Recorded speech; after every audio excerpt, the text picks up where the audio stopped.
Um,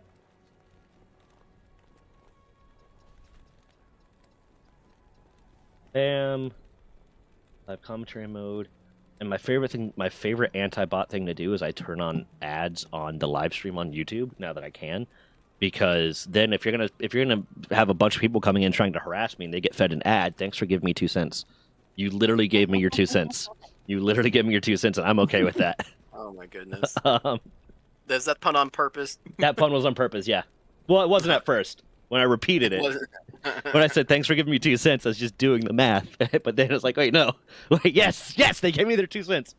Okay. And here, I'm gonna send you the document as well. I don't know if I can on Discord. It might be too large, actually. Easy. It's too big.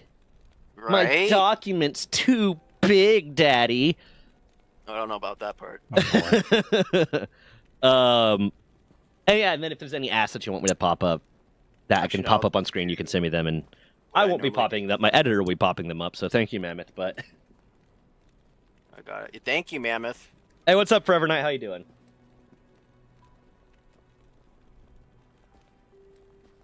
Yeah. Okay. You know what? I can share the document to an email. Do you? Actually, I'll just copy the link and send it to you in Discord. That works. Share it to you. What is this document?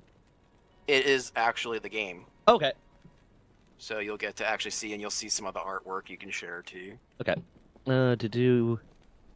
I need to request access as a viewer. You'll need to approve that. Are we going to need it for the sake of this conversation, or is this just for after the fact? Oh, it'd be great if you could show. If you want to show some of it on stream, that's fine too. Okay. Definitely, yeah, a lot of the really best parts are some of the artwork that was done, the weapon designs and armor designs. I can definitely, if you're cool with it, I can also send it to my editor so he can kind of. Yeah, by all means, I would really appreciate that because I'll probably put it on my socials as well. Yeah, and then definitely whenever we get to the point, if you do start a Kickstarter, then we can do another video like, hey, even if it's just a short video, like, hey, this is what's going on, and et cetera, and if you, especially if this video does well. Now, I will say that, Mammoth, please, I know Zach curses a lot, but it's supposed to be a family game. I will do my best. I will do my best to not curse with this one. Yeah. Too late. Yeah. Fuck you. Break that rule real Fuck quick. you. I cannot curse if I want to, you fucking asshole, you piece of shit. Wow. Get it out of your system now. Yeah. Tell me how you really feel. I'm a professional. I had to give so many goddamn briefs when I was in the military. I know how to turn on that don't curse in front of the fucking general thing. If the general was a coastie or fucking Navy, then yeah, when I had to, or those would be admirals. Generals, they didn't care as much. Like it was different. They did the Marines I'm sure and you Army. slipped up every so often, and it was like, yeah, they didn't give a shit. Private. That's petty officer. Thank you very much. First of all, fuck you. Just made affiliate. That's awesome, man. To anyone that is currently in chat, just word of warning. I will do my best to reply when we got the time, but we are doing this as an interview, so might not like be as on top of chat as I try to be. Yeah, congrats on getting affiliate. Yeah, man. It took me a while. Okay, so I'm Runga here. I'm with my good buddies, Sean, also known as Mask on all forms of social media, and Grim DE Gaming. We are here to talk about TTRPGs, and we're specifically here to talk about TTRPGs because Sean, aka Mask, is a professional game master. He does it for a living. He hosts a bunch of different styles of games, and he gets paid for it. So we're going to talk to him a little bit about that. But first, we're going to talk to him about the fact that he just made his own TTARPG rule system, and he's been talking about it for a while. He's very excited about it. I'm very excited about it because he's been telling me about it for a little while, and he just released it. How many days ago, Mask? Oh, what was it, like last week? I feel Yes. like it's been just a week now. It's Yeah. like a newborn. It's barely know how to crawl. Yeah, it's fresh off the ground. It's publicly available. We'll pop up the website in the description and on screen right here if you want to check it out. You're still working on the monster manual, right? That is correct. Still working on the monster manual. I'm going through literally the ecology of different biomes and also like incorporating different ones because fantasy isn't just what we have in real life. So there'll be a lot of different biomes that you don't normally see. Like yeah, like the Avatar floating islands, Yeah. and all that crazy shit. And honestly, that's something I really appreciate because I told you before about like some of my world building projects of like how I get really in depth with the like the world part of it, the like how does this work, the science. Right? But that's awesome. So the way we're going to try to structure this for everyone that's watching, it's going to be I am a novice with D&D. I play D&D. I've DM'd a few sessions, but I generally have to look at the rule book for every single fucking thing I'm doing. Sorry about that. For every single freaking thing I'm doing. Mammoth, I slipped up bleep already that. too. Yeah. Grim is a much more prolific DM than I am and a much more prolific player than I am. So he's kind of an expert. And Mask is obviously the one that has created his own TTRPG and actually gets paid to do the job.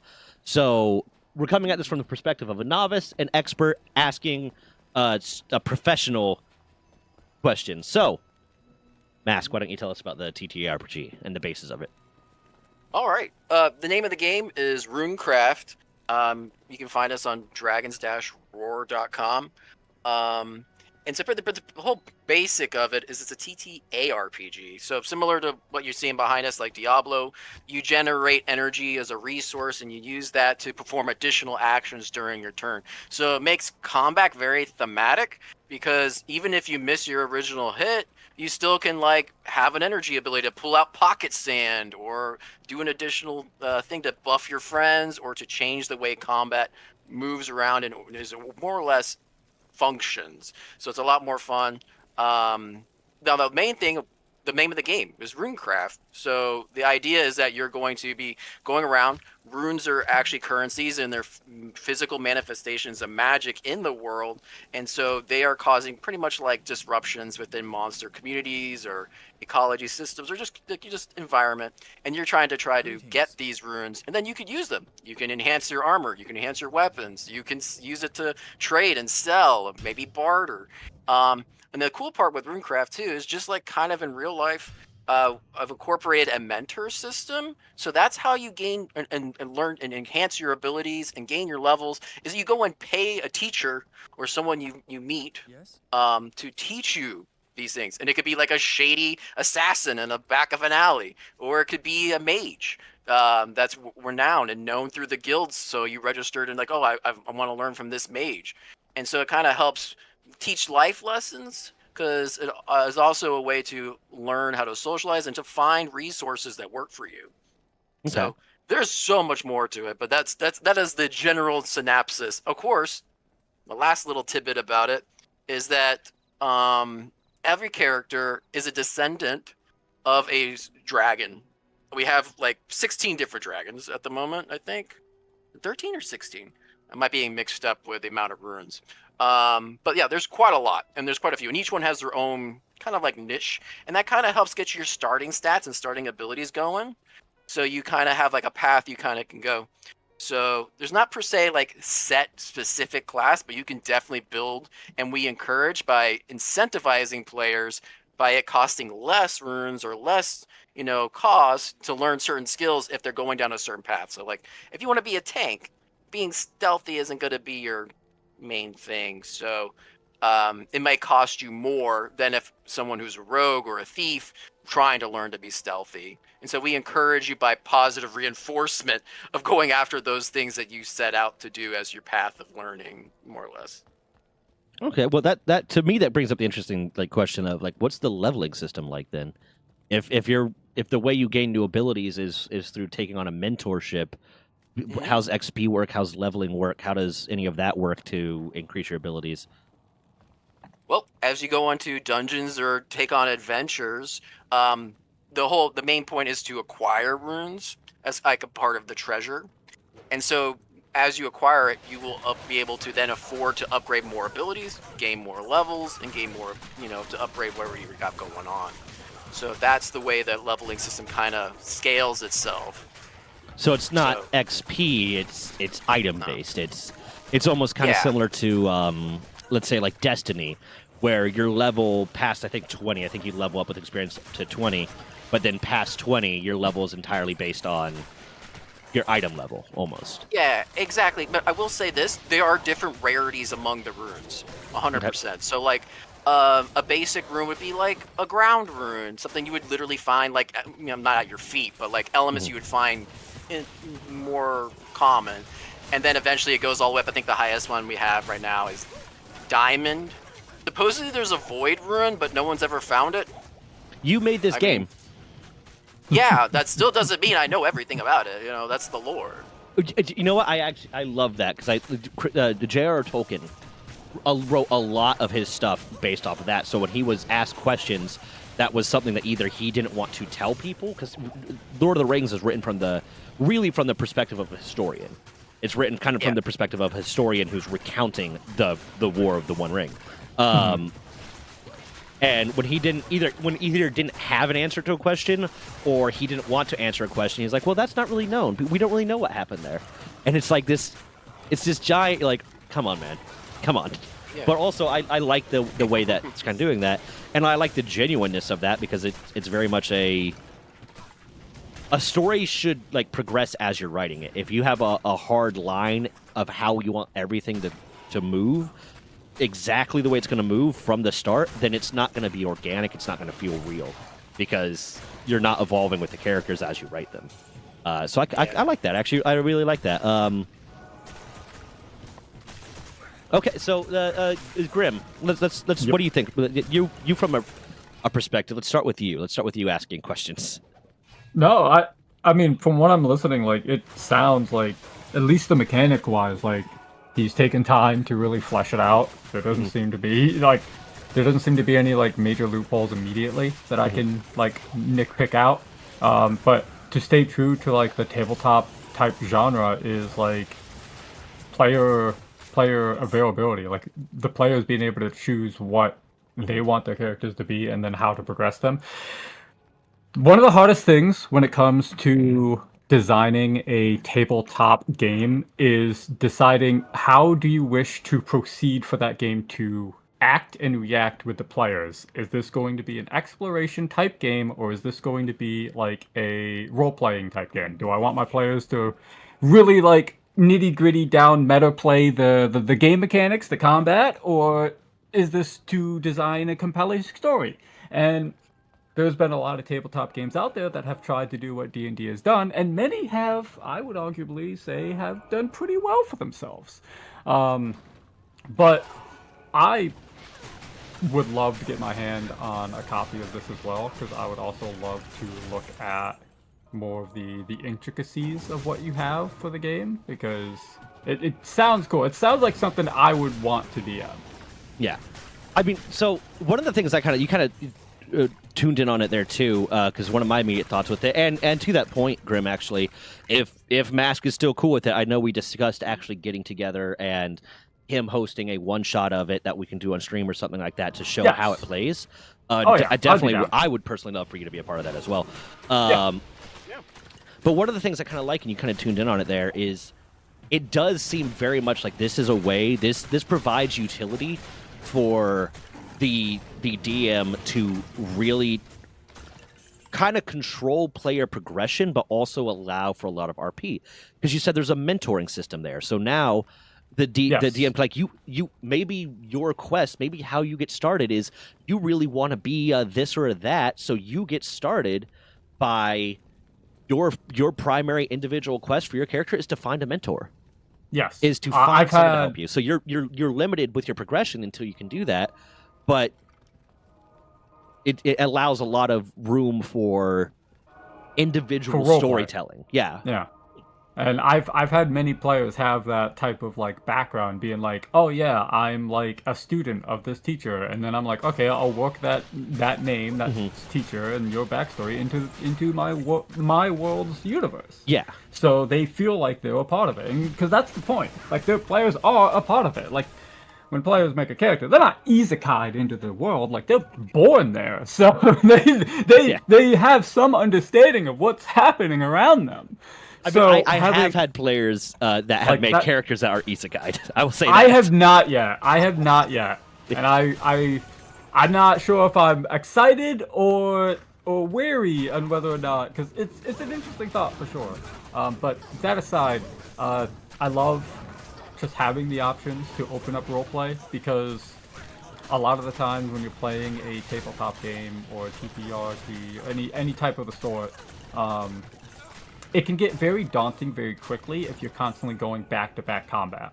If you're doing constant, like, mechanically intensive gameplay, having that time to kind of just, like, sit back and, like, roleplay, laugh, make jokes, stuff like that can really, like, Yeah. let the dopamine kind of, like, settle down, if you know what I mean. Yeah.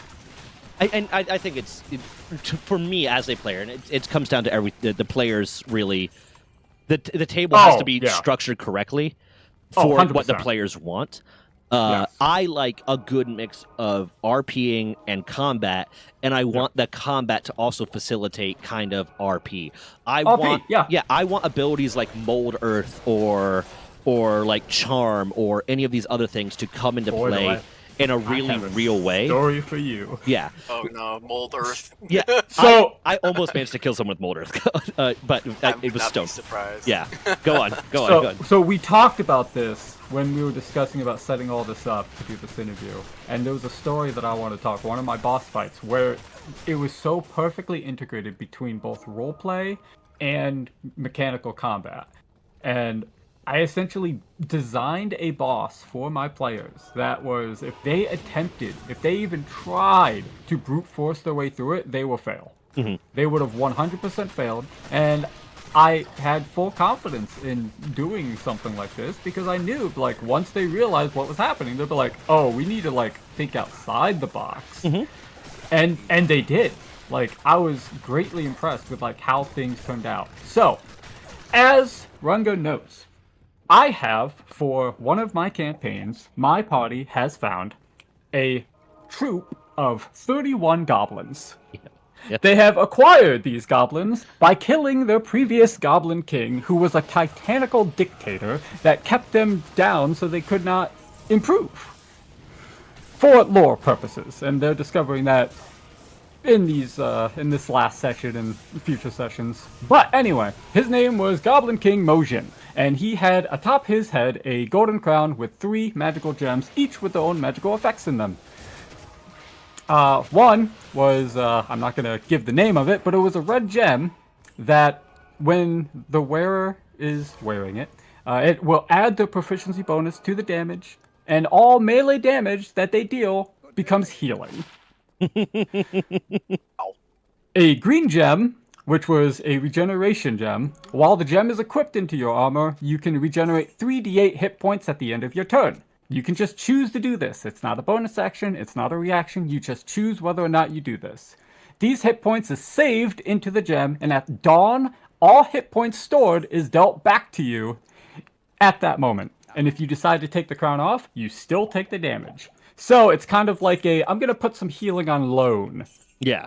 Type of situation. And then last but not least, which really made them have to think, an invulnerability gem is the last gem that was in this crown. As a reaction to taking damage, the wearer can just simply say no. The gem can be used as an infinite number of times, but each time adds 5% to the gem potentially breaking. So it started out at 0%, and each time he decided to say no, I tacked on 5%, rolled a D100, and see if it broke. It got up to about 85% in the fight. So they just kept rolling good. They just kept rolling really well. Yeah, I got real lucky on the D100s. I'm like, yeah, that gem's still intact. And I'm like, every time they do it, like, every time it, like, the effect happened, I'm like, yeah, you hit them, and, like, you feel like, because one of them, like, critted, and I'm like, you really feel like there was oomph behind that attack, but it almost, like, brushes off this, like, almost, like, magical barrier upon his skin. And they're like, what the fuck? And I had them roll an Arcana check, and they realized these gems are doing, like, tomfoolery. They were, like, really causing issues. So, one of the characters, who's like a fighter, gunslinger type character, he doesn't have a lot of strength. And he realized he would not be able to athletically pull this crown off the top of this Goblin King's head. So what he did was he went invisible, because he was a tiefling and he had the invisibility racial feat, ran up to the goblin, and attempted to acrobatics up to it, because this was like a hobgoblin. He's a tall lad. He was like 9 feet tall, and He's just a little lad. 9 feet tall, and the player was like about 3.5 feet because he's a like imp tiefling. But he acrobated his way up to the shoulders, and instead of trying to pry open or pry off the crown, he took one of his guns, which in the pommel had its own magical gem that if he landed a melee attack, it would cause a 5-foot knockback effect. So instead of attacking the goblin, he specifically targeted the crown to kind of pop the crown off. And he missed a few times, but eventually he got it. Eventually he got it. And the fight after that was just like insane. Like basically I'm like, oh, now I can get serious with the boss. But yeah, it's like having that opportunity where you can meld roleplay into the combat gives the players agency to where like, oh, I can really like influence how this happens if I do this a very specific way, especially a way that like would be like true to my character. Like so the gunslinger, his backstory is he's a circus performer. So like he basically was like doing acrobatic like circus tricks to climb up this hobgoblin to get to his crown. And I'm like, dude, I love that. I love that. I think one of the worst things that they did was get rid of the concept of called shots, because that allows much RP to happen. I at a one shot at a con or one time we were grappling this monster. It was like a spirit possessing a massive hare, and we were fighting it, and someone got grappled by wrapped up in the hair. So I was like, okay, that guy's a better fighter than I am. I was a druid, so I was kind of more spec for support. That guy's a better fighter than I am. So what I did was I said, okay, I have my fiery blade. I'm going to attack it, but I'm not going to attack its main body. I want to attack its arm. I want to attack the massive hair that is grappling my buddy here. And it's just hair, so if I hit it, it should get cut through. And the DM let me do it, despite the fact that... Because the big thing is, the rules are the rules, but the number... Like, rule 0 is the DM's in charge. The DM can let anything happen that he fucking wants to. Sorry, that he freaking wants to. Mammoth, please. This is the one time I'm going to ask you to censor my cursing. We need, like, a sound effect. Yeah, like... a funny sound effect. Yeah, like a duck quack. Quack. There you go. There's your sound effect. Well, you've been doing some Minecraft stuff. Why not like the Minecraft fall noise? Huh. Oh, the huh would be a good one too. Please. Yeah, that's perfect. Because I was thinking just like the no, we're playing Diablo right now. The cow going moo. The moo. Moo. Oh yeah. There you go. That's perfect. That's great. Poor Mammoth's like, stop making my job harder. I mean, honestly, at this point, I think he enjoys a little bit when I actually give him direction, because I trust him enough at this point that I'm just like, just do what you feels best. And I also get how that's stressful.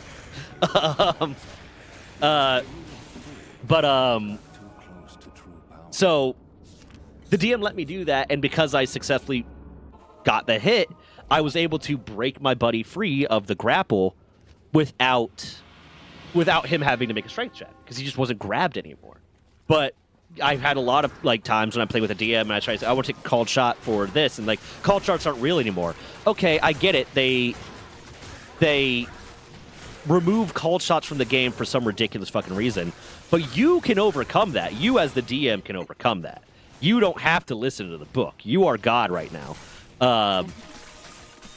So I like that. One of the things I like when you talk about, to get back to like the mechanics of the game as you explained them, one of the things I kind of like that you talked about was the fact that it's kind of you get more power, you get more abilities by finding these runes, by finding these artifacts that basically give you power. So how does multi-classing work? Because multi-classing in D&D as it is kind of debuffs you in a big way, because now, like, okay, you're level 5 and you multi-class into something else. Well, now you're a level 5 druid and a level 1 rogue or some shit like that. Or some moo like that. And that can be very weakening. That can make you a lot weaker if you don't understand the mechanics really well and how to optimize those levels and blah blah blah. But multi-classing is fun sometimes. It is. I agree. I think multi-classing is a lot of fun. And like I said, in in Runecraft, the main way you gain levels is being taught by someone. So technically, you just find a teacher that can teach you something else. Now, as I mentioned before, though, if you're like usually on the path of a tank and you want to go learn to be stealthy, all that means is that when you go to pay for learning the ability, it's going to cost you a bit more because it's going to take more effort for you to learn. Your teacher's going to have less patience with you. It's easier to learn a skill, an advanced skill that is already something that you are proficient in. Yeah, that's in your wheelhouse. Yeah. If you already know how to code, it's pretty easy to learn how to code a specific function. But if you have no idea how to code, it's going to be hard. Yeah. Yeah. So that's the main idea behind it. So how does leveling work then? Are there hard levels, or is it kind of almost DM driven about what they're going to give you access to? Arash's Tomb. I think that's the wrong one though. We're looking for the one with the circle on it, half moon. Yeah. But yeah, I mean, you can clear it if you want. No, I mean, it doesn't matter. It's okay. You can tell me you're avoiding Duriel. It's fine. I don't want to fight Duriel. But so are there hard levels? Are there you're a level this 6 character? Is it similar to like Destiny or WoW when it gets to the later point where you have an item level and that's really what matters? Or is it somewhere in between or something completely separate? So like you guys saying, is there like hard item levels that like limit your progression until you reach that level? Well, more so like how would you determine a character's overall strength? In D&D, a level 10 is probably going to be stronger than a level 9, stronger than a level 8, stronger than a level 7 of the same class. Yeah. But like in WoW, you can be level, whatever the max level is now, level 2000, and have a very low item level or a very high item level. And that will determine your kind of overall strength kind of thing. So is there... Do your players gain experience and then get to another level and then that unlocks things, or is it more DM driven where it's like I'm going to tell you I'm the one that lets you know what items you have access to and what runes you're going to get access to? Yeah, I would say it's definitely more in the creative hands of the game master to be like, okay, you're going to this dungeon. This is the Dungeon of Darkness.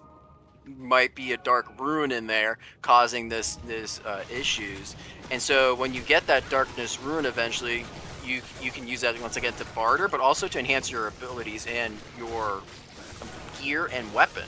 So darkness is a good rune because it's kind of one of the more common ones. I made it based off of stylizing in the culture of like Egyptians, because Egyptians were the first to come up with very topical. Yeah, but they came up with the idea of the underworld, which was called Duat.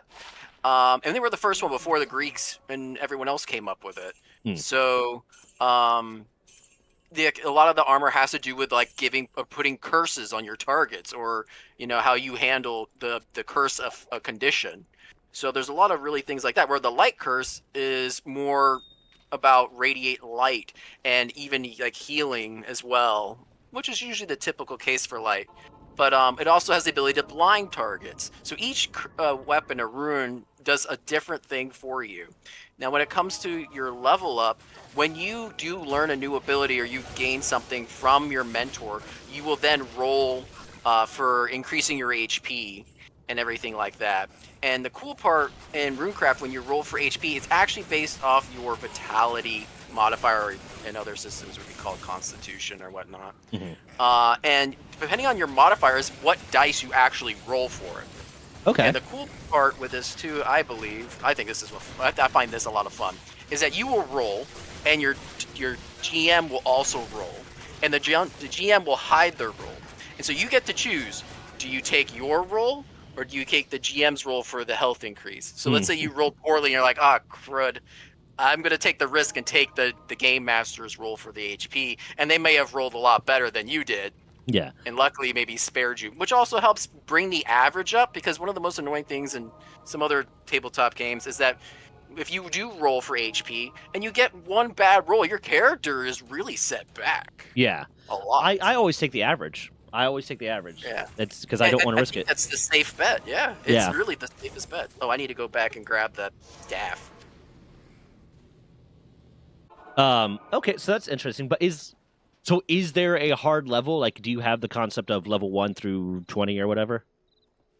Or no, not really. Okay. Not right now. I mean, I'm sure as people play it and I see, oh, that might be a little bit broken. Yeah. I might have to go in there and adjust it. Yeah.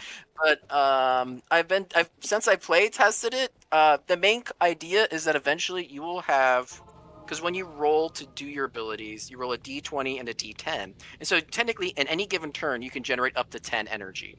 You can't go past energy unless you have something else that allows you to, like an item or some ability that may allow you to go over that 10 temporarily.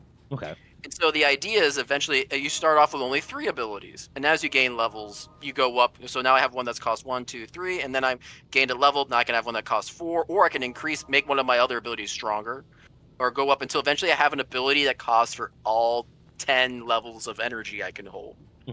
Similar So to that's the spell idea. slots, but like not quite the same. Exactly. Like The you can cool part empower a is- spell with more energy, but Yeah. you can also not, and yeah.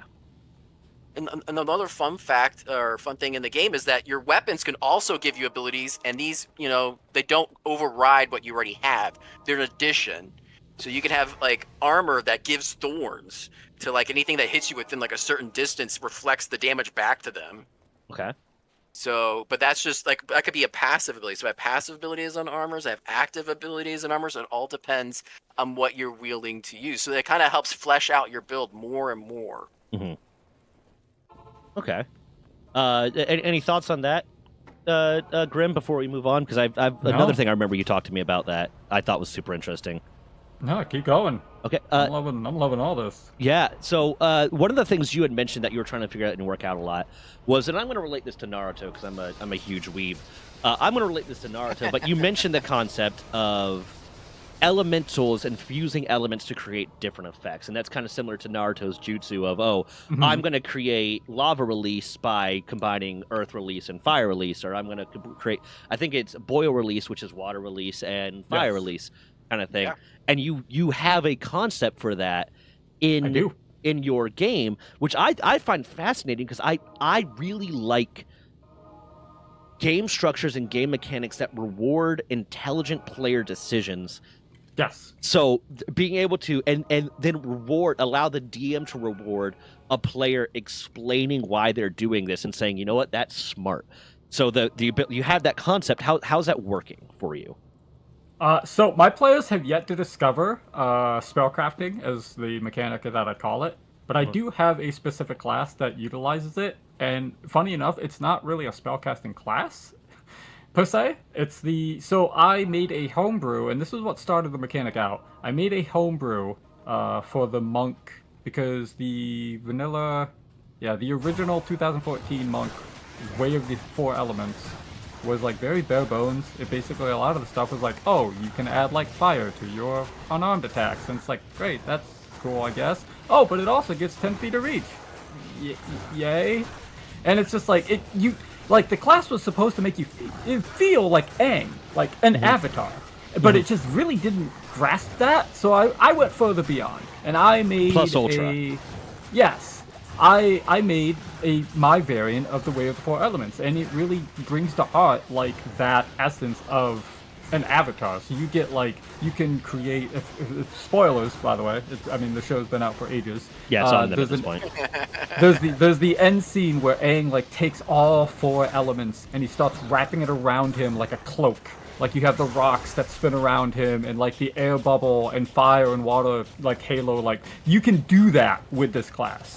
You can create cloaks, and essentially as you progress in the class, as you get higher level, you can take on a new element to learn, and then you get new quote-unquote spells that utilize those 2 elements. Like, for example, like if you start off with fire and grab air later, you can make smoke bombs and stuff like that by like basically snuffing out the flames. But yeah, in terms of the actual mechanic of spellcrafting, how it works mechanically is you choose a spell that you wish to have as the base. For example, say Fireball, and the Wizard Classic, and you choose to use your hold action on casting it.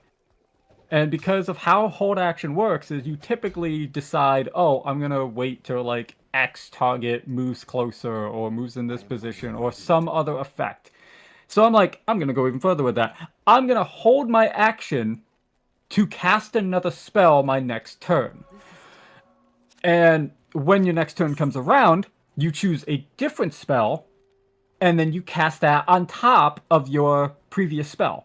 So, for example, I'm going to cast base fireball. My next turn comes around. I'm just going to cast another fireball. Both level 2. I'm going to spend 4 spell slots for this. I also use a mana system for this, so like the math is a lot more easier to keep track of other than like the spell slot type deal.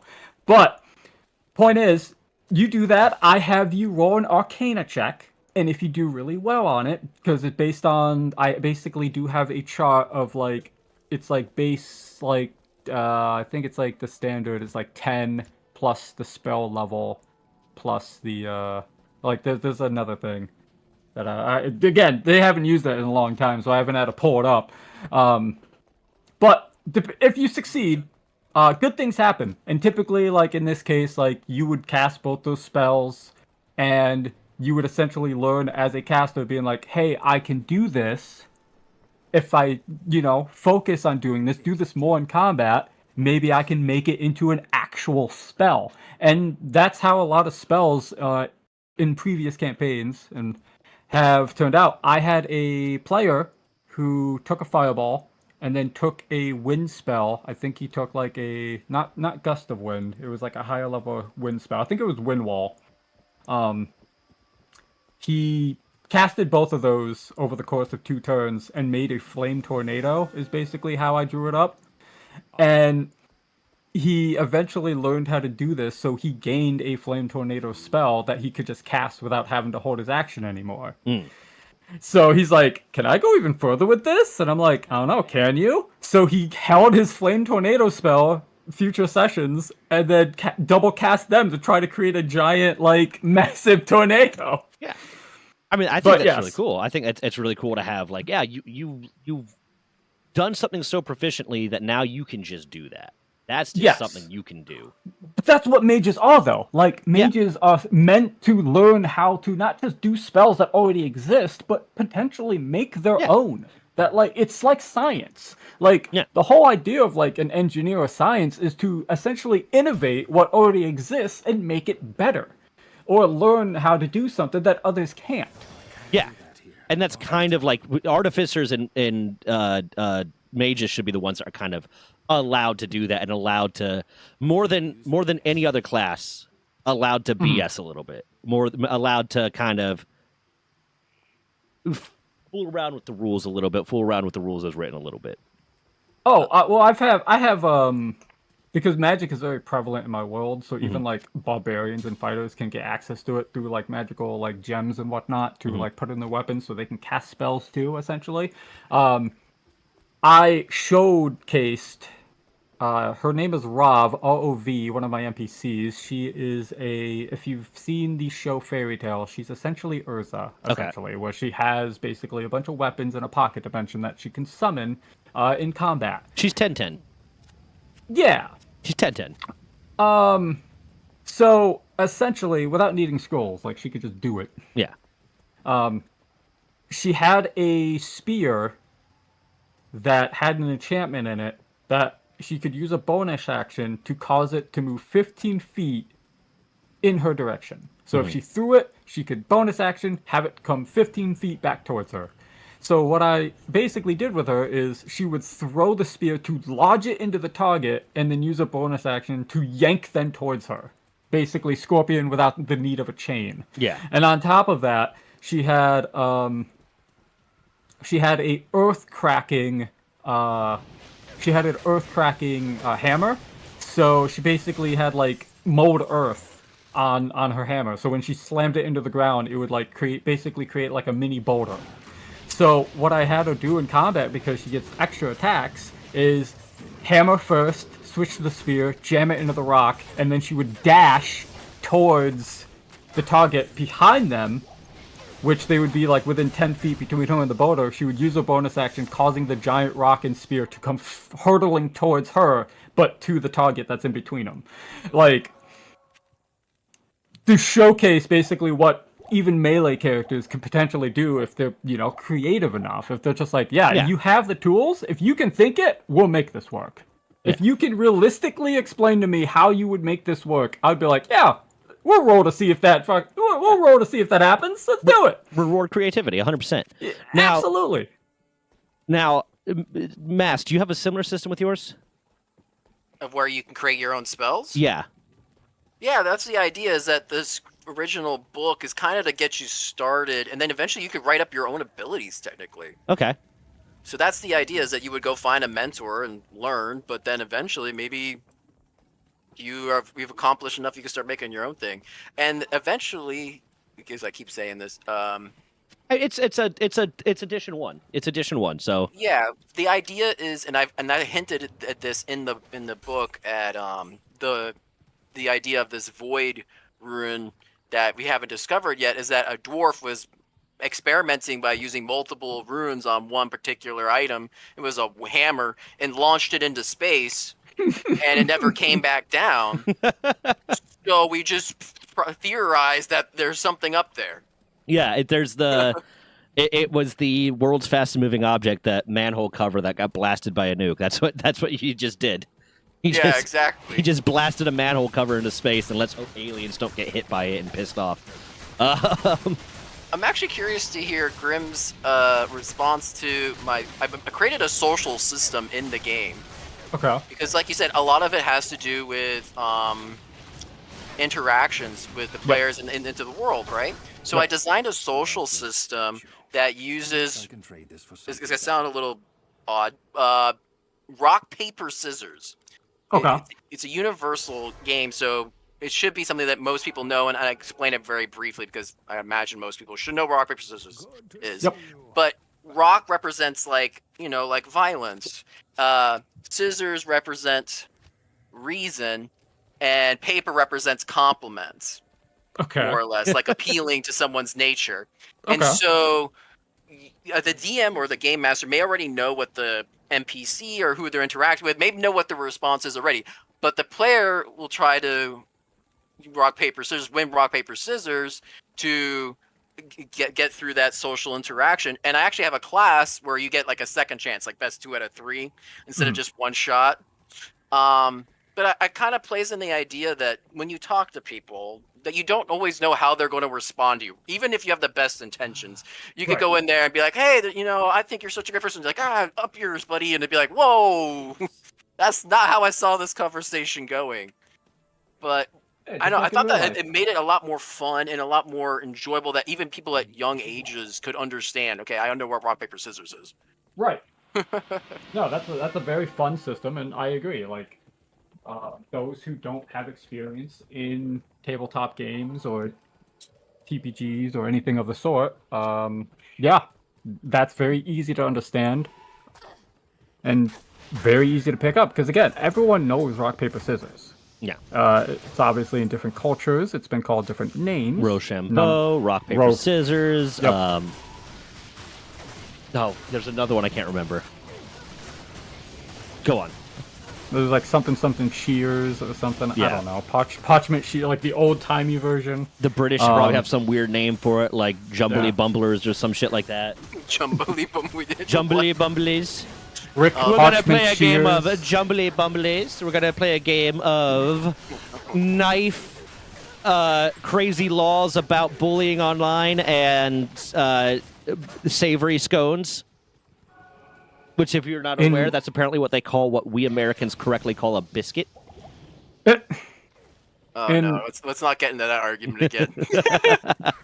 In terms of social system, for me, like, it's very much so like each region in my world has their own culture, and when the players go to these regions, they learn more about the cultures if the character isn't already from there. If the character's from there, I'll be like, oh yeah, you would know this as a character because this is your homeland, yada yada yada. But one thing my players know is anything that they are currently doing in that given moment, everywhere else in the world is still very much alive, is still very much doing stuff. So like, oh, like they helped out this bookshelf over in one of the tourist cities. It's just like she's still like making money and whatnot, and I'm keeping tabs like day by day, like as they progress in the story, as they progress in game time. Yeah. I'm being like, this stuff is happening based on Oh, like yeah. who they've met and stuff like that. Oh, yeah. And I Go on. one of my biggest compliments that I've gotten from my players, because he uses ChatGPT to keep track of his campaigns, because like it is a lot of information to like keep track of if you're doing like a fairly larger campaign. So he's basically just using ChatGPT as like a spreadsheet type deal. But he gave me a compliment being like, I don't know what's powering your skyscraper of a mind, but how do you keep track of this? And I'm like, I just do. And one of my other players was like, well, he's got The all those trick's notebooks over autism. there. Yeah. Well, but I had another player who's just like, oh, well, he has all those notebooks over there in the corner. I'm like, oh, these? And I have like 12 notebooks, and I pick them all up, put them in the middle of the table. They're like, have a look. They all open them, and they're like, these are all empty. I'm like, yeah, I don't use them. I don't use them. I just don't use them. Yeah. But yeah, no, it's nice to have that sense of, again, Continuity. That's continuity, but it's nice to have that space to where your players can feel like they're a part of the world. So having like a good social system that they can understand, that they can follow with, is just only pulls them in more. Yeah. I mean, I at one point, just kind of on that same note, because I like when there's ongoing consequences, both positive or negative, because the consequence doesn't have to be negative, but consequences to player actions in general. Like at one point, in a previous campaign I was in with, I've talked about that horrible person. Oh no. I- Thou who should not be named. That who should not be named. I started a cult. And I rolled really well, and I got followers, and there was this ongoing thing going on of like, I could tell whenever I went back to the home base, the city that this cult was founded in, I was going to be allowed to go back and tell them like, hey, I want you to work on this next. So I had them building us a ship. I had them building a temple. I had them doing this. I mean, it expanded beyond the point of being a cult and being like a bona fide religion. But then when I've DM sessions before, because the way we do our campaign right now is it's not a campaign, it's, you know, alternating sessions being hosted by a different DM at the table. I keep track of how much time is passing. There are consequences if the players decide to take too long to do something. Positive or negative consequences. So like, okay, they decide to take a long rest, and now it's going to take them an extra amount of time to do this thing. I don't like nitpick like, okay, this battle took 38 minutes and this one took 12, but like general time frames of the world is progressing in a way you might not be aware of it, but at the end I'm going to explain to you how this happened and how we got to this point, and if you had done this sooner or done that sooner, this might have been what happened, and this might have been what happened. Like, okay, if you take one too many long rests, these people that are aware of what you're doing, they're going to catch up to you, and now you're going to have an extra kind of thing. Kind of thing like that. And I think I like that. It's easier to do in campaigns right now. I'm not in an actual campaign. It's, you know, alternating sessions, whatnot. But I like when DMs keep track of progressing worlds like that. Do we have anything more to say on the social aspect, or I have another thing I want to divert to with that? Okay, so with you explained the TTARPG system versus TTRPG system, basically having a mana system versus spell slots. I guess that's almost similar to like the way Sorcerer meta magic works. Yeah. Almost. They have, well, I mean, they have a secondary resource system to do their effects. They still technically use spell slots, I believe. Yeah. I haven't played a sorcerer in ages. Yeah. So with that mask, how difficult do you think it will be to balance encounters with your system? Because of the fact that a lot of times, like, you as a DM, you can balance encounter around the, okay, I look at my player sheets, I know how many spells they're going to have how many spell slots are going to have available to them, so I can make this encounter drain their spell slots. So True. Like for DMs that are picking up your game, especially those who aren't like particularly experienced in DMing. Yeah. How easy is it going to be able to like create encounters without like using a source book or something that along the lines? either are not overly hard or overly easy. Yeah. I've created for the core rulebook. I've did a lot of generators, like for the mentors, for even helping with make your characters. But I also did like a very brief one for monsters. And pretty much the idea is that, monsters, just like items, have different affixes. And so they challenge players in a way that another player character wouldn't. And so it makes it a little more streamlined. Yeah. But I am going to be going in a lot more detail with the next book, which is going to be all about running adventures, monsters, and all that jazz. And I'm also going to be introducing a couple more classes in it as well that didn't make it into the first version. But a good example is, like, I provide an example in the core rule book of like more like a boss end monster, and the affects and what it does is more of a reaction or retaliates to how the players engage it. Okay. So that allows it so it's easier to scale, because then you're scaling it based off what your players pretty much can and can't do. Now the cool part is the dice bring all the luck, right? And all the strategies to the table. You only get so many resources. You only get so many things you can do. Now, I will also say that if you use energy, like on your turn, but you don't use all of it, it rolls over to your next turn. It's just you're limited to a maximum of 10 unless you have something that allows you to go over that, at least temporarily. Okay. So when it comes to the monsters, there's like certain affects. Like I think the one I put in the back as an example was Anubis. Let's talk about the darkness rune. And I made it so like I'm gonna need a portal mask. Oh no! What happened to you? I died. I let go of my mouse for 1 second. I died. But go on. I got you a portal. Thank you. Must have been that fire breather. Those guys do so much damage. No, it's a fetish. I'm just bad. Oh, no. You still probably wearing the same armor. Aren't Yeah, you? I'm still wearing the armor from Act 1. Go on. I lost my train of thought a little bit. The Anubis. And so I have it where, like, every time you hit the Anubis, who's like a cursed general, it'll apply a curse on you. If you have a stack of 3 curses on you, your round ends, and Anubis next round will get to control you. So it gives a limitation, or like things like, it'll have like thorns or reflect damage of certain types. So you have to think about how you engage with certain things. So like I have a spined werewolf, which is like a werewolf. Think of it like quills or like a porcupine coming out its back. And like that would have like more of a reflect damage type of property, where like, if you would engage with it like a certain physical attack or a certain range, it will send out a quill at you. But if you engage it from this distance, it can't do that. Like if you're like face to face with it, you can't really shoot like a ranged attack at you as effectively as someone who's out a little bit further. Yeah. So and then I also have range bands. So like if you need to know mid-range, short range, far range, it's all listed as like a quick guide in feet and in meters and spaces, of course, if you're on. Nah, freedom units. I'll only support you if it's freedom units. Only freedom units. As someone who specifically prefers metric, I'm only going to support you if it's freedom units. America.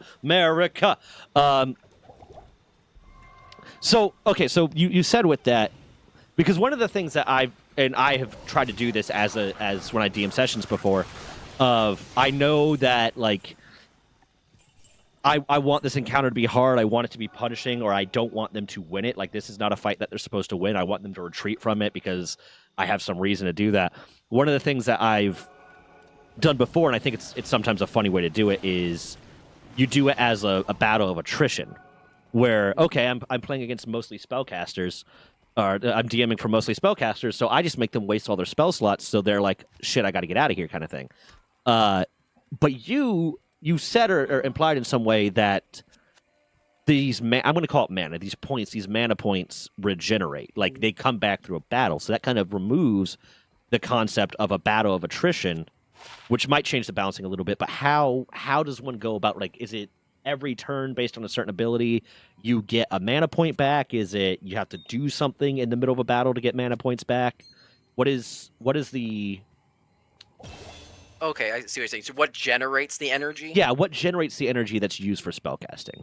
At the beginning of your turn, you will make an attack. You'll roll your d20 to see what your accuracy is, and then you'll roll the d10. We got to have some bound accuracy in there somewhere, right? So you get a d10, and that the d10 will tell you how much energy you have generated with that attack. Even if you miss, you'll generate energy. And then from that energy pool, that's when you can do your additional stuff. So if I want to dive, and then shoot like my gun or shoot my crossbow and a dive attack, I can then consume 3 energy, dive. It increases my defense because I'm doing a defensive maneuver, but I also get to then shoot my crossbow during that time. So then I can do an additional shot or additional weapon damage. And so most things are based off of actually the weapon and how you use them too. So that's another really amazing thing in Runecraft is how you wield your weapon and how you use it affects the play style. So if you have a one-handed weapon, but you have nothing in your offhand, if someone goes to attack you and they miss, you can counter. Yeah. Now, I will say counters on the basic version do not generate energy because it's supposed to be just a quick instinct of just smack. Yeah. But if you get an item later on, or your GM makes you one, or something comes up, it gives that a creativity opportunity to be like, hey, now I can generate 1 energy per counterattack I do. But then also it applies to other things like hammers.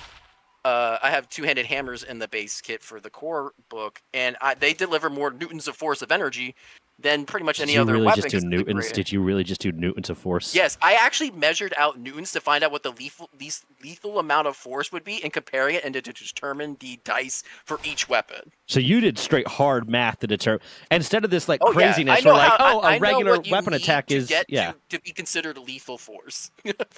So then how do improvised weapons works in your system? Just to throw a little haha at you. Okay, like you're punching, or like if you picked up a knife off a table. You pick up a stick and you're using it as a weapon or any sort of thing like that.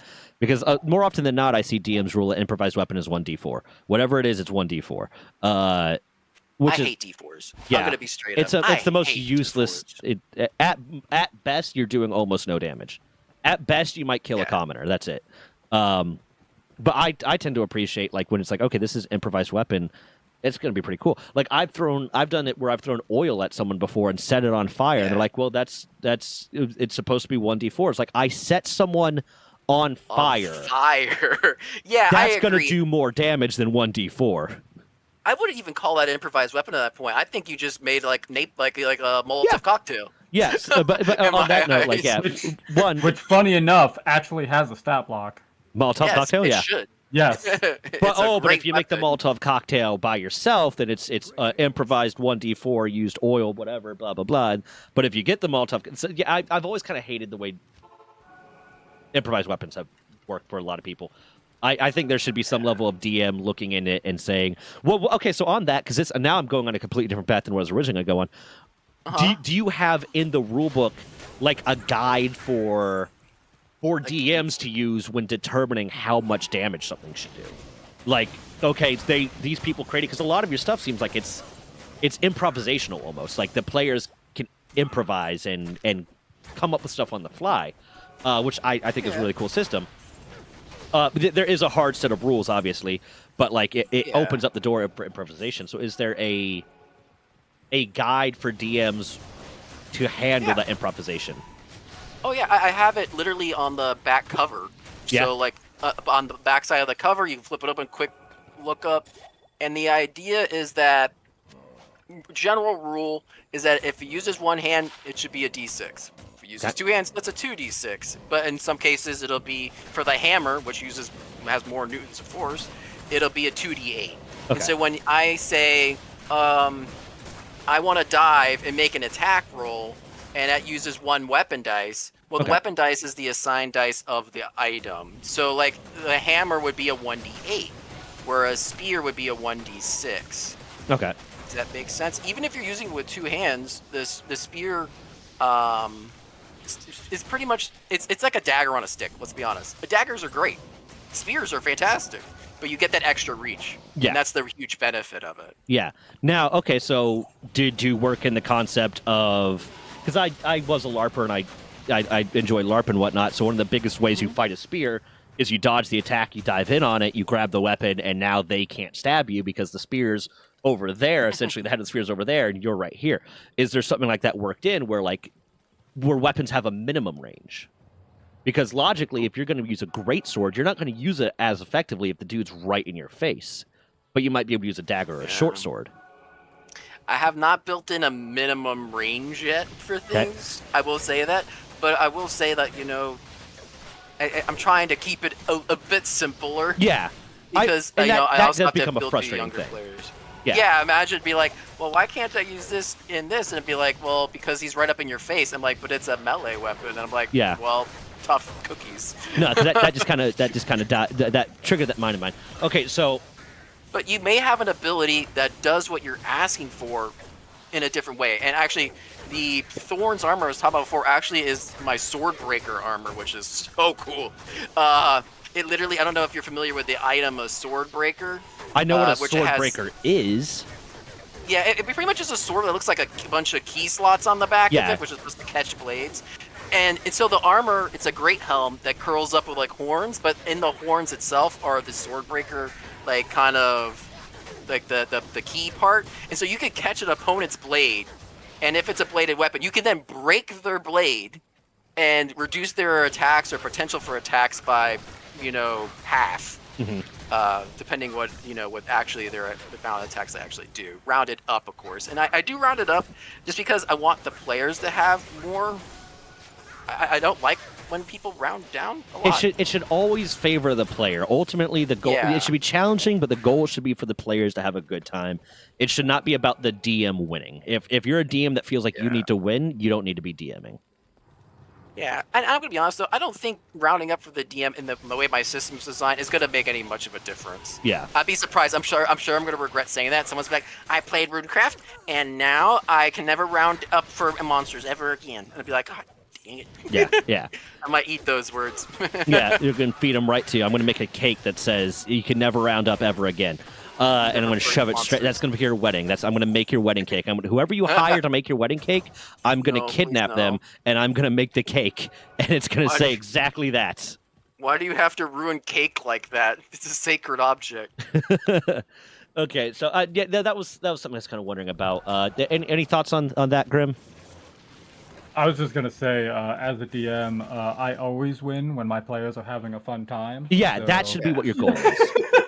What I mean is, your goal shouldn't be to win combat. It shouldn't be to kill players. Yeah. If you It's need to not punish Dead a by player, Daylight. It is yeah. not 1v4. You're not Yeah. doing like some PvP session. Like if you're choosing to DM, you are creating a story and an environment for your friends to enjoy. Like Yeah. DMing is very much so for people who like to do stories. Yeah. Essentially, not Yeah. narcissists who love power trips. Yeah, but we can get I more agree into with that that. when we talk about like the game master side of this. Right. One of the questions I had for you. So your system seems like, at least the way it's reading to me, I understand how the magic system works really well. But then you said something about like energy system when you're as a martial class. So how do martial classes work in your system? So I know you called it mana, and I'm sure us playing Diablo is not helping that concept.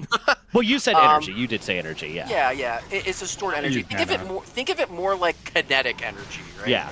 And if you're running for your life, you're going to be using a lot more energy and force than if you're running on a treadmill. Okay. Right. So as you're in combat and you're doing your actions, and like I said, that original attack, you generate that energy. You could use that to then fuel abilities that aren't just magic abilities. Okay. So like you said, you wanted to see about maybe moving a spearhead out of the way. Maybe that could be something that could be part of a class or an ability you want to design. And so you write that up for my third energy that consumes 3 energy to do this. I'll dive forward, closing the gap, and if they have this certain weapon that has like a pole arm, like or a spear like shaft, then I can maybe push that aside to maybe prevent one of their attacks. And a way that could be represented is in the system we also have different conditions that you probably have seen in other games, but maybe not necessarily in TTRPGs, but like a shielded condition. Maybe it gives you potential that you could take a source of damage and not take anything from one source of damage Yeah. for a round. So even for Or the martial like that. classes, it is you have a spellcaster has 10 energy, Oh, a yeah. martial class has 10 energy. That determines everything that they can do that round and the things that they do. So effectively, you can do 10 things that require 1 energy, or you can do 3 things that require 3 energy and 1 thing that requires 1 energy, and that's your round. Yeah, unless the ability says you could only do it like once a round. Yeah. Like there'll be certain ones that are like they're just very strong, and like if they were to be more than once a round, then Yeah. it would be absurd. Yeah, and like I love the spell Scarlet Dawn. If I was allowed to do Scarlet Dawn 7 times a round, then I would win every combat. You'd also kill your entire party in the Yeah, process. fuck them. Yeah, moo, Moo. moo. Moo, huh? yeah. Really? You're gonna milk your party? That's a strange Oh yeah, way to go about I'm gonna milk them.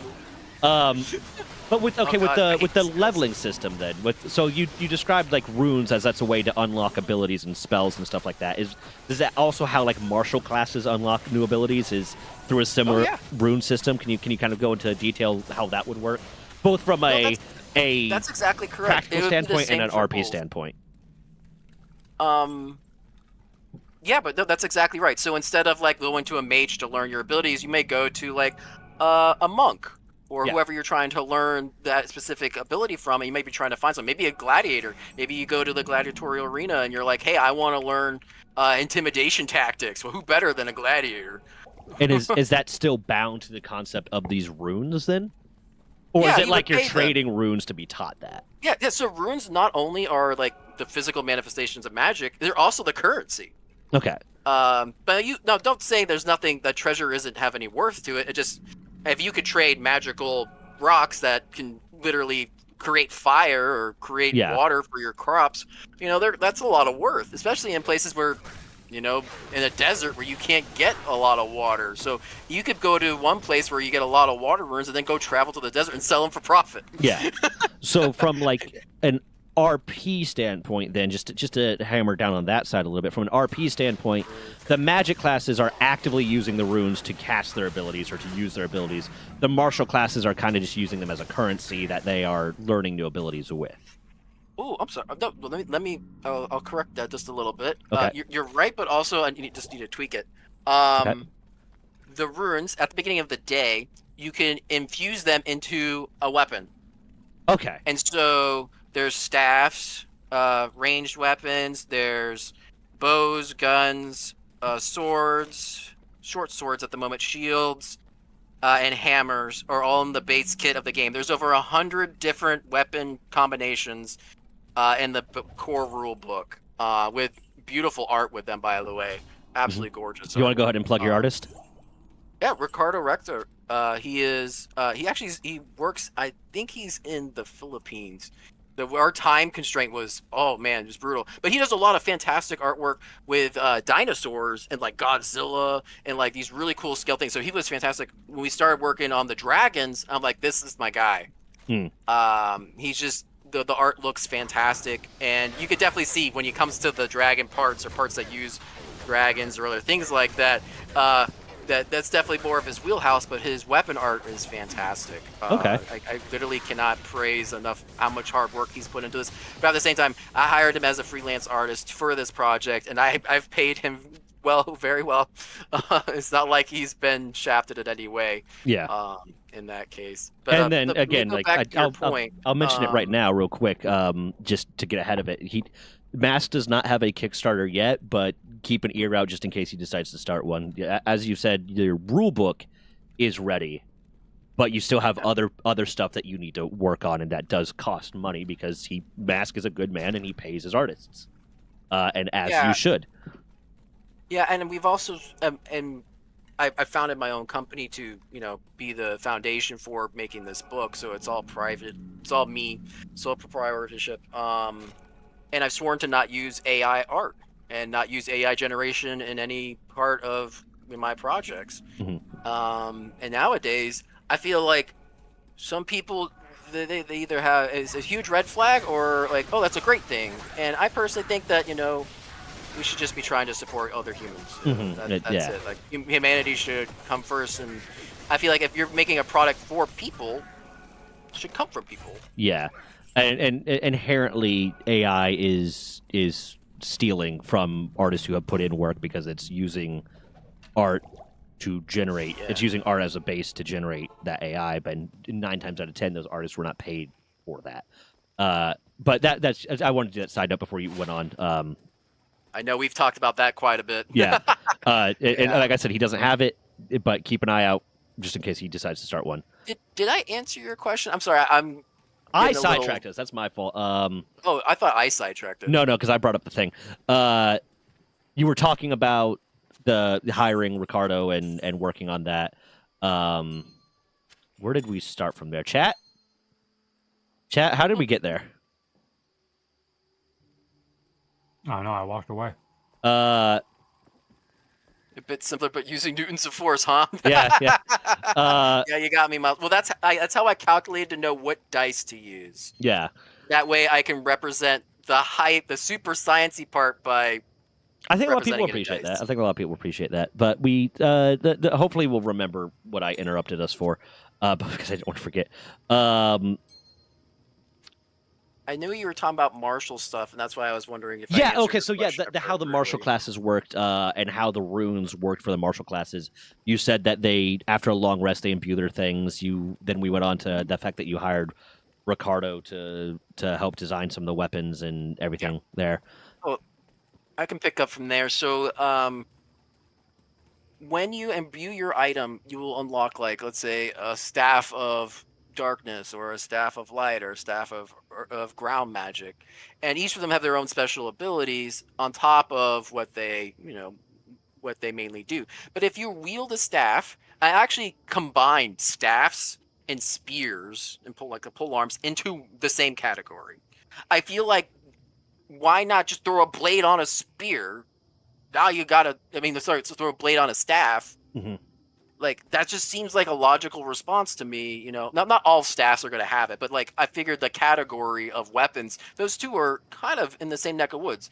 And so for those weapons, you have the choice when you make an attack. Like I said, in the beginning of your turn, you make an attack to generate energy. You can choose to make a ranged magic attack based off the element of your weapon. So if you put a rune in it that is of earth, it's not earth, ground, and it'll send a ground-based attack, a magic attack to your target, maybe launch like a boulder over there to them. And so that would be your original attack. And so that's what influences your pretty much your magical part before you get to even your abilities. Okay. So the combat can be very crunchy at times, but I think that's just just growing pains. Yeah, a little bit of it. I mean, you kind of get that with D&D as well, where it's Yeah. if you got a lot of people that don't know the system, it takes a while to go through any round of combat. Or if you got people that want to do something and the DM's not aware of how it works and blah blah blah. Like the amount of times that we spend at my table, looking up the rules to be like, is that how that works? And then arguing if there's no clear arguing about this is why I think that should work. Like I had in the last session that I hosted, we had a kobold that wanted to use his trip attack to trip a dragon, and I said no. Oh, whoa. I said no, and he's like, Okay, "Wait, how are you going about that? all it says is anything that's larger, anything that's medium to large." I was like, "Okay, but that was written for a character that is a medium. That is written on the basis of a character that is medium. Well- You are 2.5 feet tall. You're not tripping a dragon." Well, the thing is, like, yes, even mechanic-wise, it still wouldn't work because dragons aren't large; they're gigantic, are they not? But it said any. Yeah. Yeah. Larger than the Well, it wasn't a kobold full dragon. was. It was a young dragon. Okay. Yeah. Yeah, they would be large. Yeah, they were large, but I Huh. had to DM rule that. It's like there's the spirit of rules, and then there's the rules as written. The spirit of the rules, I think, is it was written. Trip was written for the average player that's going to play a medium, like a humanoid, is medium sized. So For me, if my player could explain to me how logically they would be able to feasibly do that, Mhm. I would Yeah, right. make him roll a d20 for it. I'd be like, you know Yeah. what? Roll an acrobatics and athletics check. Let's see how well this goes. my big arguments Yeah. for why that wouldn't work to him was that all you can do at most is try to trip one leg, and he might stumble a little bit, but it's a dragon; it's on Right. 4 legs. And Right. 2, you are so big that if you try to trip it, part of me would want to Right, rule right. that it steps on you. But You just got tripping's like- punted across the room. Good job. Well, but tripping's like it knocks him prone if I remember the mechanic correctly. Yeah. So instead of knocking him prone, like if he succeeds, all right, so it like knocks him off balance, so the dragon's next attack will be at disadvantage. Yeah. Sort of thing. Yeah, but was that even related to Anyway. what we were saying? Anyway, Where are we? semantics. Yeah. So, is there anything else that you wanna say about like your system and the way it's running? Because I think we've gone on for about an hour and 14 minutes now. I love that I said about and then I gave an exact number. An hour, About 14 that. minutes, and 20 seconds. About. Anything else that you kind of want to clarify about your system? Or anything unique about the system that differentiates it from D&D, maybe? I think the first part is just using energy to make the combat thematic is a Mhm. lot of fun. But I think a big part of it is, I think Grim touched on it, was the fact that giving more player agency to be creative in situations that may not have had that Mhm. available before, to allow it to be more, I guess, player narrative driven. Mhm. And like I said, the rock paper scissors, it seems silly, but it's a great way to encourage, because you may not have to do that, right? Like if you want to do something simple, you're not going to do rock paper scissors to go to the bathroom. Yeah. Okay, but like if you want to talk to the barkeep and get information out, they may be predisposed, like, oh, you slide over a coin, and be like, well then, they may be more keen to help you. But how do you represent that? And I think that the rock paper scissors, maybe getting an extra chance, or even just They don't like rivalry. influence. Yeah, but it could be like it could be more of a way to influence what the outcome is Mhm. in rock paper scissors. So if you like give them slide that coin over, they may be more lenient to maybe getting more compliments. Yeah. Instead of responding to violence. Yeah. They may be like, hey, this guy is willing to work with me. I should be willing to work with them. Flattery goes a long way if people, if work done the right way. Not if you're an incredibly paranoid person, then flattery sets you off. Like you try to flatter me, I'm going to be like, "What the fuck are you talking? What the will say there- moo are you talking about? Moo." I will say though, I wrote down at the bottom, like I put little excerpts in the book as like little jokes, and I say crying is a fourth option, doesn't do much. So that's actually another thing. You brought back up the rock paper scissors thing, and the way you described balancing encounters earlier, you described it as there's things that are good against things. Is it almost like, at least at base level, a rock paper scissors system on how encounters might be balanced? Like, okay, you have a rogue, and this type of creature is good against rogues, or this type of spell is good against that. So like you can kind of rock paper scissors. Yeah, you This can, beats you can that tilt versus the that. scales a little bit in your favor, and that's what preparation should be. Yeah. And another cool thing with that is that every day you can take your rune out of your weapon and put a different one in, or in your armor and change that. But you can only do one per day. Mhm. So that means if you're planning your groups, like, hey, we're gonna go hit up this dungeon, or we're gonna go raid the castle, then what should you be expecting in that particular area? What is the area known for? So it actually proves to, like, you get value out of the history and the lore of the location, and even the ecology of the monsters nearby. Doing You the may be in a background swamp. work. What was that? Like Yeah, doing the the background work as a player of being like, yeah, we're actually going to investigate this area. We're going to talk to the locals and help determine what we might need in this fight. Kind of that way, more rewarding. Yes, it makes lore so much more valuable. As much as lore is so much fun, sometimes it goes on forever. And you want to get to the key aspects, and you're like, okay, this place is a trading city. They trade silver here. Okay, why is it important to trade silver here? Oh, they fight a lot of werewolves and things that are weak to silver. So they import a lot of silver. Okay, well then maybe I should look into something along those lines for preparing for combat that day. Yeah, make it easier for me to fight a werewolf kind of deal. Yeah, like you said, like the previously, before we started this call, Zach was talking about how he's part of a campaign that was stealth heavy. Yeah. But that's like a prerequisite. Like the game master would give you a heads up. Hey, you're going into a location that may have a lot of poison. You might want to look into something to handle the poison Yeah. in the area. And then kind of reward the players for doing the work to actually, talk. Because like I've had a lot of, pretty much every session I personally hosted, I have hints that they can unlock as to what might be useful to them if they bother to RP with them. And RP with them, Yeah. right? Because I've also had situations like, well, we talked to them. It's like, yeah, you went and said hello. Do you know anything? And they're like, not really. But you didn't ask questions. You didn't like what is interesting to them might not be interesting to you, kind of thing. Yeah, and that's the other thing I like about the rock paper scissors method, is that it encourages players to ask questions. Yeah. Because I feel like when you play other systems and you just roll, and they're just like, well, you rolled poorly, you don't get information. Well, it's like, what? But is this person just not like me? Like, what's the main reason for Yeah. all for the different variations between a success, a massive success versus a massive failure? Yeah. And I feel like rock paper scissors just feels a little more representative of real conversation. Yeah. I mean, I had a DM that kind of did that a lot, and then I started to adopt that where, like, okay, you rolled well, convince me. Yeah, You rolled exactly. well, or let's role play this out, and based on if you role play, it's going to be determined how good that roll went. If you fail a roll, then you don't even get the opportunity. I'm just going to tell you, nah, I don't want to talk to you. But if you roll well, then if you roll a nat 20, can you drop your Oh, I went to the wrong portal actually. Yeah. No, I got rid of my portals. Are you serious? I have to go walk. I see you on the map though. I'm gonna walk over to you. I just realized I need to buy more Yeah, well, town portal.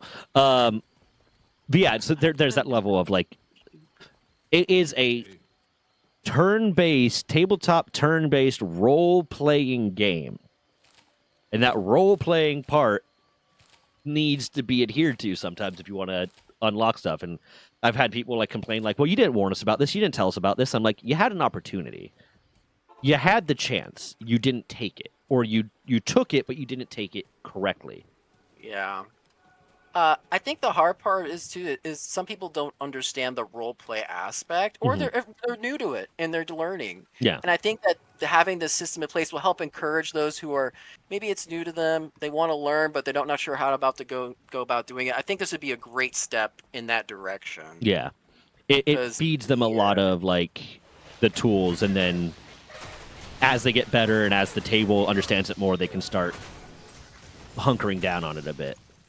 Yeah, and then maybe at some point they make such a good argument, the DM's like, we're not even going to do rock paper scissors. I'm just going to give you the information. Yeah, like, that's it was such a good argument. And encourage, like, I had an encounter that I had my players go up against that they weren't really supposed to be able to beat, but one of the guys role played well enough about, like, they were fighting a horned devil, and it was gonna crush them.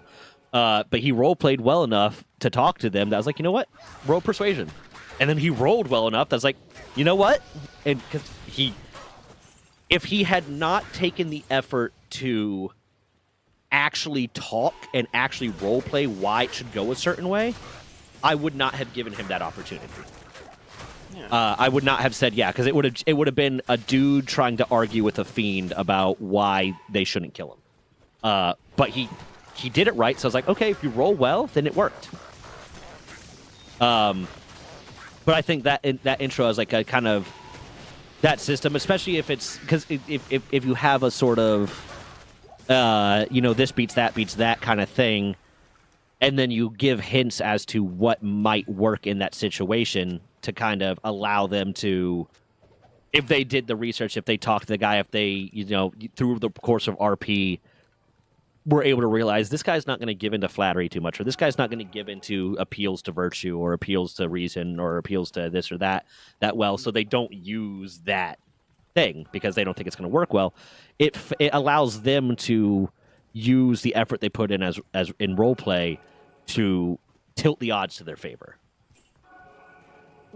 Yeah, I agree, and I think the cool part is I've designed the system, of course, with my experience of being a professional game master, and there are times where I'm just like, I'm not gonna have you roll because I feel like it takes away from the experience. Just I'm gonna tell you what this is and what this is. Now, if you want to know more information or you want to get more out of this, then we'll probably do some sort of roll or some sort of check to see if you get more than would normally would be.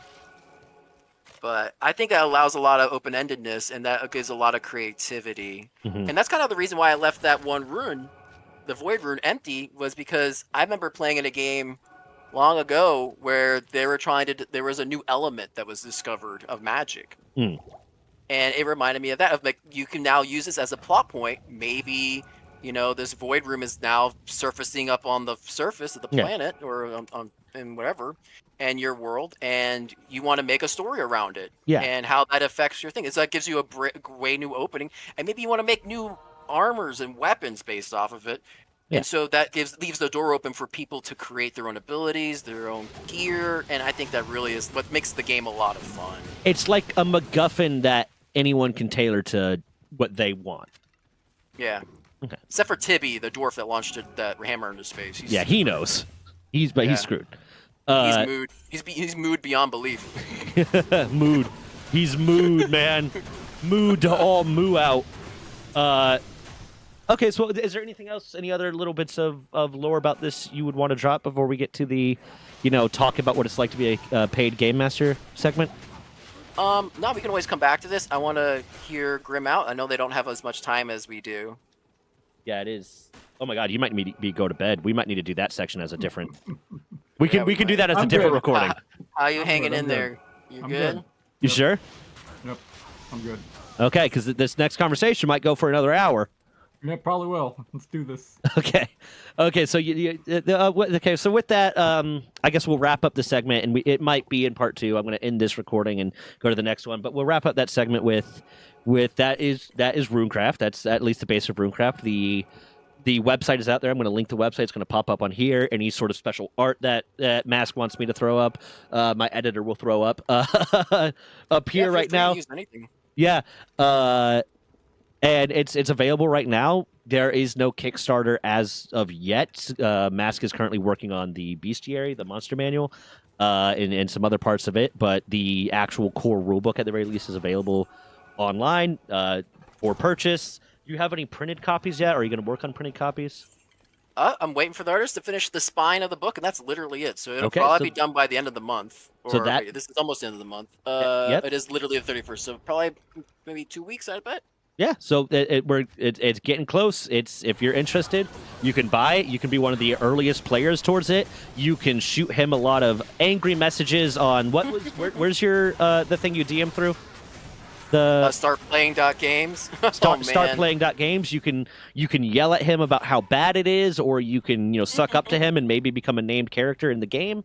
Who knows? Maybe if you're super nice to him, it'll be great. I imagine how would you feel if people started, live playing it on Twitch? Oh, I'd feel so humbled. I might even cry. There you go. I will personally videotape him crying. If you whoa. If you do a live play session of his thing and record it, comment on this video that you did that, and I will drive to his house. I will show him it and record him crying, and I will send that to you. How's that sound, everybody? You could watch a grown man cry. That's pretty good. Yeah. I'm sure there's still going to be a lot of questions. I did my best to explain things the best I could and in an easy way, but I'm sure people are going to have when does this happen? When does this happen? And I'm going to have to go back through. But and post any questions you have about the game here in the comments, and I'll get back to him. I'll make him answer. I'll kidnap him. I'll make him answer. Wait, kidnapping? Yeah. I think that's illegal. I don't care. It's only illegal if you get caught. Yeah. So we'll end that here, and keep an eye out for. We might post before this, we might post after this, but we're gonna have a little conversation about what it's like to be a paid DM. So I'm gonna end this recording now. To take a moment to get drinks and water and stuff if you need it, or to go pee, and then we can start on the paid DM segment. I'm good to keep going. How are you doing, Grim? I'm looking at my hours, and they really they cut me next week. Holy God. Oh no! They cut me 5 hours next week. How dare they? Yeah. Oh well. Did it take you below? Did it take you below full time? What's full time? 34? 34, 35. Yeah, no, it put me at 35. Okay. Dang. Yeah, there are laws that protect you that if you start getting cut past the hours of the position you signed up for, then they have to. Okay. Yep. It's going to restart the recording. Okay, so... You're typically really good at that. Yeah. I'm Runga. I am a novice-ish D&D player and DM. I'm here with Grim D.E. Gaming. No. How do you say that? It's Grim D Gaming, so you pronounce the E as a Y. Why is it a capital? Lore. Okay. Lord. Okay. I'm here with... Monkey D. Luffy. It's the D family. I'm here with Grim D Gaming, who is a prolific DM. You DM more than you play, don't you? Oh, 100%. Yeah. I am a full-time DM. I typically get bored being a player. So he's a narcissist. No, no, it's the ADHD. Like being a DM, like my brain's constantly moving, thinking about like what to do for all the players. So I'm just like, I'm a player. I sit down and I'm like, yeah, you're good. Drool slowly dripping out of my mouth, being like, sorry, my brain shut off. I stopped doing things. Drop a portal for me, Mask. You're not gonna believe this. I'm out of portals again. I thought I bought some. Oh my god. And I'm here with Mask, aka Sean, who is the man that is now out of portals. And the unique thing about Mask, why he's better than Grim D Gaming. Grim D Gaming is just, a narcissist. That's why he wants to be that's why he wants to be a DM all the time. But Mask is a paid narcissist. He is a professional, not DM, but game master. Because from what you've explained it to me, it goes beyond just TTRPGs. It goes into a bunch of different stuff. So we're going to talk about it. We're going to talk about what it's like to be a paid DM. We're going to ask some questions. If you're in chat, you can ask questions of them too. And if you're in the comments right now, ask them questions. I'll make them come back on again. And we'll talk about it. So explain to us, Mask, what your role is as a paid game master, not DM, but game master, and what you kind of the different areas you go in with that. Because I know you do like Dead by Daylight too, don't you? I did at one point. Sometimes we switch games up. That's the fun part, is we can do whatever we want. But you can't drop a portal for me. Okay, I'm going back. I found a waypoint. Thank you. Go on. Dropping a portal wouldn't be very narcissist of him. That's right. I can only have. Are you upset, Grim? Are you upset? No. Okay. I've been called a narcissist plenty of times. And I'm like, oh, if you actually knew me, I'm so far from it. By the way, though, Grim, I listened to your music. It was very good.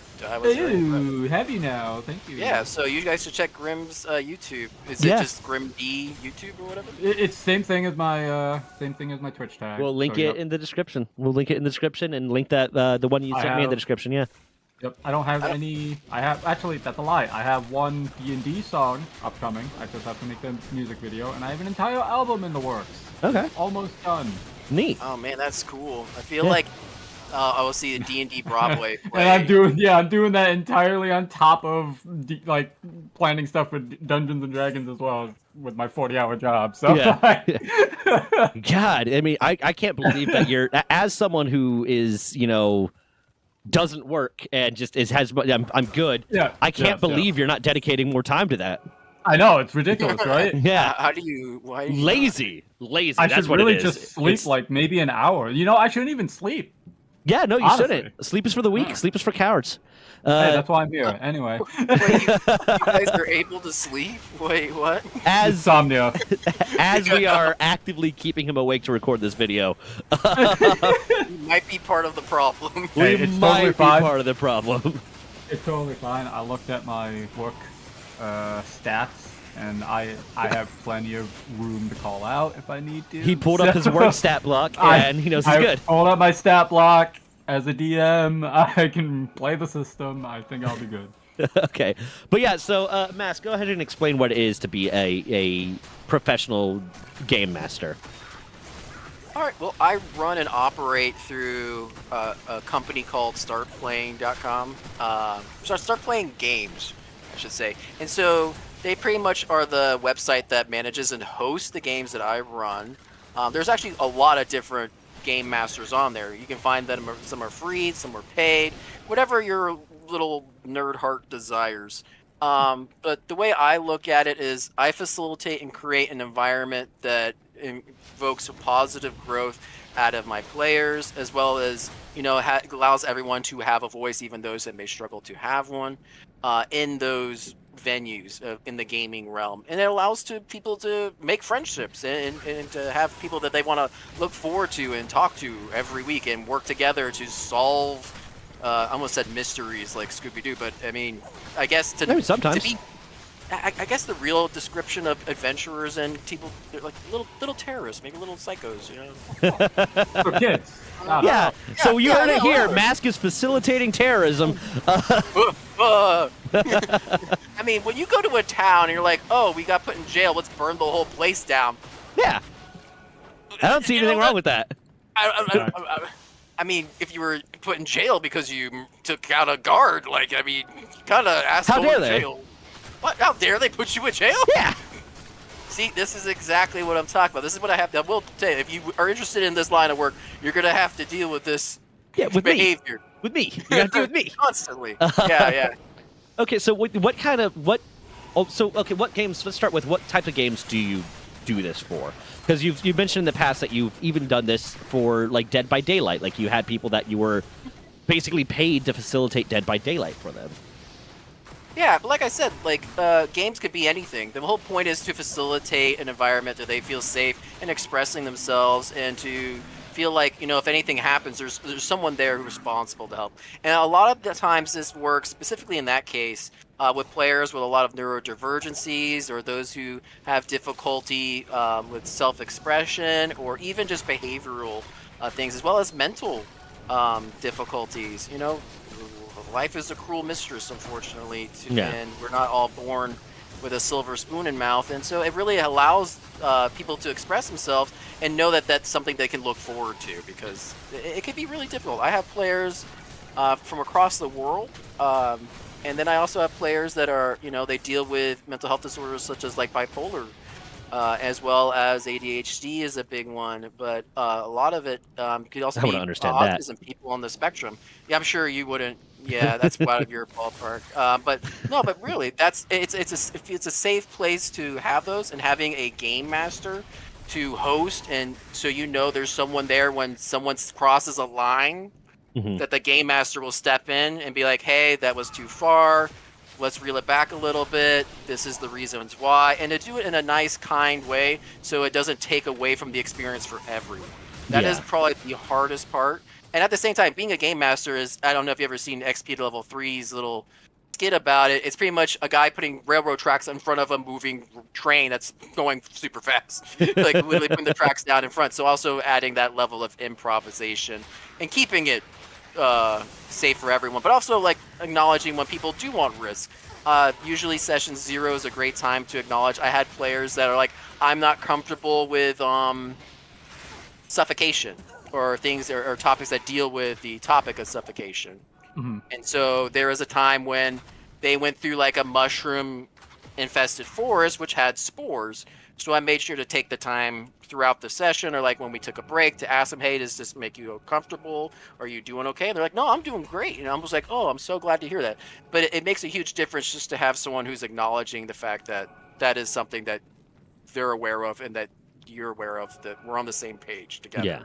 Oh, to me, that almost seems like, one, I'm going to ask the question. I'm going to say two things and then let you talk. But it almost seems to me kind of the same thing of what some people get out of going to therapy. This is, well, specifically, one of the things, like, because I have a therapist. I go to therapy. I've been going to therapy since 2017, regularly. And one of the things I get out of therapy over having a social life and having friends, I do have a social life, I have friends, I have a partner, whatnot, is that this is a person that I do not have a personal connection with, so that when I can be more open with them, because they're not a part of my life outside of being my therapist, and I don't have to worry about, if I say something, I don't have to worry about being judged. And I feel like kind of like your role as a DM, as a paid DM, is most people's DM is a friend of theirs. So the DM feels an obligation to their friends to not do something that, or not reprimand a bad player, a problem player, or not do this, or not like say, hey, you're being an asshole, or something like that. And the players kind of have that obligation to each other, where they might not want to tell the DM, hey, I don't like the fact that you're playing this way.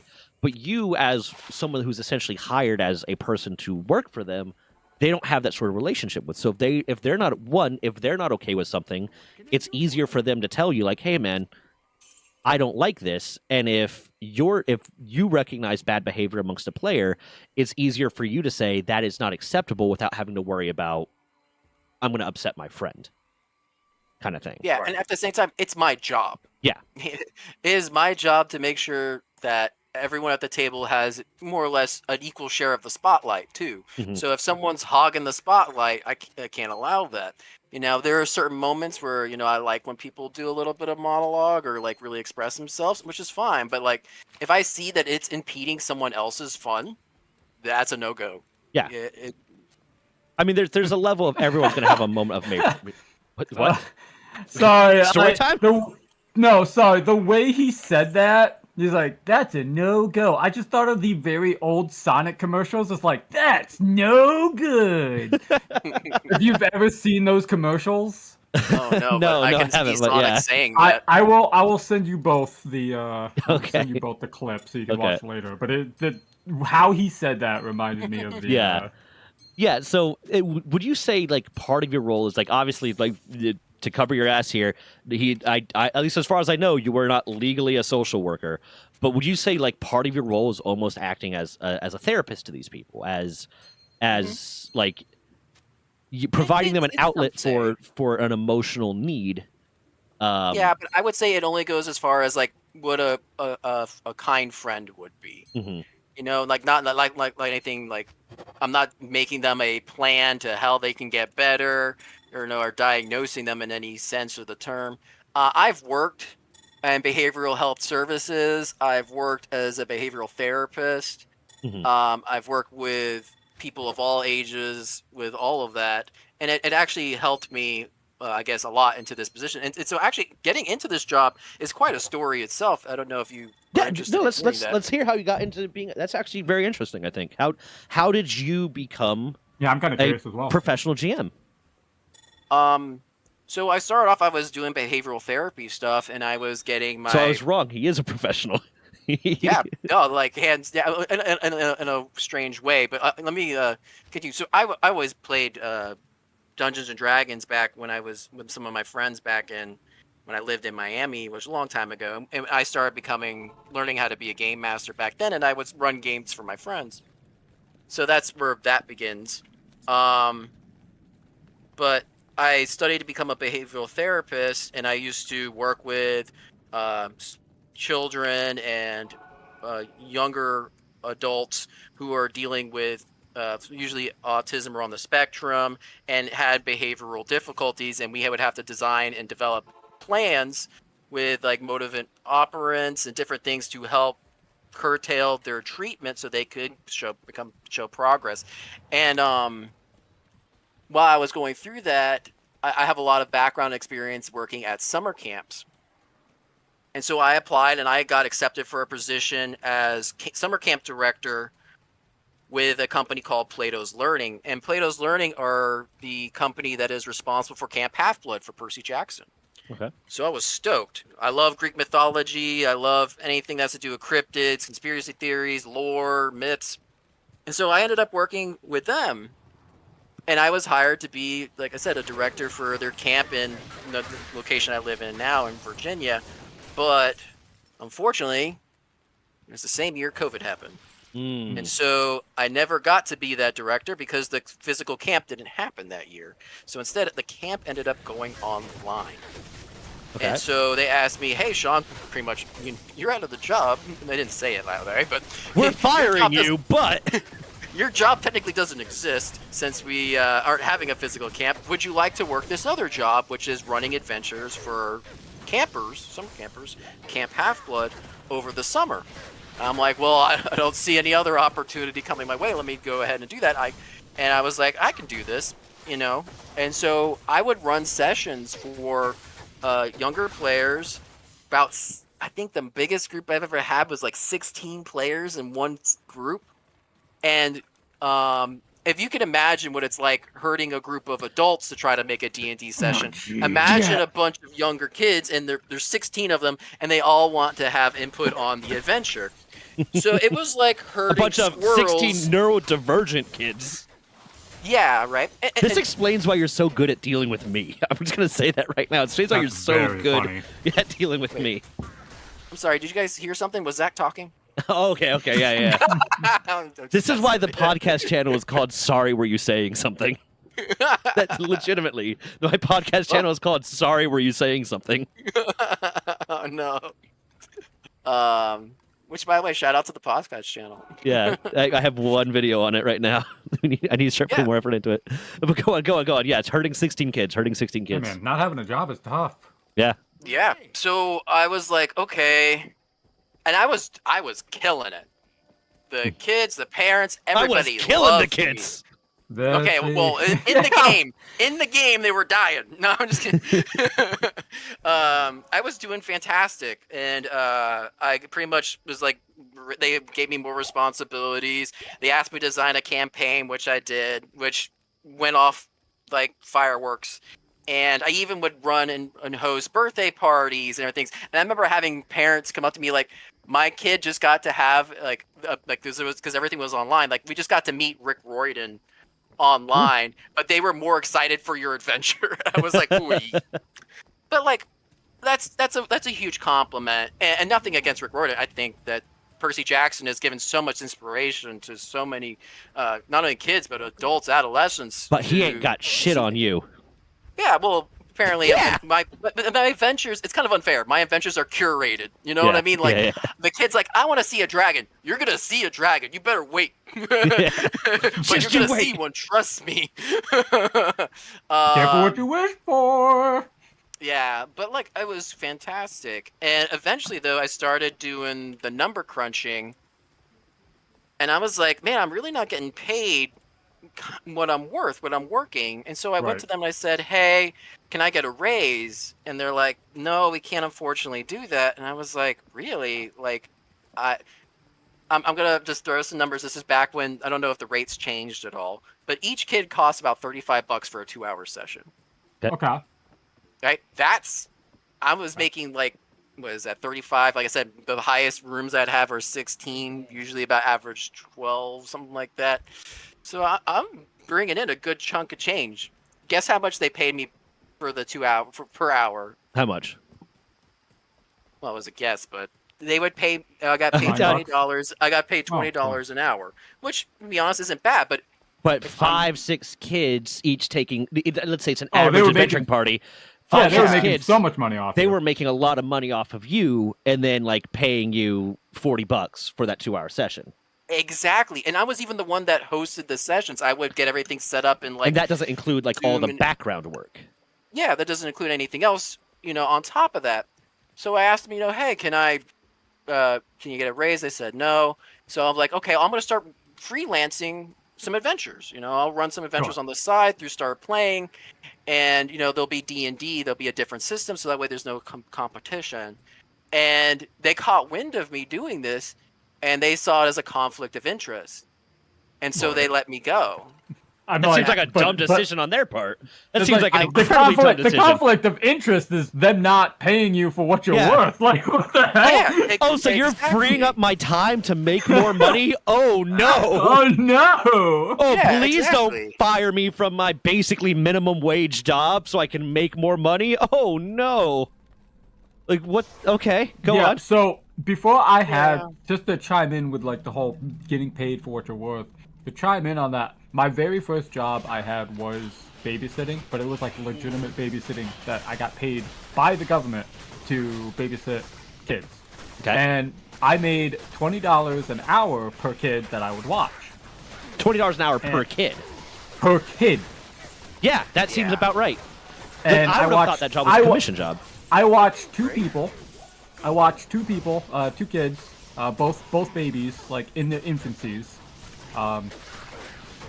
for about 3 years.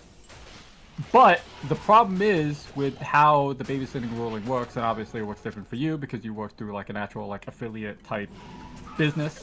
The government will cap out how much you make per month. So I could only make up to about, I think, like 6 hours per kid. So if I watch them any longer than that, I don't get paid for it, essentially. That's dumb. Yeah. That's real dumb. But the plus side to that is they do it so you don't have to pay taxes on it.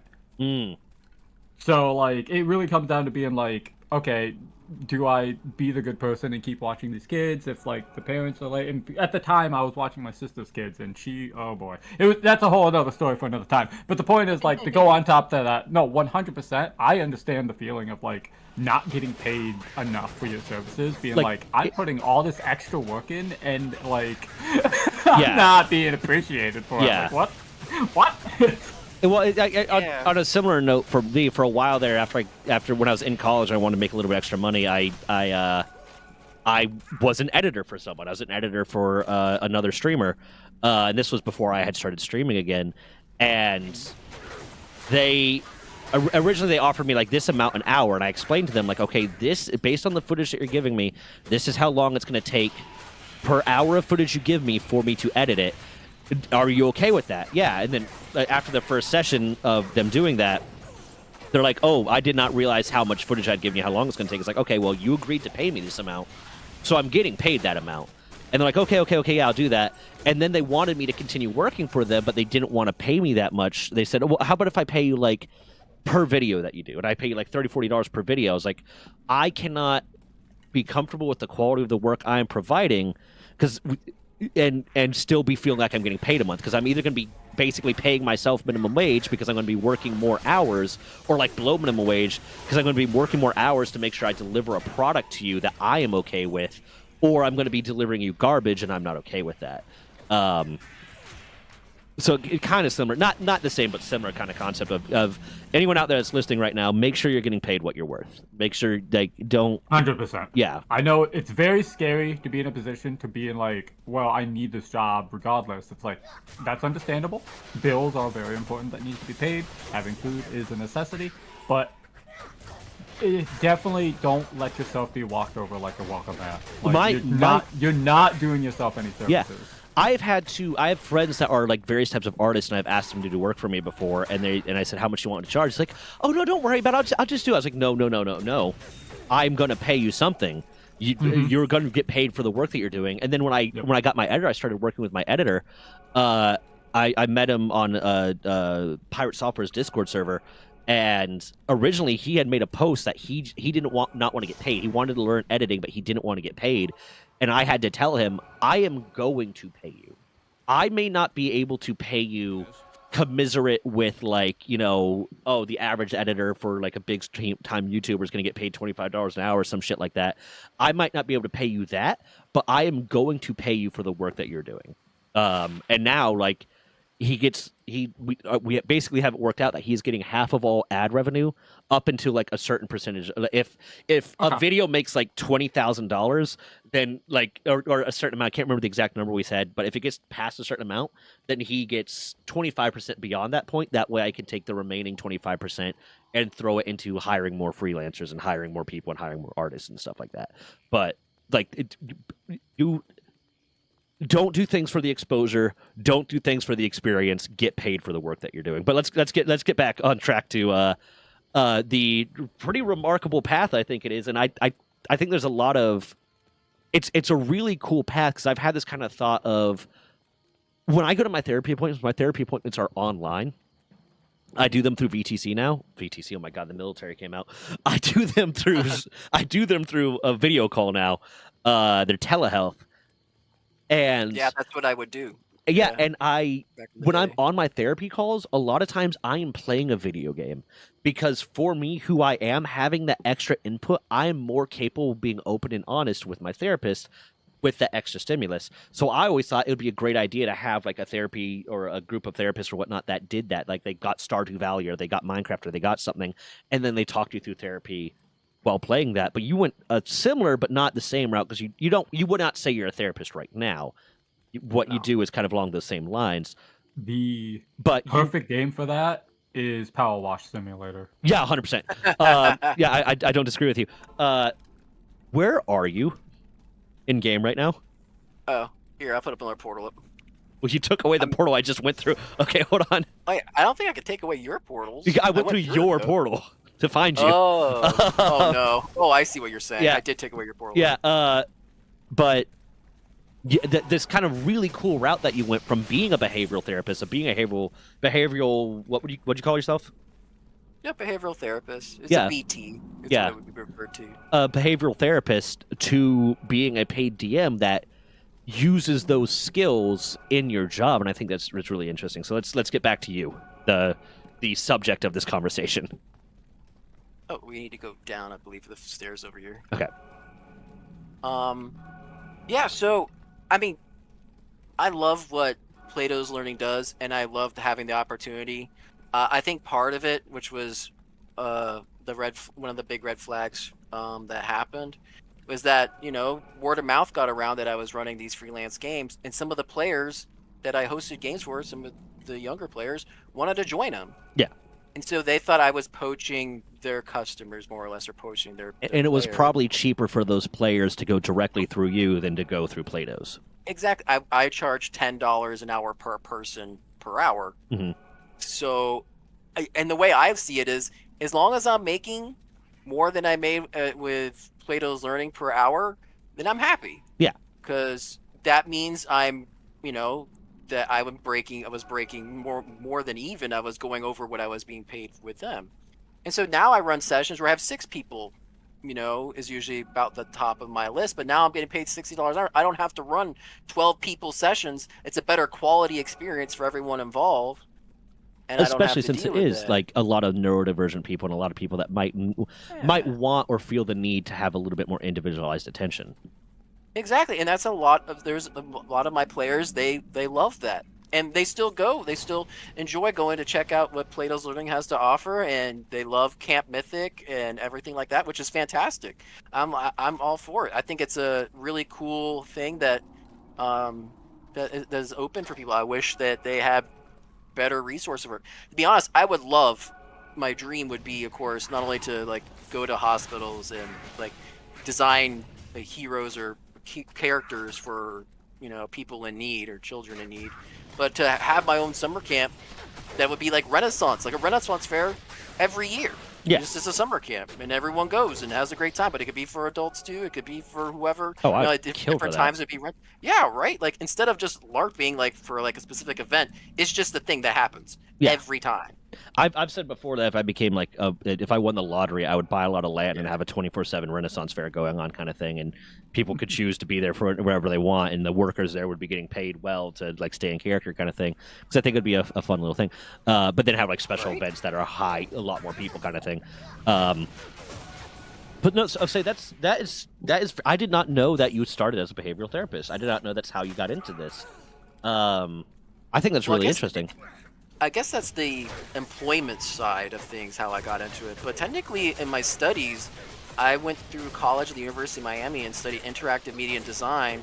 And so I used a lot of that in my designing this game, because what helps people to engage in things, what makes things memorable, was one of my big caveats studying in college, was what makes us actually care about experiences or what makes them special. Yeah. In more or less in a sense. And so it carried over a lot into a lot of my work. So you have a literal like professional knowledge in how to make a campaign interesting and memorable. Like that is you studied that. Yeah, it's a strange course of events that led me to where I'm at, and I'm very happy. I feel very lucky, but at the same time, like, this Runecraft ain't gonna run itself. I gotta put the work in so to really make it shine. So on that, then, two things. One, at one point when I was still in college, I actually almost got a grant, and the only reason I couldn't was just I didn't have the time, and I was working in a lab, and my professor was kind of like, no. I almost got a grant to study the mental health impacts of joining something like a LARP group, because I was part of a LARP group at the time. Joining LARP for we were trying to find a scientific way to say outcasts, but for like high school students that would be considered outcasts, the geeks, the nerds, the weirdos, and how that would help improve their mental health. And the professor that told me, hey, you should really do this. Like, he really wanted me to apply for this grant. Gave me a book on how to like quantitatively analyze someone's mental health through like questionnaires and through stuff like that, but how participation in that might improve mental health and might improve educational performance, how those two things might be correlated, basically as a way to try to be like, hey, schools should start introducing clubs and sports teams, quote unquote, that are things like D&D and things like LARP, because it's a physical activity. It allows these outcast groups, people, to participate in a physical activity that creates a sense of companionship and belonging, and in a way that they find enjoyable, in a way that that works for them. So on that note, as someone who went the route of behavioral therapist to professional DM and kind of uses those skills.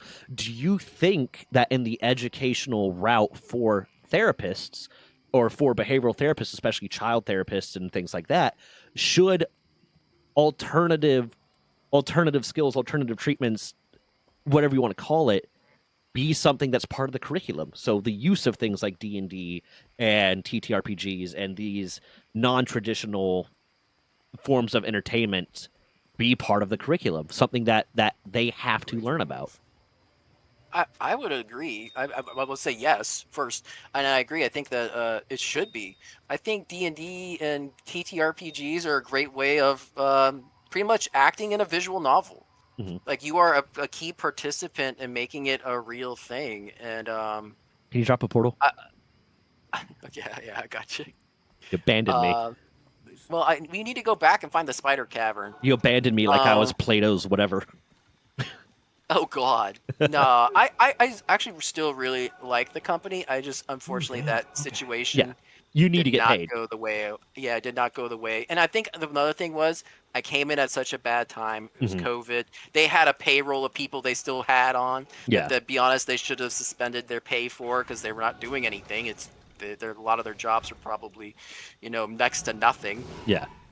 But yeah, Um, go on it so, with the Yeah. the use of non-traditional mediums, Oh, yeah, non-traditional there's even a therapy business- mediums.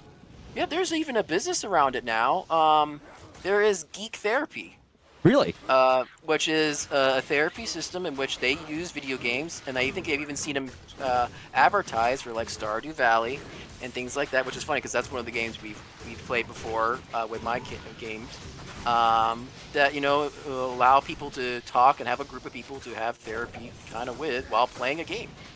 Okay. Now, of course, I'm not sure if that'll be covered by every insurance. The hardest part is insurance is always a pain.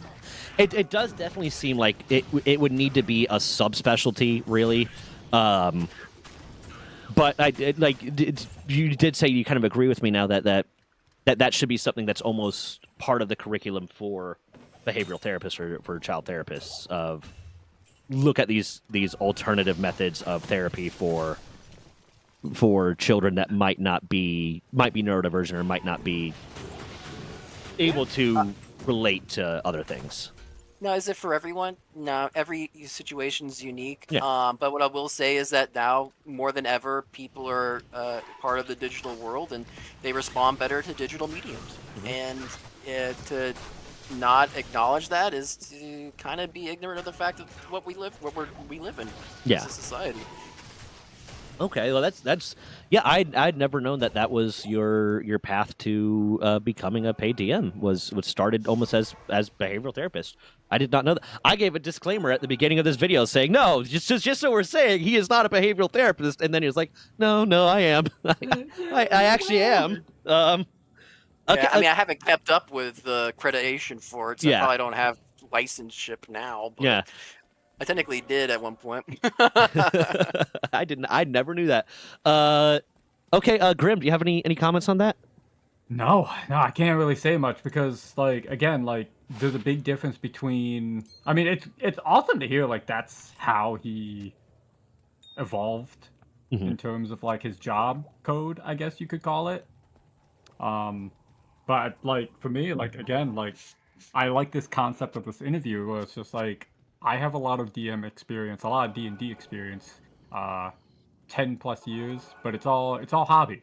Yeah. And you're doing it as like a job, but still equally like still has that level of like experience. So it's just a really interesting like way to look at it. We're being like, despite us having like similar experiences, it's still like vastly different to like how we just kind of handle the group sessions just because of like you're doing it as a job. Like you have to look at it as a more like clinical way, being like, am I going to be able to pay my bills by continuing on? Yeah.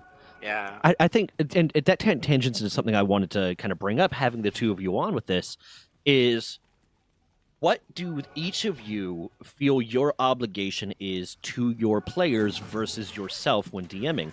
Because I remember I was in Tiamat's whatever, it's a Facebook page for D&D players, and someone posted a comment about like, or a post about like, do you think that if you have a paid DM, that you should have more control? If you're hiring a DM, you should have control a little bit of how the campaign is going to develop and what the campaign is going to be about. And my comment to that, my reply to that was, well, yeah, if you're paying for this, then absolutely you should, because you're buying a product. And someone's like, well, if you go to a steak place and order a burger when they only serve steak, then I'm going to kick you out of my steak place.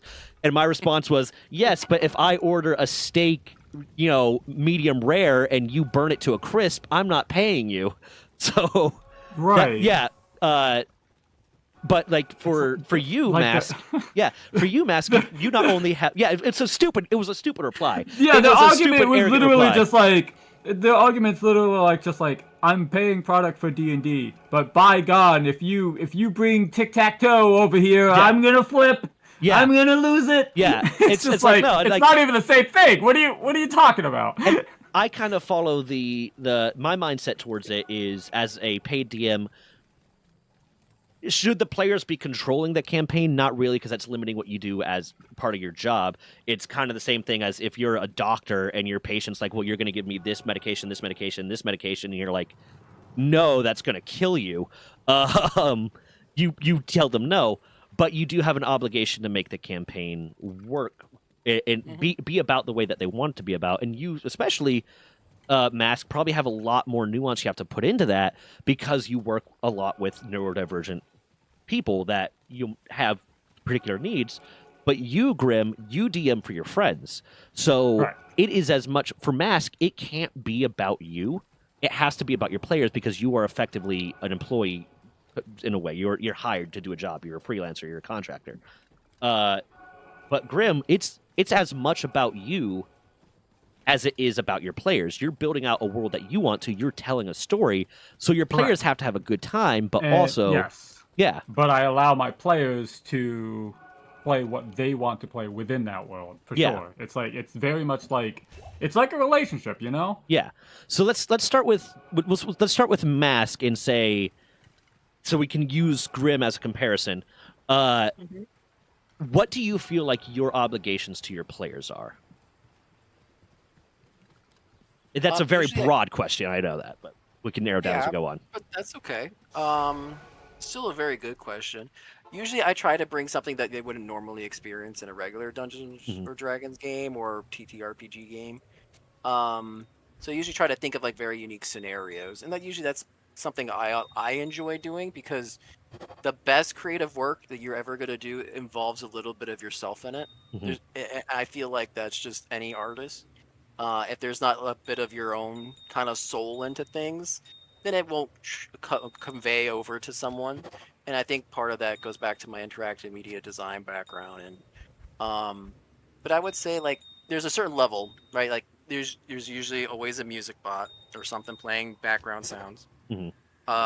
There's always a VTT that's the common accepted one, or one used that is established at the beginning. That is usually I state mine in the post for it.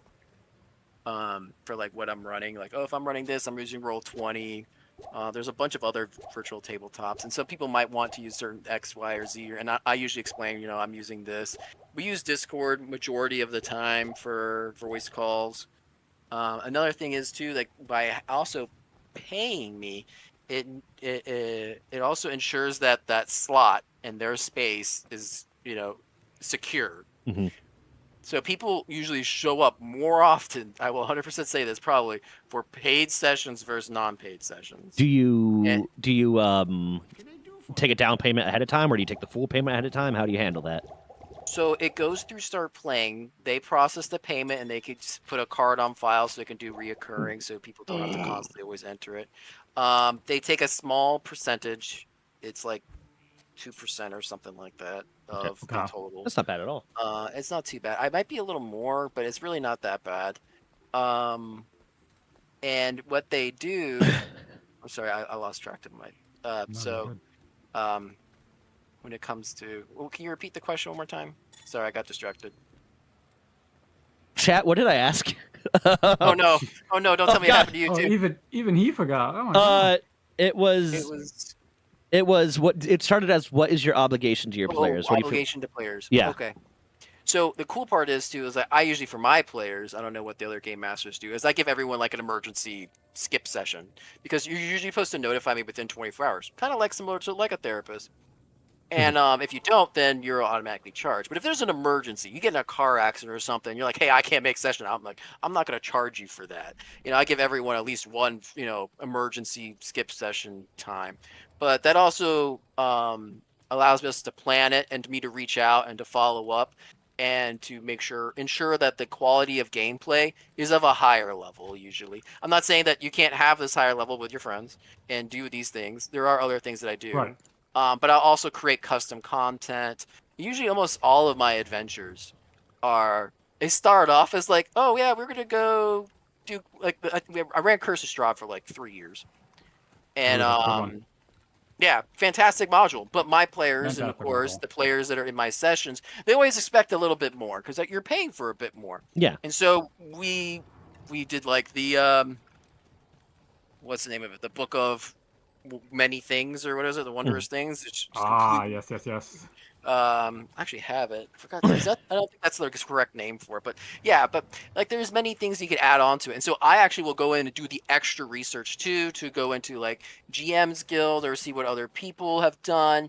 And so I ran like the extra added module of the orphanage, which is in Curse of Strahd, as well as I ran the extra module where we actually played a song that people had recorded for Strahd and Tatiana having that conversation. There was actually a singing part, which you'd probably really enjoy, Grim. Yeah. Yeah. It's a 7-minute song. It's on YouTube. You can find it, and it is a ballad between Strahd and Tatiana when he's playing the piano and she is Ooh. dancing in the room, and of course. It kind of covers a little bit of that strange situation that they're in. But my players, like I said, they're more closer to little terrorists because of the things they do. But like one of the things they did in that particular campaign is they brought Sergei back to life. Okay, I don't know how much to tell you how you could throw a monkey wrench into a plot where the brother was viciously killed. And then bring the dude back to life and not think he's not gonna have trauma or issues and like want to like either seek revenge or like go on like a straight like monk and just like doesn't care about the world anymore. Like little things like that. So your improv skills have to go through the ceiling because at some point or another, they're going to adjust the game to what they're looking for and have fun with it. They want to have a good time and have fun, and so they know they can rely on me to deliver that for them. Like, the mayor of Vallaki, was it Vallaki, or one of the cities in Curse of Strahd? They went to his house, and he's like, "Well, we're about to have this festival of the sun or whatever," and they're like, "Oh, we don't know what we're gonna wear. Let's have a fashion show of outfits that we have, and we're going to drag the mayor into this and see what outfits we're going to wear to the festival." I'm like, are you sure that's what you guys want to do right now? Like, there's like this deadly witch out there in the swamp somewhere. You have all these other side quests you could do. That's the one thing in Curse of Strahd, they literally like throw everything in the kitchen sink at you once you get to the main like village. And it's just like, good luck. And it's like, you can pick whichever one you want, but all of them could be certain death. And it's like, and then my player's just like, yeah, we're going to go to Starbucks. I'm like, there's not a Starbucks in this city. We're There's about a Starbucks. We're making Starbucks.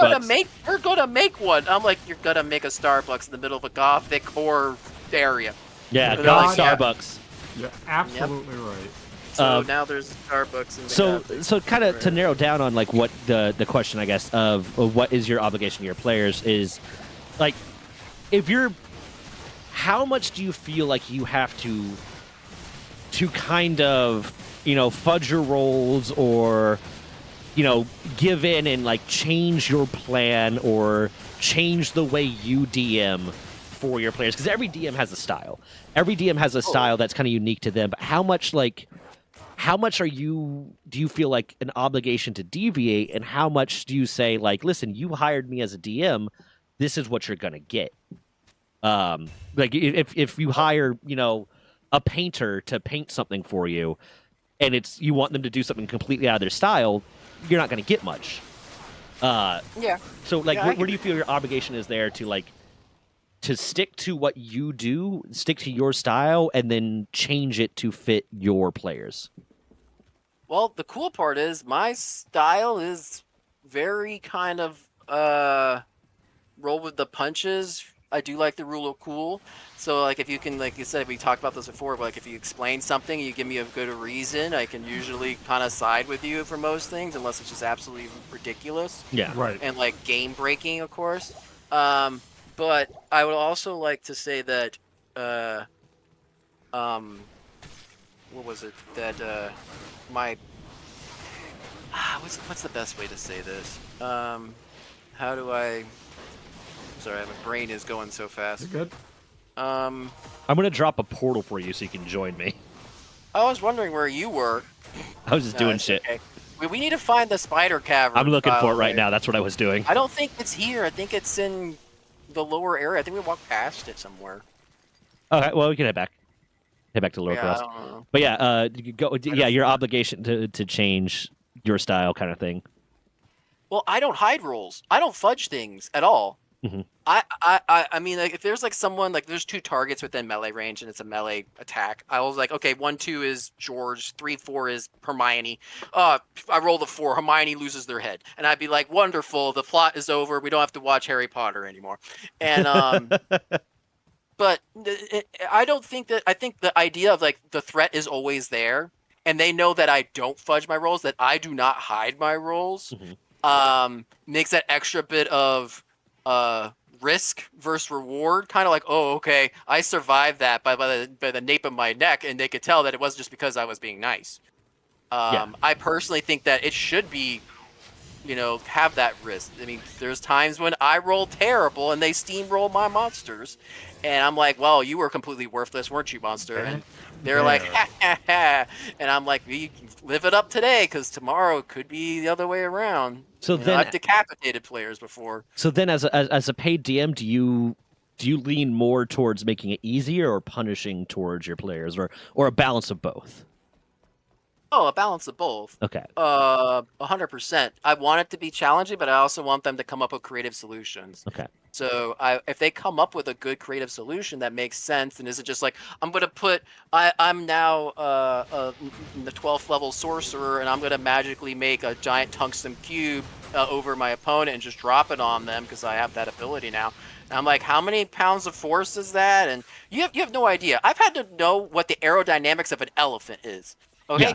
like there are some questions that I don't have to be asked unless it's because of running games. My favorite little fact is squirrels don't take fall damage like in the real world. So if you polymorph into a squirrel and catapult yourself into a castle, you're not going to take fall damage. Oh yeah, because their tail gives them their tails give them natural. levity. Their terminal velocity Snowfall, is sorry. less than what it would take for them to take any damage. So that's a little science fact for you, buddy. Okay, so yeah, go on. I'm so sorry. That's exactly right. Like little tidbits like that, I'm chock full of. But usually at the beginning of session, because you say, do I fudge my rolls? I don't. But what I do, I will run like a little trivia, and then so everyone usually ends up with like a point of inspiration at the beginning of the session. Yeah. And they don't always end up using it by the end of the 2-hour session, because they usually run 2 hours, which is a pretty good time frame, because usually after 2 hours, your brain's starting to melt. Depending how if especially if you're coming back from work or school or whatever, your attention span can only usually last that long. And the fact that you're paid, like if you ran particularly long sessions, that would be prohibitively expensive. Yeah. And Yeah. so it makes it easier for a weekly schedule. But I've run sessions for 4+ hours. I've run one-shots over weekends and for birthdays. And my rate, the cool part is, because I get to set the rate myself, I just charge the same flat rate for everything, even though you would think for something special I would charge more. Yeah. I already have all that stuff prepared. It's just up to you, where I've been at where they threw me up on a TV. Oh shit. And I've run the session from like their TV, and they're all sitting on the couch with their sheets and everything like that. So Yeah. Well, okay, so I'm gonna harp back on that, the 2-hour thing, because I have questions about that too. But like, let's switch over to Grim real quick, and in response to like kind of how his obligations, because he is a paid and he has to, go towards that. you are being a DM because you want to be a storyteller. You want to. Correct. That's the world building is part of what you enjoy out of it. So where does your obligation to your players go? I mean, it should always be fun for the players. That, like we said earlier, the DM's goal shouldn't be to win and beat the players. Correct. It should be to build a story that they are satisfied with, that the players can enjoy. But where do you feel like your obligation begins and ends towards your players? I have found in my experience that in terms of when it comes to obligations, whether or not you're being paid to do so, or if you're doing it because you yourself enjoy creating a world, just even if the world is just for yourself, it really comes down to a per person type situation. But for me, I I don't feel really obligated to stress too much about it. I'm very much of a go with the flow type DM.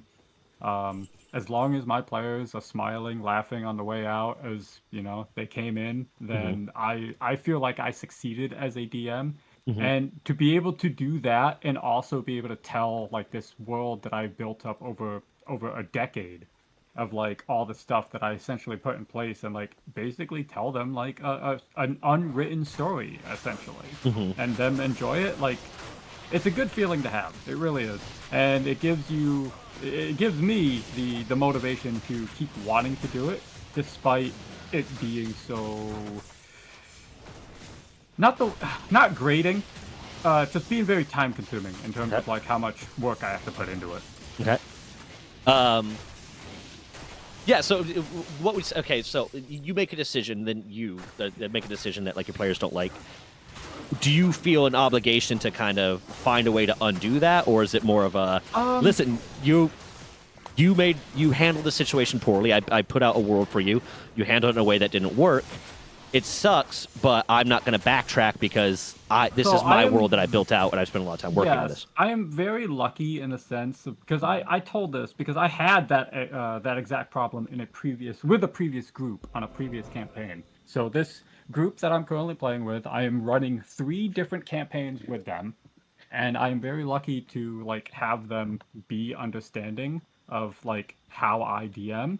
And I told them from the beginning, being like, hey, the way I DM is this world evolves with you. So if you do something a particular way, or if you react or act in any manner, the world will react as if it's like as close as it can be to real life. Okay. So if you act dumb things are gonna happen to you. Play stupid games, win stupid prizes.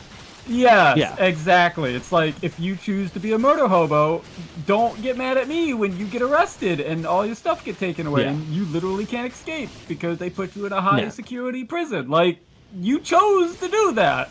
Yeah. So okay. But that being said, the reason why I'm grateful for that is because I had a previous group that did kind of have those kind of like stipulations of being like, hey, I don't like how you did this. And one of my players was a DM themselves as well, so it was literally just like an argument in like how to DM sort of situation. Just I DM'd a particular way versus how they would do it. And I told them just like, look, I don't know what to tell you. Like the way I built this, I had it designed that if you guys did it, you know, if you guys did it specifically away, because I built the entire encounter around the entire party's strengths and weaknesses, but they chose to ignore all the hints that I was giving and being like, no, we're just gonna do it this way. And I'm like, I mean, yeah, it's on them. You can choose to do that, and they did. And I got 2 different Discord messages, both like 2 paragraphs long each, so like 4 total paragraphs from one of the players that was that other DM who was basically like, how dare you? Yeah, like not like he says like this isn't a complaint, but he was very much complaining. This isn't a complaint, but I'm furious and how dare you? Yeah. And he was even more mad at the fact of being like, and I don't know why you didn't like change this after I brought it up last session. I'm like, because I told you, it's like I already had the stuff planned out. Like this was like 2 weeks in the making. I'm like, I'm not. At this point, it's your job to adjust your play style, not my job to adjust my entire session. All right. So for context, and you guys can go ahead and like say how you would react in this situation. The specific encounter that I had set up was they were in a tournament, and I told them at the beginning that yes, you can go ahead and help this merchant and be their sponsorship, because it was basically like NASCAR, where like they're doing this like combat slash obstacle like tournament, being the champions of this merchant. So the merchant would give them items, and in this case, it was magical items that they could use in the tournament to kind of showcase how good the merchant is at like creating magical items for like selling purposes. It was the UA arc for fucking the Yes. sports festival arc for the support class in My Hero Academia. Yeah, sure. Yeah, Um, for all you nerds out there So watching the a rules D&D for the- video. I was very, very detailed, and I've said it multiple times. I even had a writ-up spreadsheet of like, these are the rules for the tournament. You can use any racial or class feature that you have, but any magical item or potion that wasn't directly given to you by your merchant, you cannot use. Yeah. So they're like, sure, that's fine. That's not going to be a big deal. And on top of that, there was 4 total rounds where the final round was going to be like a massive battle royale type situation where they would basically do combat with these 3 other teams at once. But the first contest was a acrobatics type situation. I built it around the druid character because they had pretty good. They had the best athletics in the group. So I'm like, okay, I'm gonna set this up so they're here like, oh, it's like a physical thing. They'll send the strongest person on their team. No, they chose the most dexterous, and I'm like, this is going to be rough because like one of the things that they had to do was like they had to push through with an athletics check, push through a wind wall that was pushing them back towards the beginning. So if they failed the check, they would move back 10 feet, and they had to do this for like 50 feet. And he's just like, well, can I fly over it? I'm like, well, no, it's closed, because he was playing in Akira, so like he's like the bird people. Yeah. Uh, Aarakocra? Yeah, Aarakocra, that's the one. Akira's anime, bro. Yeah, he really is. Too many letters in the name of that race. Yeah, I tell it's ya. complicated. No, 5 complicated. letters, but yeah. It's Go on. anyway, Feels like a dyslexia. lot more. It feels like a lot more. It really does. Each letter is a syllable, man. Anyway, yeah. So I'm like, no. There's like a magical ceiling. Like obviously the people in this like stages can watch you, but if you try to fly up, you will hit a wall. Yeah. And like they felt like immediately they're just like, oh well, I feel like you're just like removing the power of like what my character can do, and I'm like, well, this competition wasn't built for your character; it was built for the other one. Yeah, And you chose to put yourself in this situation. It's And, not like- going to go well for you. Right. So he manages to push through. I think he came in 3rd, and then the next round was a combat. Was not a combat. Was a puzzle one for the intellect character. Which thankfully they're like, oh, we'll use our wizard for this one. So he did good in that one, and then the final one was combat, which the druid surprisingly did well with the shapeshifting. So they managed to pull it back, but as it went on and like they kept getting more and more annoyed, being like, why can't we do this? Why can't we do this? Because they like the wizard tried to use a magic item to solve one of the puzzles that he had in his pocket that wasn't given to a merchant, like that he just had. Like basically it was a magical magnifying glass that reads. Hold on, like, I'll be that right can back. detect magic. I'll be Yep. right back. Yeah, continue. So magical. Oh, I will. Yeah, so he pulls it out, and I'm like, okay, well, he's attempting to cheat, essentially, is how I had the mechanics set up. So I'm like, I roll for the judge's perception. If they don't see it, then he'll get away with it. And they weren't paying attention to him. So luckily, he got away with that. But as time progressed and they got to the 4th round, they got pretty bad. And one of the players got really bad initiative rolls. He basically got trampled on by the opposing team's barbarian, and the barbarian absolutely cleaved into him, leaving him with like 2 health left after all the barbarian's attacks. And again, I told him, I'm like, so this tournament is like, mechanically speaking, like 3 levels higher from where you guys are right now. So you could choose to do this, but it will be difficult. And they're like, no, we got this. Yeah. And like they've spent the entire time in the campaign kind of just like winning. So like they gotten like that idea of being like, oh, but this campaign's not as hardcore as he said it was going to be. Clearly, we could do anything. So the ranger, which was the Horror bird, me mask. pretty close, got to be in one shot on round 1, and then got finished off by the opposing caster when they went up.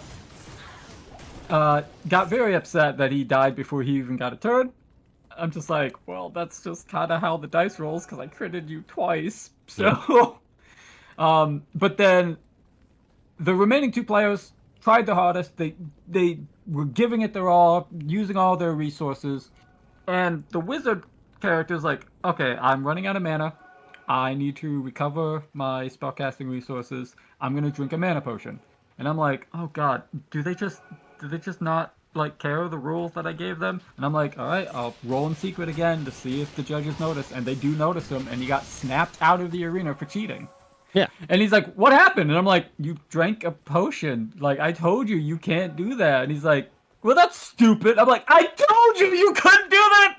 Like, there was like 2 whole sessions before the tournament even began when I was telling you guys the rules over and over again, being like, this is what you can and can't do. Like, this is just a like listening/reading like problem that you guys are having right now. Like, I feel like this isn't a me problem. I feel like this is very much so a you problem. Yeah, I But mean, I needless think to I would have given them a warning and said like, hey, if you do this, it might go badly for you because I established these rules. I absolutely could have. Yeah. I should have. Because I forget things too if they're said after a long session. If we're like 3 or 4 hours in to a long session, I might forget something that was said early on.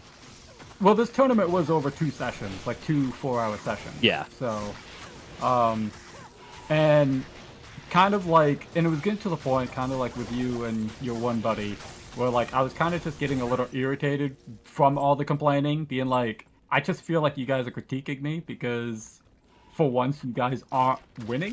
So you're kind of just like being like, well, we're supposed to be the main characters. And I'm like, I understand that, but I also warned you that this is like 3 levels higher than where you're supposed to be right now. So, Yeah. But yeah. Okay, so how would you have handled that situation as a paid DM, Mask? If it's a situation where like, okay, players are starting to have a bad time because they did something stupid. They played poorly, they're having a bad time, but they are paying you. Right.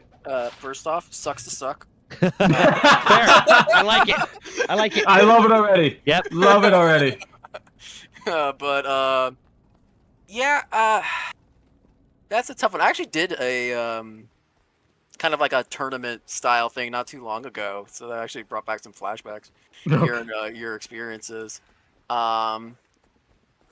Now, if I have a player, oh man, actually I did have a player recently, and like they missed a couple of sessions, and then they show up, and then they're complaining about what's going on in the session. Like, why are we not working as a team? Like, you haven't been here for the last 2 sessions. These last 2 people have been working together great as a team. You're now throwing a monkey wrench into things because you're not properly communicating anything. Yeah. You know, type of thing. You And I was decided just to like, do your own thing, and it backfired, and now you're mad that people aren't in line with you doing what you're doing, but they already established like a rapport and how they're going to work with each other kind of thing. Oh man, I even had to deal with this with the younger players back at Plato's Learning, with like the 16 people, especially the ones who are like, I want to smack John across the head, and it's like the PvP isn't allowed, and I'm like, you know, and then I'd be like, no, 1 versus 16, let's see how it turns out. Yeah. Yeah, if you're gonna, like you said, if you're gonna play stupid games, you're gonna win stupid prizes. And so there was one time, one of my players ended up crying because they're like, "Why did they gang up on me?" I'm like, "Because for the last 4 sessions, you've told them how you're gonna beat them up." Yeah, like in so when RP, I would probably do the same thing. Like, yeah, I was like, yeah, you kept telling them how strong you are and how you could beat them all up. Well, when they got a chance to like finally have PvP amongst themselves, they all teamed up to fight him because he kept flexing so hard about how strong he was. He was so upset, but you know what? He came back and he's been such a better player from it. Oh, that's 100%. Yeah, there's a level of that, and that actually transitions. He learned. Yeah, that transitions well into what my next two topics. Your One, Minecraft video was. yeah. Well, that too, but also what like my next kind of question was for you guys. One, hold on. Did someone send something in Discord real quick? Yeah, that was me. Don't worry about it. Check Discord real quick. Both of you. Oh God. Okay. I sent you a message with the link to the thing, but that's it. Let me see. It says center stage is a message. No, that's just the your group post. chat. Hmm. No, I think it's just the Sonic thing he was mentioning about. Yeah. Okay. Yeah. Okay. Good. I thought it was a That's song. I thought it was something you guys no wanted me good. to put up on. Nope. Okay. Nope. Okay. It's like a 40-second commercial. Yeah, because like at I the know end of the show. someone mentioned Grimm's music or something. I imagine it was you, Mask, because I said someone, and there's three of us in this conversation. And it wasn't me. I don't support my friends. Okay, so my next question, I guess, is for you two. It's a two-parter.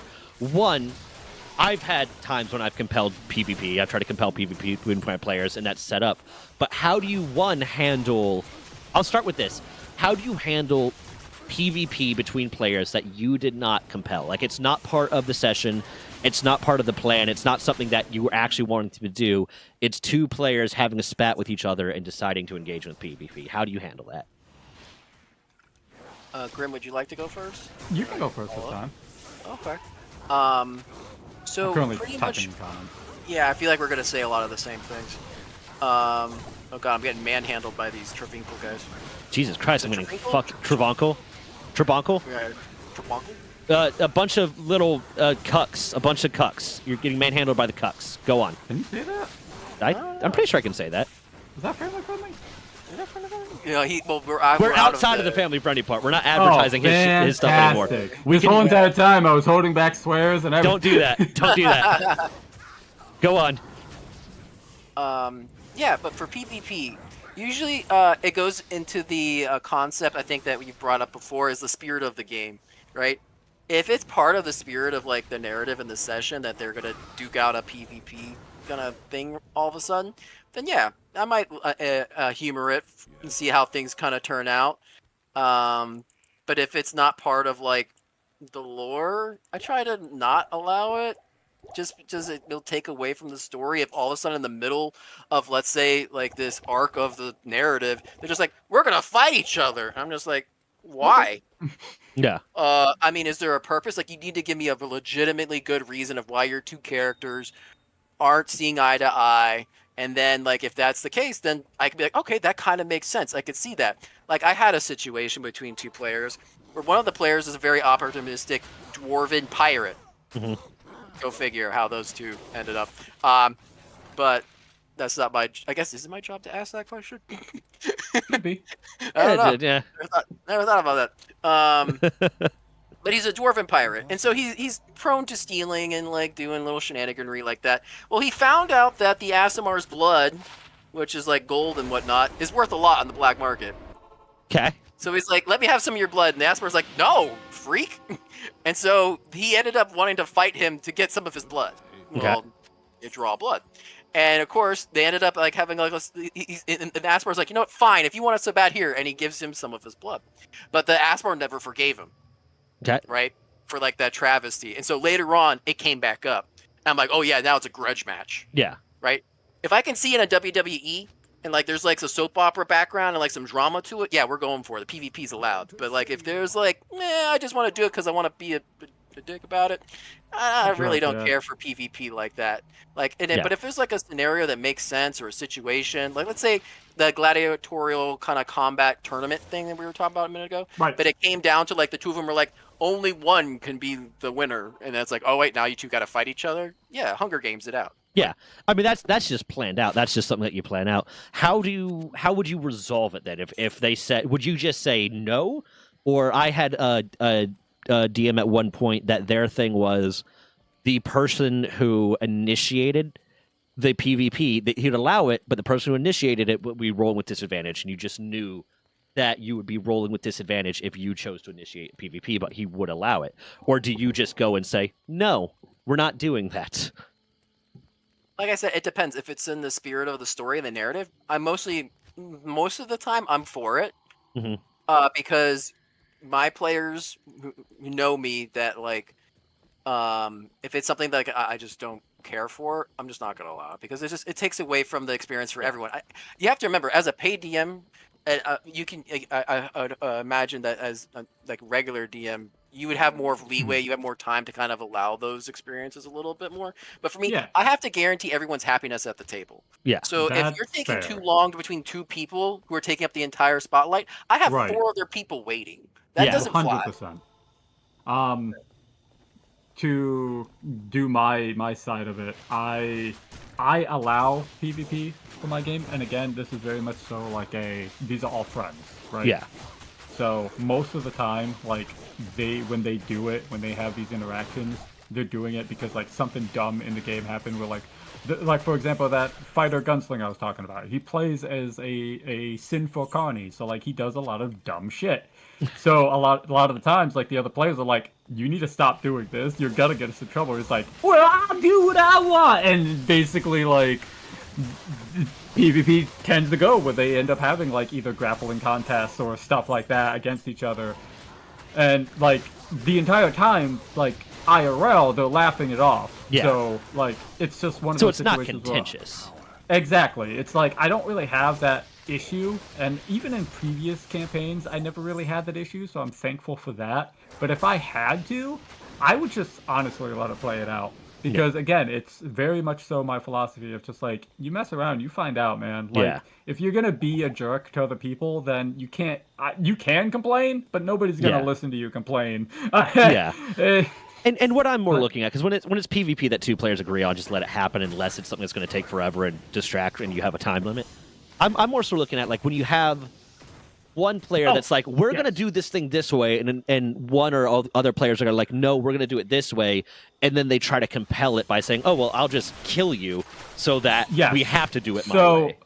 so and this has happened before. Like there was a huge. So again, with the whole Goblin troop that I was talking about, that gunslinger rogue, who's the Goblin King of that troop right now,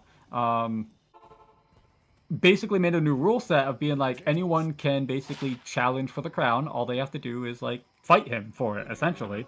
And there's been situations where the other players try to jump in to like stop the fighting, and like they end up getting stared down by like 28 other goblins that are watching it and letting it happen because that's what the rules are for the Goblin King. Yeah. So it's very much so like, hey, sometimes you need to just like pick your battles, choose not to do this. But when this does happen and like I'm role playing out like 2 PvP like one-on-one sessions or whatever, I will typically be like, okay, so you guys roll initiative. Okay, you go first.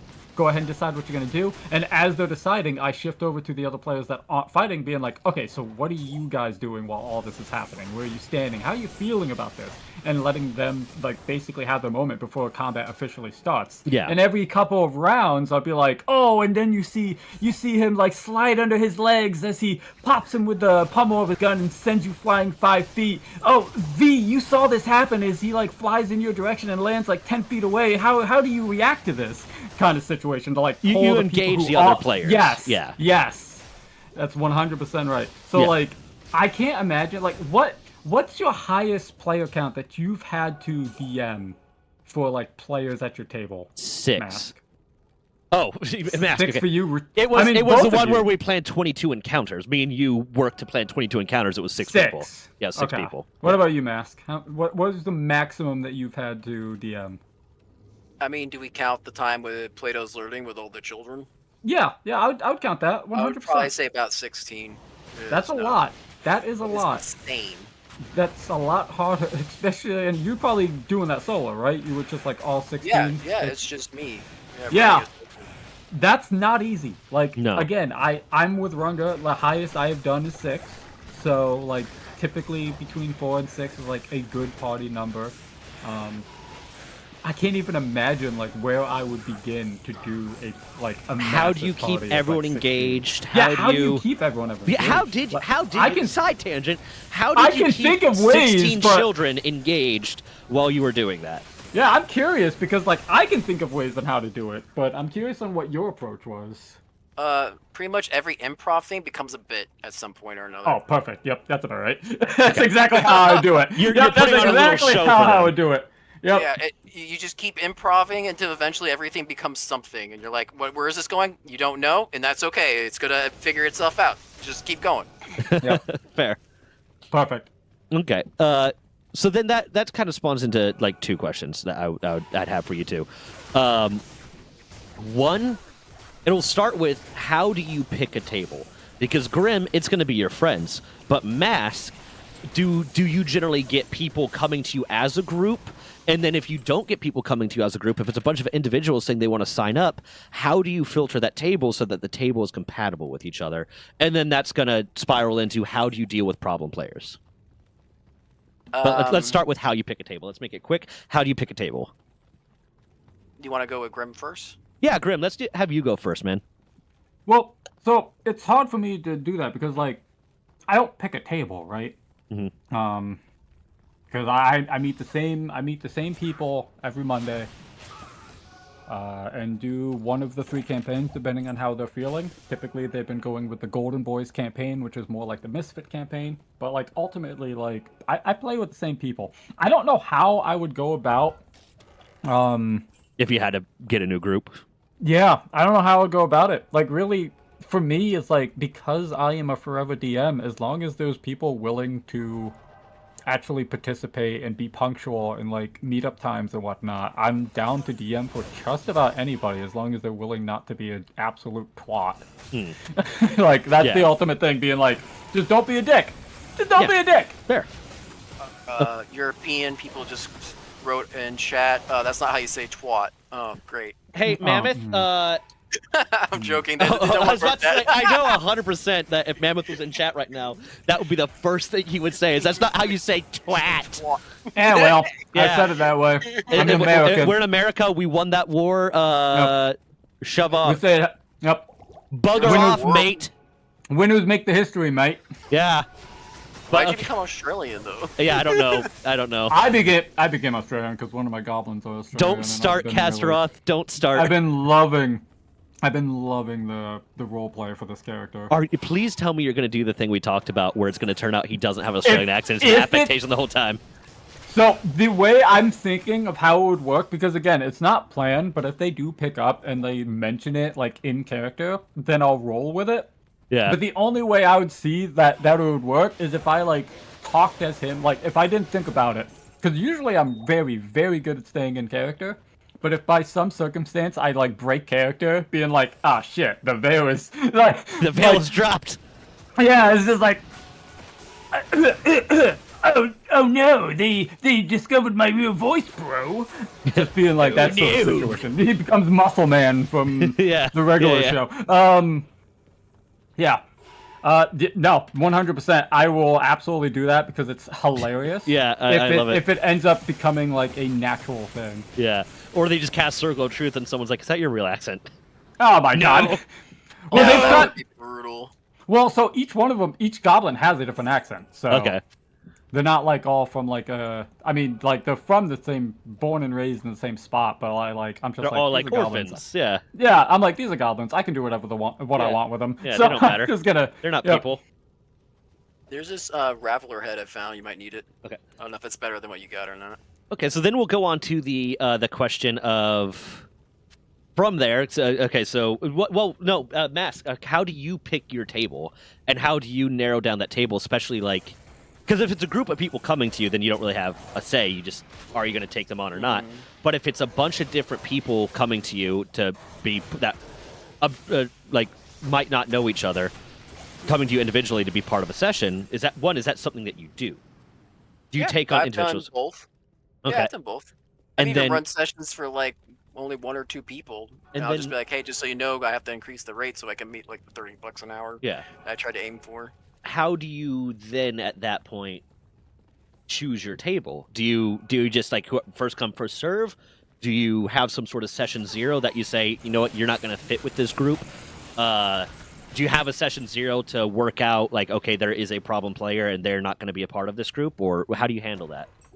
Oh, 100% you should always have session 0. Agreed. Yeah. but I Mhm. will say that like when it comes to paid, usually it's the group. Usually they come with a group majority of the time. It's very rare when you have just one person. But most of the time, what happens is I'll be like, hey, I just researched a mess ton into Eberron. I have this a campaign idea I want to run, and I'll post it, and then people will be like, hey, I'm interested. Uh, I'll join up here. What do I need to know? And I'll give them like the documents that they need to know for it, and they're like, okay, well, we're still waiting for more players. And then once we get like a couple more players, they'll schedule a session 0. We'll go Okay. over boundaries, baselines, what our goals are. What we're looking for is the time slot that we have currently, a good time slot. And usually everything kind of fills itself out. Most people, especially those who are in the willing to or who want to pay for a session, are usually of the mindset of they're wanting a higher experience. So they usually behave at a higher level Mhm. most of the time. There are some rare occasions when I do have some troubled players or difficult times, but usually they're pretty rare and far between. I've got a lot of players, like I said, across the world, but of a lot of actors Okay. who are in the acting field, or even professors. I've had professors That's actually really cool. Yeah. who have been I would players. love to DM a group who would like have like A an background? acting career. Yeah. Yeah. And so I try my best. I personally don't have as much of an acting background as probably a lot of other people do. But I think that also makes it so it's a unique experience so they can shine, and Yeah. I make sure that they have their moment in that spotlight that they're looking for. And that's something that I don't think every single game master who goes freelance, they have that, always bring that to the table. And I tried to, I remember I had to do a training and would start playing. Like they had like a little like introductory training, like, to, talk and like figure out the tools and software. And they're like, is anyone in here, anyone in here with more experience? I'm like, oh yeah, I mean, I've been doing this since before the even guys had the payment system. From before for a time. Yeah, back in the Land Before Time, where Oh, we're getting fucked up. Yep. yeah, I walked in there, I walked out immediately. Yep. I was like, this is the shit and a half. Yeah. Go on. It's Go on. real bad. Trying to lure them out, maybe we can kite them away. I didn't pick a single druid spell for that. This entire time, by the way, I've been working on D&D stuff since we, It fits. It's fitting. You should be. I already made 2 goblins, so There you go. But yeah, go on, Mask. So I'm fighting these guys too. Yeah, that was not a fun experience walking in that room. Nope. I got one over here. I'm trying to just beat up for a bit. But yeah. I So can just- generally, you're saying you don't generally have a problem with that because you don't tend to get those players that are problems, and then you don't Yeah. tend to take on individual players. No, That- I do take individual players, but usually they're joining into a group, and Yeah. so I've never usually have to run a session by just one person. yeah, I was That'd gonna be say. very odd. I I've was done gonna that say once or twice, but it's usually very. Well, I meant very more like individual rare. players were like, hey, you put out, I'm gonna host this, and you have like 5 people who don't know each other all coming to say, I want Yeah. to be a part of this. Yeah, and sometimes they'll be like, "Oh, can I invite my friend?" And I'm like, "Yeah, by all means. Like, invite Yeah. your friend. Like, if you think they would enjoy this." Eberron was probably one of the most research-intensive campaigns. One of the ones I did because I wasn't familiar with the world yet. Okay. It's a pretty cool environment. It's where the Warforged come from. Mhm. and I have a also, like, Warforged right Guards. now. Yeah, but I really like the idea, and it's funny because right when I was doing it, Keith Baker also released. Who's the person who did that? Released a whole document about, I guess, the wild area, and that was my whole campaign. So I like to think he was inspired by me. He saw my post and was like, "Ooh," But yeah, I did a whole area because in Eberron there's a whole country that's run by monsters, Yeah. and so my whole campaign was about Fuck! a group. He's here! Jesus, what are you doing? You're not supposed to sell Mephisto Girl Scout cookies. No, I'm sorry. I just wanted to really talk to him about my Lord and Savior Rathma. Oh God, dude, I don't even have my merc. I'm just over here with a club. I Oh, forgot to yeah, revive my Merc, and he just bodied my clay golem, so I'm not going to worry about him. No, bring him back. I need something to soak these Okay, hold in. on. Anyways, so yeah, let's move on from that and talk about how do you deal with problem players at your table. Then let's start with Grim about how he deals with problem players. Those problem players tend to be his friends. I guess you've been with the same group for a while, so you don't really have problem players. But when one of your players is being problematic, how do you deal with go that? back and get potions. How do you? That's the thing. I didn't really deal with it. Like, so You're a piece of shit. You're fuck you. Go on. My problematic player that I had was that one DM that was in my previous group. Like, that was the only problematic player I really had, and I don't talk to him anymore. Like, we grew up together, like we were friends, and then like this literally broke the camel's back. Apparently, it was too much for him, and we stopped talking. So, that's the problem with stuff like that, and I think that's one of the reasons why people are hesitant to deal with problem players and people like that is because people will take it personally. It's hard to say. You can be really good friends with someone. It's kind of the same thing what my dad told me when I became an adult is you can be best friends with someone and horrible roommates to each other. Like, you can be great friends with someone, but there is a certain dynamic that you can't have with each other and have it go in a healthy way. But people will take shit really personally, so it'll stop being about like, hey, I don't think you're a fit for this table, and it'll be like, oh, well, I guess you just hate me. It's like, no, that's not what we're saying. We're saying our dynamic doesn't work. The way you want to play this game is not the way everyone else wants to play this game, or something like that. Or the way you react to a problem is not the way that everyone is comfortable with reacting to a problem, kind of thing. Yep. So, yeah. I just decided, like, again, I just told him off. I'm just like, dude, like, this is how I DM. I literally warned you guys at the beginning. They're like, this is what to expect. Like, the fact that you guys are, like, complaining about this now, like, literally, like, a year after we started, is weird to me. And it, again, just makes me feel like, it made me feel like a bad DM. Like, it made me feel like I was failing as a DM because they weren't having fun, despite, like, I'm setting them up to succeed, but they chose, like, they went a different path and, like, literally chose the worst possible outcome to succeed. I did, however, use that as a learning point for my future campaigns, and there was some situations where, like, it almost repeated itself. Like, I was to the point where I almost was never going to do, like, a tournament style, like, thing in Dungeons & Dragons again, but I'm like, you know what, this new group, you know, they're a lot more open-minded. Like, I even explained to them before, being like, hey, look, I've done this bit before in the past with this group, I gave them the exact story I gave you guys, being like, this is what happened. So if you guys want to do a tournament, which is where you guys are right now, is in this gladiator, like, tourist city, you can. Just know that, you know, I have a very specific way how I do these, and I give you all the tools you need to succeed. Just, you know, hopefully you follow the rules in terms of, like, how each... Because I have a table of 20 different tournaments that it could potentially be. Like, it could be something... It could be a combat-based tournament. It could be, like, literally, like, something as simple as, like, oh, it's Hell's Kitchen. It's a cookery fucking tournament. And at that point, it's all, like... I have a character that's called Halfling Chef. I win. Dude, it's, like, legitimate... Like, I did that tournament once, and it was so fun, because, like, the majority of it was role-playing. Was just, like, how do you role-play your character doing specific things? Yeah. And so far, everything they've enjoyed. Even, like, again...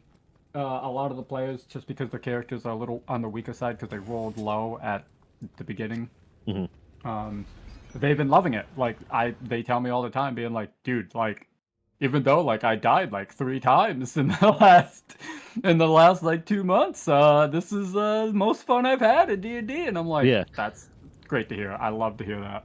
I mean, one of my characters, when we started this new table, the joke became that I just had multiple concussions, multiple traumatic brain injuries, because I was playing a rogue, but I was playing him as a Gordon Ramsay-esque character that was just angry all the time.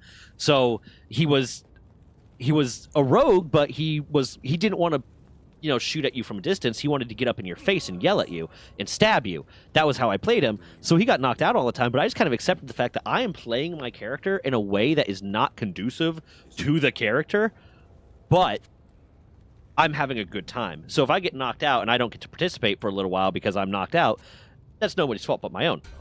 Right. But I also I get where you're coming from a lot too with the whole like, one, you put a lot of effort into building this thing out. You put all this time into building it out, and then people start having a bad time, especially because of the way that you They start described it. shitting on it. They started having a bad time because they weren't playing the way that it was supposed to be played. They wanted to play it differently than it was supposed to be played, and now they're angry that them playing it that way isn't working for them.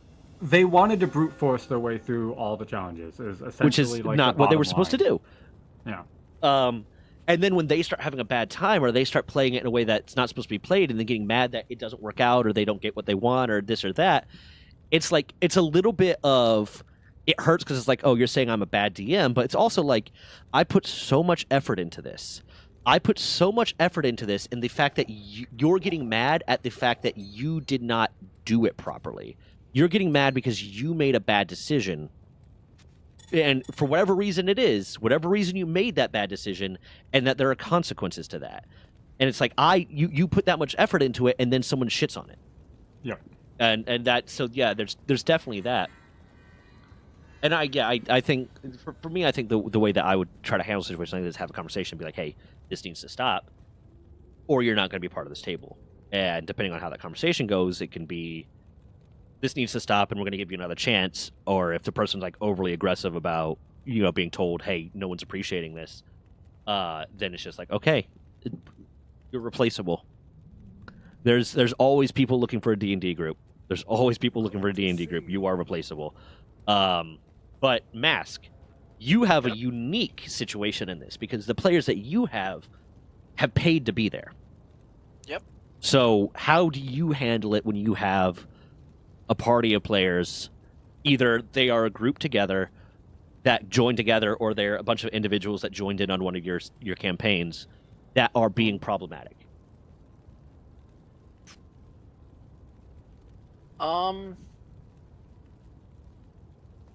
Well, that depends. Is the whole party problematic, or is it just If the whole party's problematic, then that's just like, hey, if they want to screw with each other, the way I define a player in this is someone that is making the rest of the party have a bad time. In whatever way, whether it's the way they're acting at the table, whether it's the way they're acting in RP, whether it's the way that they are choosing to play in relation to the way everyone else is choosing to play, whatever it is, a problem player is someone that is causing other players to not have a good time. Yeah, I think this is very much like a broad stroke question, being like, literally anyone at the table causing an issue, how would you deal with it? Yeah. Because if it's a bunch of problem players, then they're not problem players. They're having a good time. Mm-hmm. Yeah. Yeah. Having a good time. Having a good time. Having a ball. Well, the same thing kind of like the PvP thing. Usually it tends to sort itself out. But in the cases in which it doesn't, I usually step in and intervene, and usually I'll reach out to them after session or pull them aside privately. So that way we can handle it in a private, respectful manner, and so they're not feeling like they're being called out in the middle of session. Now, if they continue to do so after I've already gone through the effort to reach out to them, then you have given me carte blanche to call your ass out. Okay. And I will call your ass out. Okay. I don't have time for that. Yeah. So in that situation where so they're being problematic at the table, but not enough that required you to intervene immediately. Do you end up giving them a second chance, and then if they screw up, you just tell them, hey, you can't come back and I don't need your money, or how do you handle that? I mean, the table's well-being, of course, supersedes everything. Yeah. So if they're going to be a threat to that and it's that big of a problem, I've never had a player that bad. Mm-hmm. I have had a situation where I had to tell a player, hey, you can't do this. This removes player agency for other players at the table. So we're going to retcon this. We're going to go back because, I didn't agree with the direction you were trying to take things. Mm-hmm. And then we can redo this. But just so you know, it's not fair to everyone to push it in that direction, because that's what you want when there's other people here at the table, and they're paying too, and so their time is just as equally as valuable. Mm-hmm. Yeah, I think it's more of like common courtesy and just, I think, simple things of just don't be a jerk. Yeah. Be conscientious of other people and be considerate. Have you ever had to tell a player that they're not welcome back? Hello? There was one player that they ghosted me before I could. Oh. Okay, but problem then solved it itself. solved- Trash took yeah, itself it out. fixed itself. It Fantastic. figured itself out, but I was at the point where like they had gone through my Discord and started like posting all these like strange links, and I was like, "What are you doing? The hell? Like, you can't." Yeah, right. And I was like, "This is like a respected space," and that's where I started having to like moderate my Discord even more, like review posts and things. I'm like, I don't want to do that, so you're just out. And I sent them messages. They never responded. I'm like, "Well, are you coming back to session? Or are you to address what happened?" "Oh, it was an accident." And I was like, No, it no, that's not an accident. You could say you got Um, hacked, but that's not an accident. Yeah, exactly. And so I was like, something's not right. And before I could tell them, hey, I'm sorry, you're no longer welcome in the group, they just never came back. And Huh? I was like, you know what? That's fine with me, because probably better off that way if you're going to act this way. Yeah, trash took itself out. Yep. Okay, so on that, you said normally you pull them aside and you say, hey, after the session, how do you handle a situation where it is someone in the middle of a session, and in a session, let's say that's going to go on for a while, because you said you normally do 2-hour sessions, but say theoretically you have a session that's going to be long, and it's like they're halfway through the session, and they are just being a problem. They're attacking other players, or they're telling everyone how to play, or they're being problematic. What do you do? I did have a player one time kind of just like have like an emotional outburst. I and it was want to like- say right now I have a problem player in this game as we speak, because they're letting me do all the fighting of these demons by myself. There's a I portal, was buddy. wondering where you wandered There's a off. portal, buddy. I dropped a There's portal. Is it really? Yeah, I don't see it. What does it look I like literally, again? What's the it looks like a big blue circle of "go fuck yourself." That's what it looks like. portal? Okay. There you God damn! go on. I'm sorry. What's this portal look like? I was starting to Still get too funny. overpowered and I needed help, so I had to make it your problem. Oh, fine enough. I mean, this area is very sketch. Yeah. There's a power jump for sure. Yeah. I had one player, and they had an emotional outburst, and I wasn't exactly sure because apparently it was a response to what something another player had said, but I didn't actually I didn't hear it myself because I was busy like describing the scene, Mhm. and they were supposed to be quiet. Now they're younger players, but they're not like children. They're like young adults in this particular group, and I don't know. They were just very upset about what the person said, and I asked them, what did you say? And they said, "Oh, I said this." I'm like, okay, and it didn't really warrant such a extreme reaction. Mhm. But what I did at that time, I de-escalated the situation. This is where my experience is. I used to be a supervisor over the phones for AT&T, Okay. where people would be like, "I want to speak to your manager." So first de-escalate. So hear I out what the two parties have accidentally to hung say. up. Yeah. Oh, nah, I don't do that. I'll just tell them how it is and be like, hey, we can or cannot do this. Like, Yeah. and they're like, I don't care. I want to speak to your manager. I'm like, I'm the manager, and I'm telling you that's not possible. Well, I don't care because there's someone else I could talk to. I'm like, There's literally they're not, buddy. going to they're going to tell you the exact same thing I'm telling you. You're wasting your time. But sorry, either way, back to the player at hand. And so I pretty much like addressed. I want them to know that their feelings are heard, regardless of what's going on, even if I don't 100% catch it. And then from there I can try to address it. But it was a point where that emotional outburst, I was like, let's take a break, take 15 minutes, come back, regroup, calm down and cool off a bit so we can think better with a level head. And I was like, okay. And then it was so bad actually that one time that I had to end up, I was like, you know what? It's pulled the session into a strange place. I rescheduled session and said we'll kick this up another time, but let's come back to this at another time because it was just like so out of left field. No one saw it coming. No one understood what was going on except for the person like having the reaction more or less. I think you And, actually I told me reached about out to this. them. Yeah. Yeah, and I reached out to them and I was like, yeah, I think I probably did because it troubled me. It was Yeah. the first. No, you told me real that you were having a situation. real hard time trying to figure out how to handle the situation. Yeah. Yeah, and I was concerned because you play with people for 5 years or so. You know them at least at a decent personal level, and I want good things to happen for these people. I don't think they're bad people. If they were, I wouldn't let them in my session. Yeah. You know what I mean? Like, there's a certain point where I'm just like, I'm not going to tolerate it. I don't have the time, effort, and it's not worth other people's money and my energy. And so I remember reaching out to them and I was like, how's everything going? And they's like, oh, I'm just dealing with XYZ. I've got, college prep going on. And I was like, okay, I chalk it up to just, being overwhelmed and stressed. It was a bad And day. yeah. And then they said they needed a break. And I'm like, okay, I totally get that. That's totally fine. And so they ended up that they decided to take a break from the sessions for a while, but their little brother is in the session. So like, I can literally just be like, hey, can you go tell Andrew, So and so. yeah, tell him that we miss him. Then I hope he's doing well. Like it wasn't like they're not never a part of the group anymore. They usually pop in from time to time because their little brothers in it.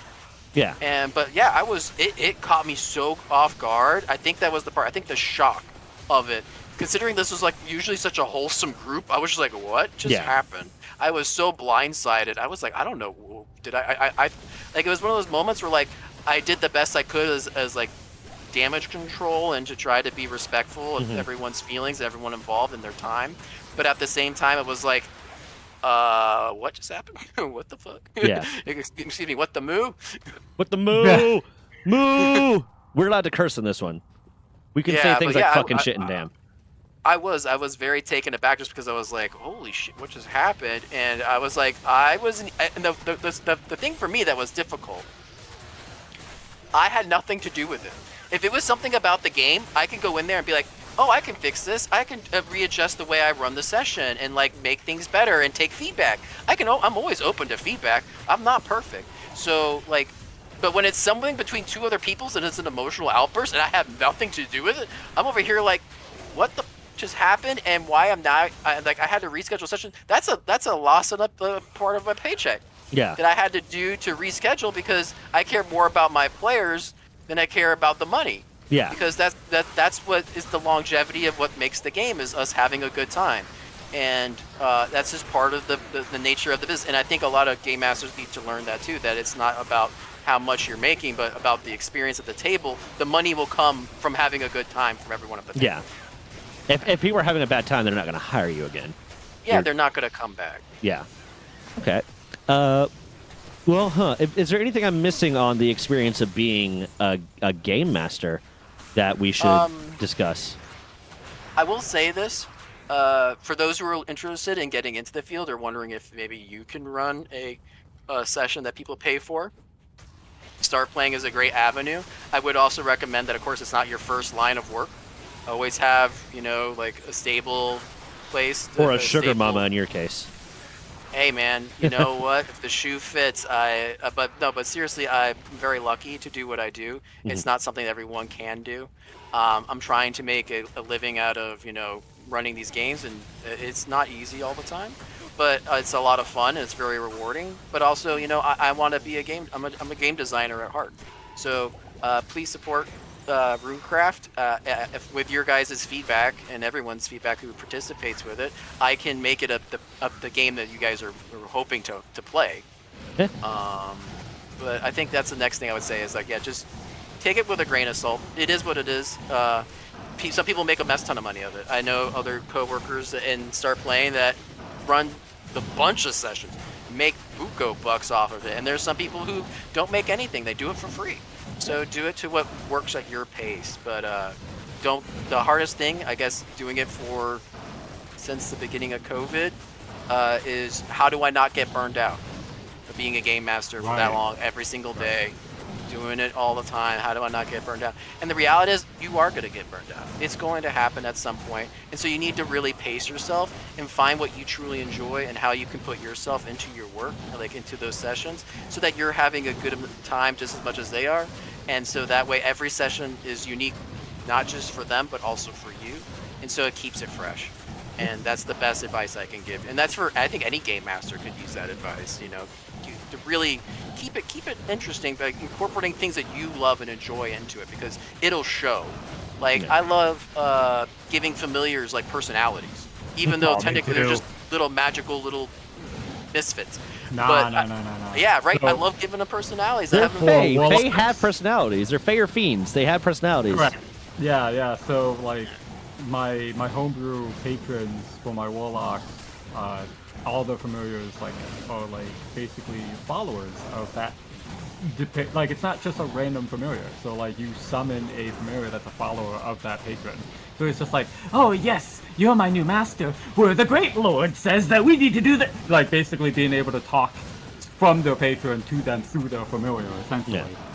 I love giving them personalities. It's so fun because again, like as a DM, it allows me to play a unprecedented amount of NPCs, of characters, and it keeps the mind going.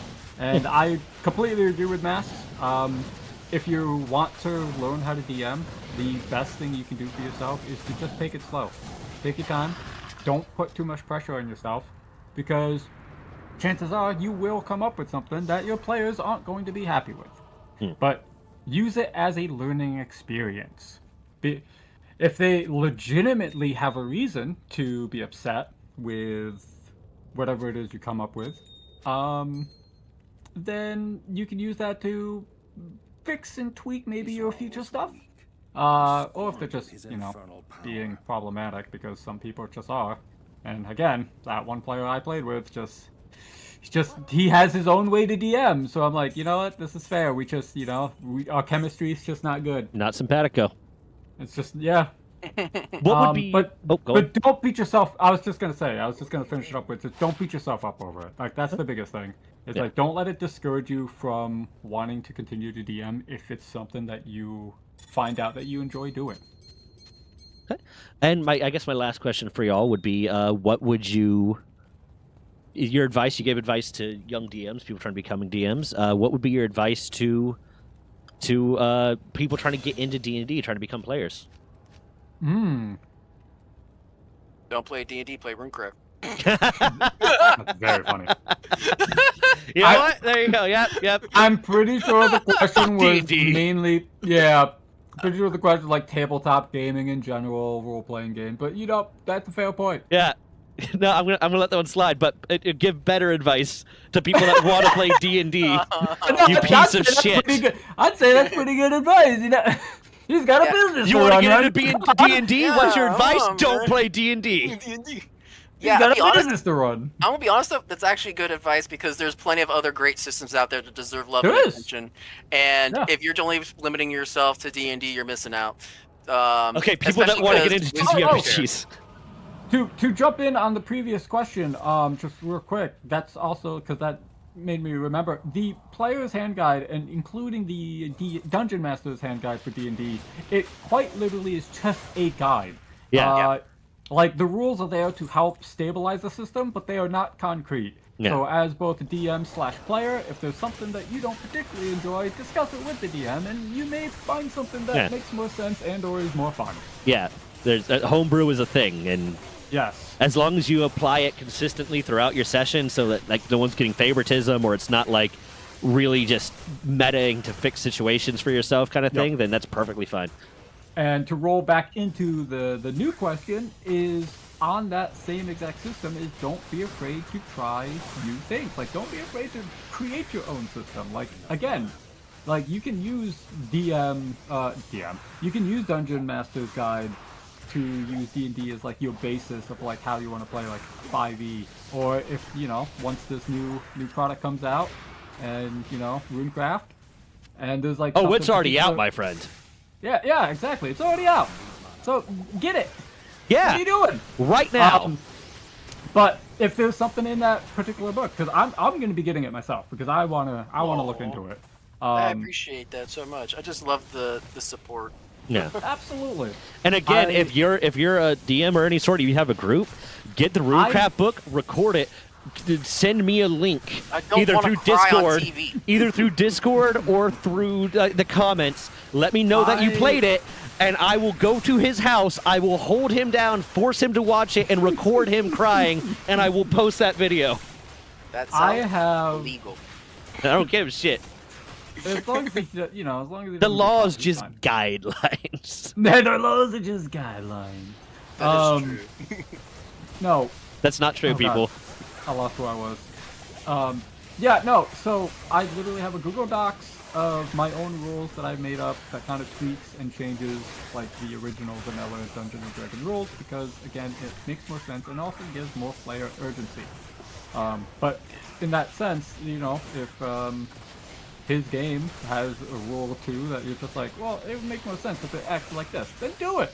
You're not obligated to.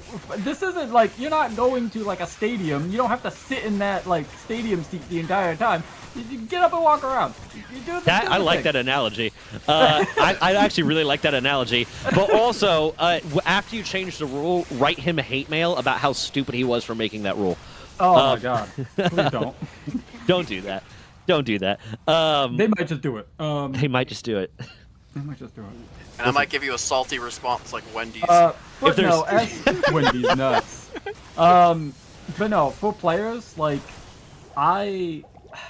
the best advice I can really give, like, just to get people to play, like, new players into any tabletop game is just do it. Just do it. If you Yeah. haven't do it at least once. Yeah. I think like that's Nike's slogan. that literally is it. Like, You say it one more time, you're getting sued. you will never know. You will never know if you will like it or hate it unless you actually give it a try. And on that kind of note too, I'll say just because you've had a bad experience, that might just mean that the table wasn't It for could be a you, one-off. Yeah, not exactly. the game. Yeah, it could You be a might one-off. still enjoy the game. It might have just been a bad table. Find a group of people, find a DM that's willing to guide you through learning to play, and then find a group of people that have a similar mindset about the game that you do. 100%. Like for D&D, again, just tabletop in general, is I treat it like anime in the sense of like there is most definitely going to be a show for just about anybody. Yeah. Like there's just like the genre is just so massive that It's a medium, not a genre. That's Yeah, kind of how I look at it. Right. Yeah, that's a good way to look at it. Like It's like there's art. just so much available to everyone and anyone that you will most likely find something, and it just comes down to finding that right group of people, that right group of friends to play with. Okay. Well, I guess we can wrap up there. If you heard the voice of the person that's just talking, that's Grim D Gaming. It's GRIMDE Gaming on Twitch and YouTube. The professional DM that we have, the one that actually gets paid, that's Mask. He goes by MASQ on YouTube. Do you Twitch? I've never seen you on Twitch. Nah, I don't do Twitch. Okay, I did goes- it one time for like a little bit, but Yeah, on YouTube, and then on just Start Playing Games, which is where he DMs through. If you would like to be DM'd by him, if you want him to be your dungeon master, if you want him to master you, then in his dungeon, then you go up on there. I'm pretty sure there's probably like a special I think it's subscription gonna fee to that. What? Excuse me? I think that sounds like something a little extra. No, not at all. Not at all. I mean, maybe you could. And funny enough, it's for all ages. Oh, yeah, God. just playing games is for all Sure ages. is. That's what we're talking about. That's why we're talking about it. If you want to check him out on there, I am Runga. I've been talking to these guys about trying to get like a podcast going with them, which would be like the similar style of playing a video game in the background while we talk about issues. So if you want to follow that, that's probably going to go on my other channel. Sorry, were you saying something? That I will link here because ADHD. Such a good name. Right, dude. it's such a good name. Yeah.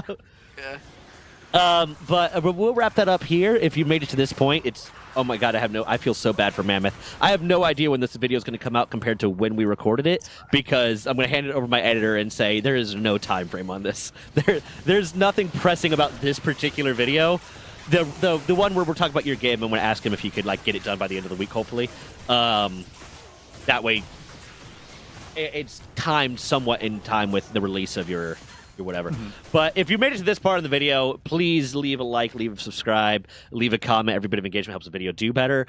Please, if you really want to support Mammoth for having to edit this 2 hour of recording video down, sign up for memberships. 100% of the membership money goes straight to my editor until it reaches a point that I can afford to pay him full time to work for me full time, which means I'll be able to put out more content faster, more consistently. Follow Sorry Were You Saying Something. Follow all the other links in my description. If you want to check out Math stuff, there's going to be a link in the description. If you want to check out Grim stuff, there's going to be a link in the description. We have been recording for upwards of 3 hours and 22 minutes. Yeah. Anyways. There was one last thing. One last thing? One One last last thing. thing. What's this one last thing? Was it last night? Runga, how many likes does this video have to get for us to have play a game? Play a game of RuneCraft. to play a game of RuneCraft? Well, that's the interesting thing that's going to happen here. The more likes you give, the more popular this video gets. It might happen a little bit sooner because it'll motivate Mask a little bit, and we'll be able to throw some money his way. But are we still planning, Mask, to do a live stream of playing a one-shot of RuneCraft? Yeah, so leave a subscribe to the Twitch, subscribe to the YouTube. I'll put out a community post on the YouTube, and I'll put out a post on Discord that says when we're going to be doing that. So if you want to watch a live play of RuneCraft and watch us shit all over, Mask's life's work, then yeah. Yeah, really. Yeah. Oh no! Wait a minute. We could do that. If it reaches Thanks, Sean, No. Sean, how much do you value your hair? My hair? Yeah. I mean, I would like to still have some for the little Okay, time cool. I probably have So left with it. let's set 1,000 likes, and I will break into Sean's house and shave his head live on stream. What? Yeah. The day before his wedding. 2,000 likes and I'll join. 2,000 likes, and you will fly down from whatever state you're in and join. We will live stream us shaving his head as we piss on a written copy of RuneCraft. Oh my god! Well, hold on. What? Yeah. Written? Wait, you think I written? Well, wrote the your handwritten? first printed copy. We'll take your first edition. We'll piss on it. We'll make you print a copy. Yeah. And we will piss on We it. will use all of your printer ink, make you print a copy, and then piss on it. Do you think I'm selling the home printer? No, I'm going for the professional printer. That would hope so, man. And that's another thing. Keep an eye out for if he decides to start. I'm trying to encourage him to, if he decides to start a Kickstarter, help him get printed copies out, help him pay his artist to work on the monster manual, the bestiary for it, because there is a lot of work that goes into this. How much time have you put into this? Like, if you can estimate hours. This is a 2-year project that's probably taken That sounds about right. Yep. about probably upwards maybe 30 hours a week. And how much of your personal money have you invested in this? Oh man, Too I much. don't want to think about that. Yeah, but just How my dra- disappointed is your just- fiance? she loves me very much.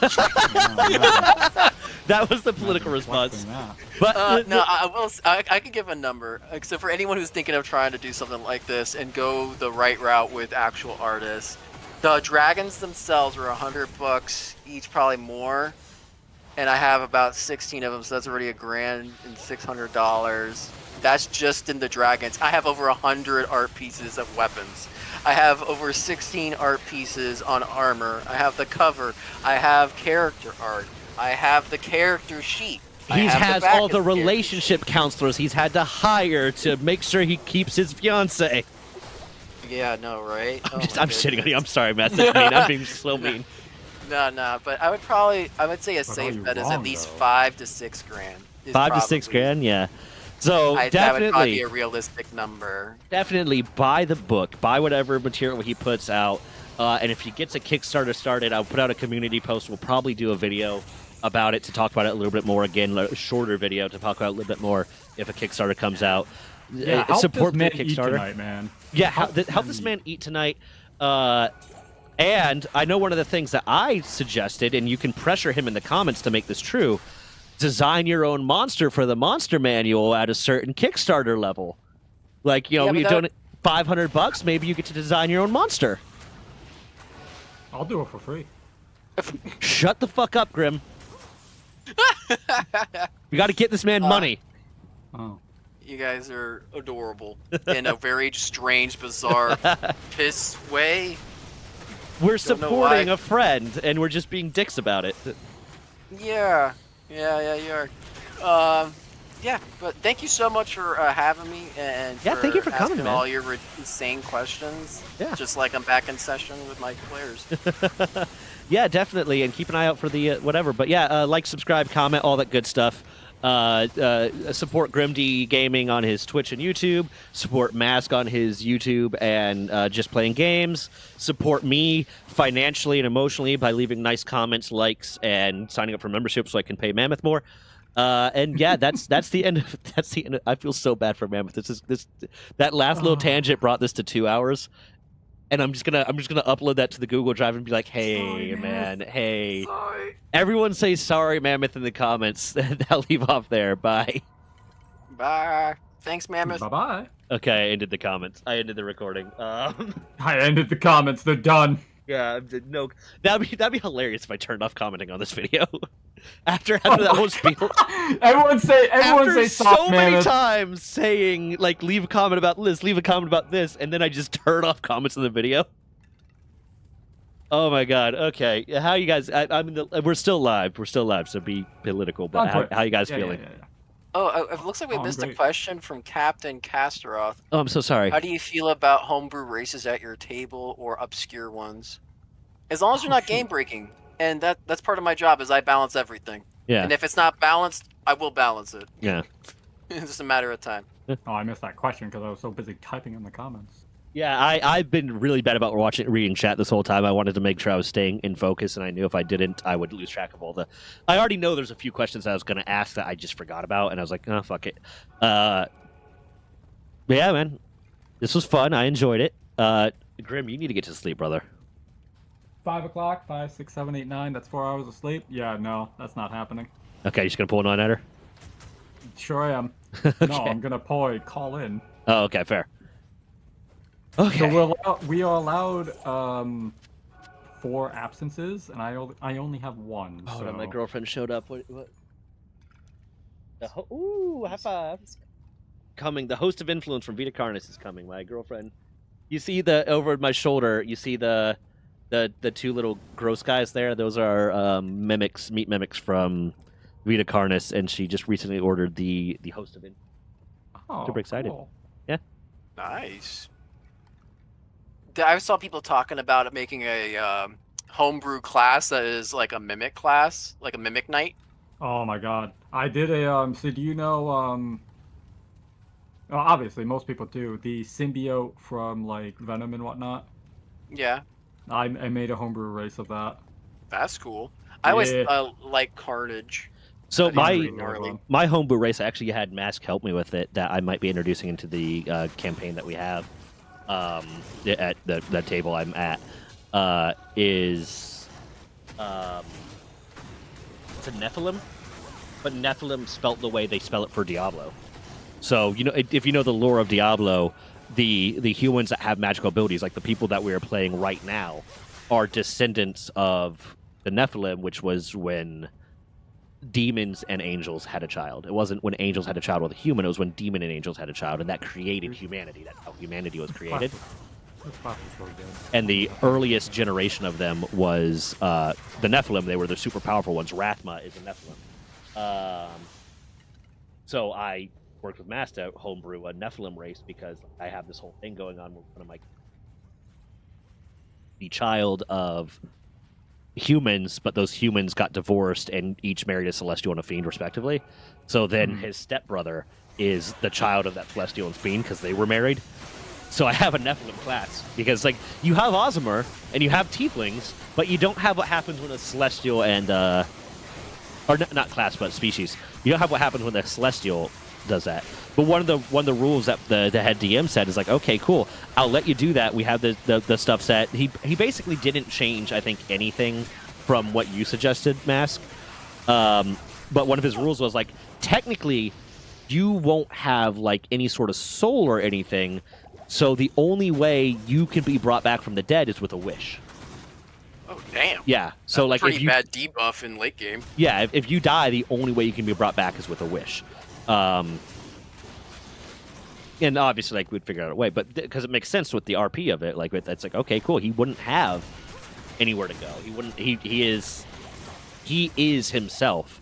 He is the physical incarnation of Fiend and Celestial. He wouldn't just reform in the Abyss or in the High Heavens or anything like that.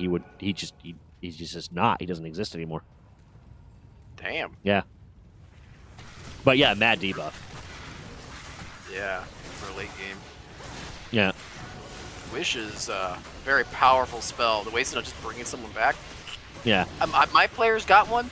It's the Dragon Like I Balls told you- all over again, man. Yeah, but like I said, my player, like no one, I don't know. Like I said, the rules are a guideline, like we were talking about before, and they were like, we're gonna get rid of slavery. I'm like, damn, I can't argue with that. Shit. Like, Oh, you absolutely most- can. Yeah, well, I mean, like that's a great thing to get rid of in the world. Oh, yeah. You No, know, like, like ethically, slavery you or can't servitude. argue with that, but like Yeah, as a DM, like, you like, can. No, well, then I look like a racist jerk if I say Yeah. no, you can't get rid of slavery. Like what? I gave for the last session I led where I had made the 22 encounters and the rewards were entirely based off of if they played those encounters based on the RP that they provided me. One of the players played very much based off the RP that they provided me, but based off their RP, I couldn't really come up with a reward for them that wouldn't like just be like, oh, they don't have a reason to quest anymore kind of thing. So like I just gave them wish. I said you get one Institute of Wish. I love that. And yeah, because they went And then through you it don't and tell them that. And then you don't tell them that wish is actually a monkey's paw. It kind of is. It kind of is. They are not in chat right now, so I can say it. So I've decided that the god that I created, that is the god of my cult, that, you know, he's a new god. He literally just came into existence not too long ago kind of thing. He is the god of desire, wish, and deceit. He's a god of desires, wishes, and deceit. So it's kind of a genie wish kind of thing. It's if you wish for certain things, he'll grant it outright. But if you wish for other things, there's gonna be a caveat. There's gonna be a thing, which fits with the fact that the way that he got this wish was in my Scruples challenge, in my Scruples quest challenge, whatever you want to call it, where they had Hey, to. what is the scruples you keep saying? Is it like A scruple is basically like a moral dilemma kind of thing, an ethical dilemma. So I had them all provide their history, background, and the morality and their scruples, and I forced them to. I came up with 22 individual encounters where they would have to either take on a more difficult challenge or not get a reward, or at the cost of like defying their morality kind of thing. If they broke their morality, whatever the challenge would be easier, and they might get a reward, but it wouldn't be as good of a reward as if they didn't defy their morality kind of thing. And That's he a quick question. I'll wait till you're done. he played towards it very, very well. One of them like legitimately played into it so well that they would stop and think. Like they would put their hand in their head like, what do I do? What do I do? Because I gave them they gave me a lot of really good morality to work with, so I gave them a lot of really good challenges. But they played very well. But the only thing that the only thing that they had as a goal that I could really think to reward them with was something that would basically take away their need to adventure anymore. And I felt like that's not fun. Because then they have to come up with a bullshit reason why they're still hanging out with us kind of thing. So I just gave them a wish. And they asked, I said, you can pick one wish and blah, blah, blah, and whatever. And then they said, can I hold on to that wish? And my response was, yes, you can actively hold on to that wish. You have a gem in your hand.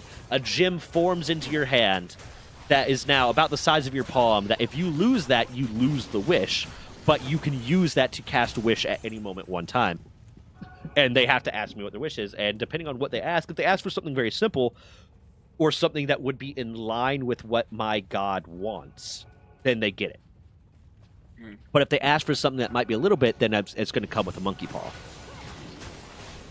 It's going to come with like a, you'll get that, but might have this happen too kind of thing. Yeah. Well, I think that's a fun way to do it. But that session was 8 hours plus of planning just to be put into a mood because of some stuff that happened that just was like, I don't want to do this anymore. Right. Yeah. What the? Oh, my weapon broke. I'm like, why am I punching people? That's not how you spell bless. Damn it. One to summon resist, I don't need that. I need to stop making spellcasters. This is taking so long. This is objectively like this is a higher level head, but it only gives me one to summon resist, whereas this one gives me so much more. I keep getting like higher level items that do not do anything that I care about. And I still have my wand from the rogue encampment because it gives me +3 to raise skeleton, +2 to teeth, and I haven't found a wand that is better than that for how I'm playing. Yeah, I'm gonna be honest. That is a goated one. I'm surprised we got something like that so soon. So early on. That's like so powerful, especially because the way summoning works and the way like Diablo has their skill tree work, which I love, is different skills make different skills more powerful.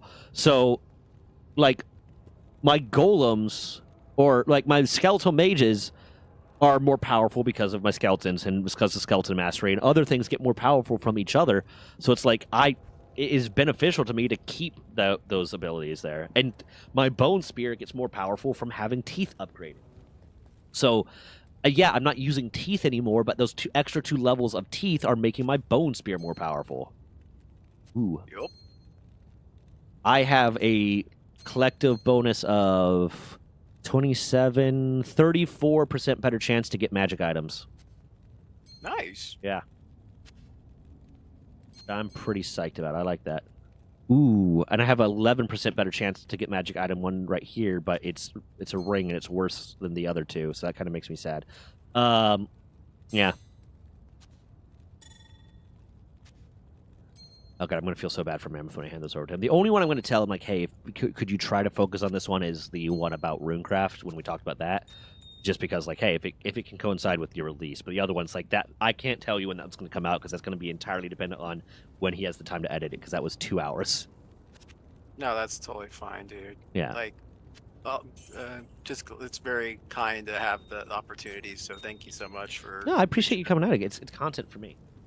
It gave me Yeah, something I to would do. love to hear you guys' thoughts on it. I know it's not perfect, but No, I think it's a lot cool. of time and effort into it. And it's an edition 1, so I don't think anyone should expect it to be perfect. It's a growing thing. It's like the first time I ever DM'd. It's like, oh, I fucked up a lot of stuff here. I didn't know what I was doing.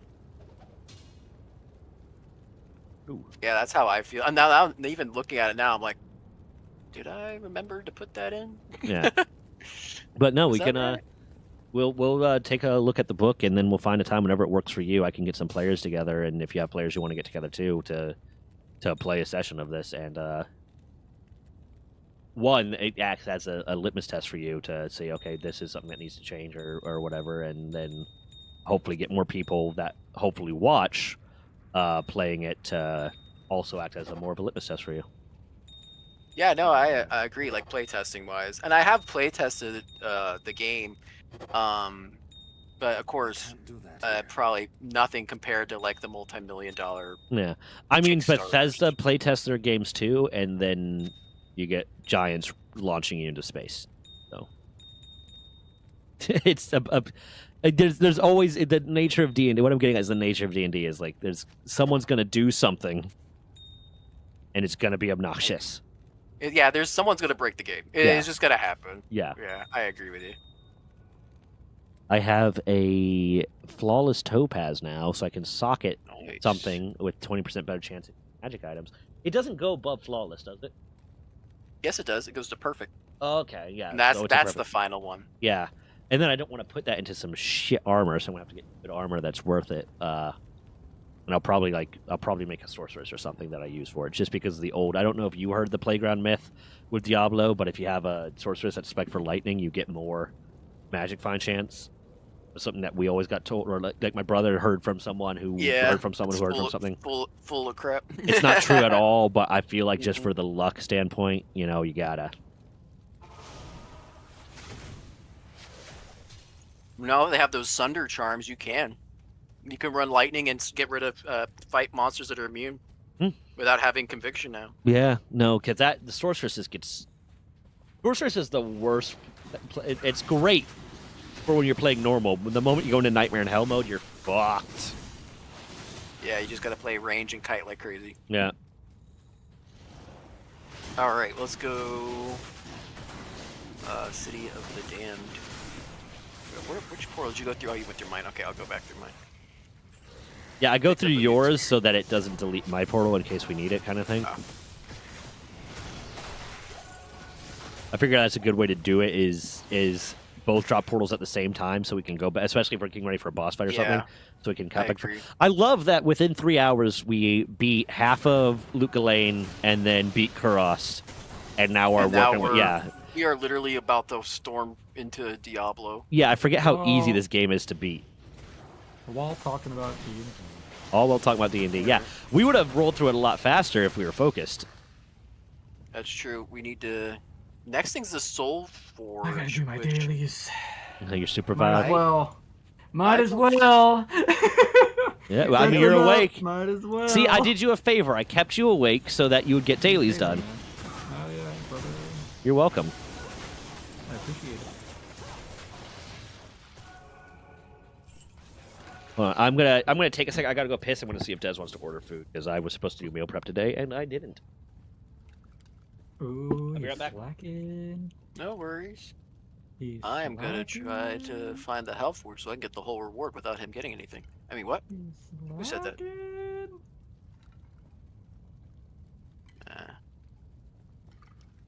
Where do we have to go again? What game are you playing? You have to get dailies. Supervive. Super what? Supervive? I've never heard of that. Really? Yeah, no. I will send you. Is it like an MMO or is it like a phone mobile game? It's a top-down. It's a top-down battle royale. Oh, okay. There you go. Like Uh, Brawl for- Stars or something? Like, God, I top down like League of Legends? Yeah. It's a MOBA. Yeah, it plays Oh, like a okay. MOBA. But it's a battle royale. It's a lot of fun. Basically, how they explain it is it's an action battle royale with endless playstyles. Basically, they have a bunch of characters you can choose from, and they just recently, within the last couple months, have popped into patch 1.0, so like their official release. Cool. And I'm trying to do everything I can to keep them alive because these type of games, unfortunately, die very quickly. So, Ed. yeah. Brawl Turtle. I need a soul rune. But Rungur will hop on with me every now and again. He actually, one of his newer shorts has one of the games Okay, that I'm we back. played. I gotta order food. Oh my god, it was so funny too. Like, basically, we were playing in like the city zone of one of the map, and we were like forcing this team to back up, and Runga managed to wall them in Oh, as a yeah. train came by and ran their asses over. I still choo, wish that motherfuckers. ability had. I still wish to God that ability had more range on it, because like, you have to if you want to trap them I'm- somewhere, you have to get right in their fucking face. I'm happy it doesn't because It would be abused, yeah. It'd be so broken. It's But what again, like, I the wanted to do range- that because I use that character, but if I wasn't playing that character, Right. it would piss me off. Right. So the range is like the way the devs have it set up is it's very much so a hey, you can cast this just within your primary attack. It's a wall for range. you and helps you do more damage. Well, it's designed to work with your basic attack. So basically you can place it at the maximum distance of your basic attack with no like upgrades and basically shoot out your fireball to Yeah. hit the rock to cause another fireball to shoot out. And it does a So, like- shit ton of damage too. Like It I does I so bodied much damage! when I use it properly, I can body people like with it, like Yeah, real it- easy.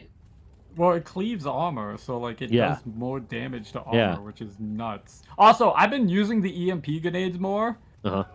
They're fucking strong. Yeah. If you land an EMP, like it takes a second for them to pop, but if you land it, it removes it removes shields. Mm. Completely. It doesn't matter how much they have, it removes them all. So I hit a Hudson with it. Because I'm like, let's see if this works. Removed his shields, dived in as Hudson, and I gunned him down. We had a gunfight, and needless to say, he lost. It is yeah. It's certainly a power. I think my big thing with like is I enjoy the game, but like I am not. I don't get super meta with games, and it feels like Right. Survive is getting to the point where you need to get a little bit with the meta. Yes and no. I can absolutely see why you would think that for sure. But that typically comes with these types of games, period. Yeah. Where like people are gonna want to like be as good as they possibly Yeah. can be. But that's why I don't play ranked. That's why Yeah. it's casual. And ultimately, a lot of times we do well. We don't. Most of the time, we're in the top 3. Yeah, and we're I just might fucking. Yeah. We're just fucking. We're not trying. Yeah. We're just having fun. And I don't mind like the joke is that I make a lot. It's like I'm always the least damaging character, even if everyone else is a tank. Yeah, but you set I- my kills up so fucking well. I play support. I play support. And that's kind of how I play a lot of games. Is depending on what it is. Like, WoW, I play a priest. Oh, did you see? I need to record a video on this later when I get off stream. World of Warcraft Blizzard is suing a bunch of these private WoW servers. Oh, they really? Yeah, I'm gonna do a video on it here soon. Do you have a list of the ones they're suing? Yeah, give me a second. I'd It's a love to see that specific list. company. Oh, okay. It's Turtle WoW. Interesting. Yeah, they're suing Turtle Oh, I've WoW. heard of that one. Yeah. So I'm gonna do a video on that later. I'm gonna record it whenever I get off stream. I need to do more research. Yeah, Mysteries of Azeroth. Yeah. Oh, I wonder why. So, but that does mean they might start going after other ones. Turtle WoW might just be one of the big ones. I'm surprised they didn't go after Ascension. The thing is, because again, like they probably went out. I don't know how old Mysteries of Azeroth is, like Total WoW. I don't know how old that server is in terms of like in its like age. I don't know how to say it, but other than like the fact that the reason why Ascension can still technically like Blizzard can 100% try to sue, 100%. But their Ascension is using a very much older code of the very first classic WoW coding, and to the point where it's not like they don't have copyrights over it anymore. Like that's the thing. I mean, they So- still have copyright on the IP. They have it on the IP. You are Yeah, correct. um, but that's why they call it Project Ascension. Yeah. Hey, What? Zach, don't hit the forge yet. Okay. What I imagine they might be doing here is they're going after a big one. They're going after a big one, and then they're going to. Fear mongering. Yeah. Yeah, it's gonna be like, hey, we took these guys out, so if you want to keep Dude, fighting yeah. us, we'll win. We have established the precedent that we will win, but maybe you should just give in. No, they're quite literally taking the Nintendo route where like they can't make a good product anymore, so they're Yeah. just crushing the competition. Chris Metzen left for too long, and he can't fix it. Yeah. So I still hold to like they started going downhill when Chris Metzen left. Okay, Do I want think I sushi or do I want yakisoba? Yakisoba. I'm gonna leave the game so that way it doesn't count the Soul Forge for both of us, so we can Okay. get it twice. Okay. So hopefully we can get some good runes. I'm looking for a Soul rune. Okay. All right, I'll be right back. Tell me when you're done with it. I need to go buy an item so I can summon my Iron Golem, real quick. Okay. That is no good. But no, hope I'm we get some gonna good from do more Hellforge. research. I'll let you know what I learned, kind of thing. Yeah. I'll be done. I'm definitely gonna watch that video then. Yeah. It's Because Project despite what Ascension's people great. fucking say, I researched the Yeah. shit out of my videos. Oh, I don't doubt it. I get well right now with the Minecraft one, we're getting a bunch of comments that are that's not what the Minecraft lawsuit's about because there's 2 lawsuits going on. So I'm saying the Minecraft lawsuit, and they know of the other one, but not the one that I'm talking about. So they're just like, you're just fucking wrong. I'm like, no, man. Google Minecraft lawsuit, and you'll see that there are multiple. There are multiple Minecraft lawsuits right now. If the one that I'm talking Yeah. about sounds nothing like the one that you're thinking of, it's probably because it's a different lawsuit. They're all dumb though. Like Yeah. every single one of them. Yeah. I'll give you sort of the migration one, but that's still stupid to me because it's like you had time. That's no one's fault but your own. But I'm going to go with sushi just because over yakisoba because I have yakisoba. And then once I have the sushi, once I order the sushi, I'll drop a portal and summon the what? What the? Dream roll. No, you just have to click the forge, dude, with the hammer with the stone Alright, in I'll there. do the Oh, rest does he of not the- summon a fight? Mm-mm. Oh, I thought it was summon a fight. I No, forgot. you get items. Okay. It's like Oh. cracking open a chest. I'll do the rest of that. Impossible. The rest of that fucking spell list. I gotta do both those spell lists. I gotta start making some rangers though because Okay, I don't hold have on. any rangers in this goblin troop. Okay, I did it. Ooh, hope we get some It's good. still doing the effect. It's still doing the effect. I got a Thule rune, I got a perfect diamond, a flawless topaz, a flawed sapphire, and an amethyst, and a Oh, flawed man, I ruby. only have 10 Not hours to terrible. do these. So I got I some mean, good shit. it is normal, so that's our first Tholt rune then. Yeah, and like I'm gonna have this flawless topaz that I can eventually turn into a perfect topaz, and then when we go through nightmare mode, I'll be able to put something in an item and have really good magic find. Oh, I never got to know. What was the legendary wand you got from Duriel? Was it Suicide Branch? It was bad. It wasn't. Really? It was. Do I still have it? It was another one of those. Well, because the one I got first was so fucking good. Oh, that Yeah. sounds It was Suicide really- Branch isn't Maelstrom. bad It for- wasn't bad. It was bad for how I'm playing. It was Maelstrom. It was +3 to Terror, +2 to Iron Maiden, +1 to Corpse Explosion, +1 to Amplify Damage. But I'm not playing a curse. I'm not playing a curse necro, so it's not useful to me. Damn, dude, that's really good though. For It is someone who really good. was. I'm keeping it. I'm definitely Yeah. keeping it. But it's Because not Corpse super useful for me. Explosion is broken. Oh, it is. It really is. One, All right, cool. two, So that three, didn't four. count now for me. So that means I can do it myself, and I'll get my own separate reward. Okay. I need a good. Yeah, I'm looking for a soul rune if we get one. Let me see what runes I have. I have Eld, Eld, Eth, El, Eth, and Neph. And you got like all the other ones I don't have. I have El, Tal, Tur, Ral, and Ort, but I only have one of Ral and one of Ort. How's chat doing? How's everyone in chat doing right now? It's been a while since I acknowledged that you guys exist.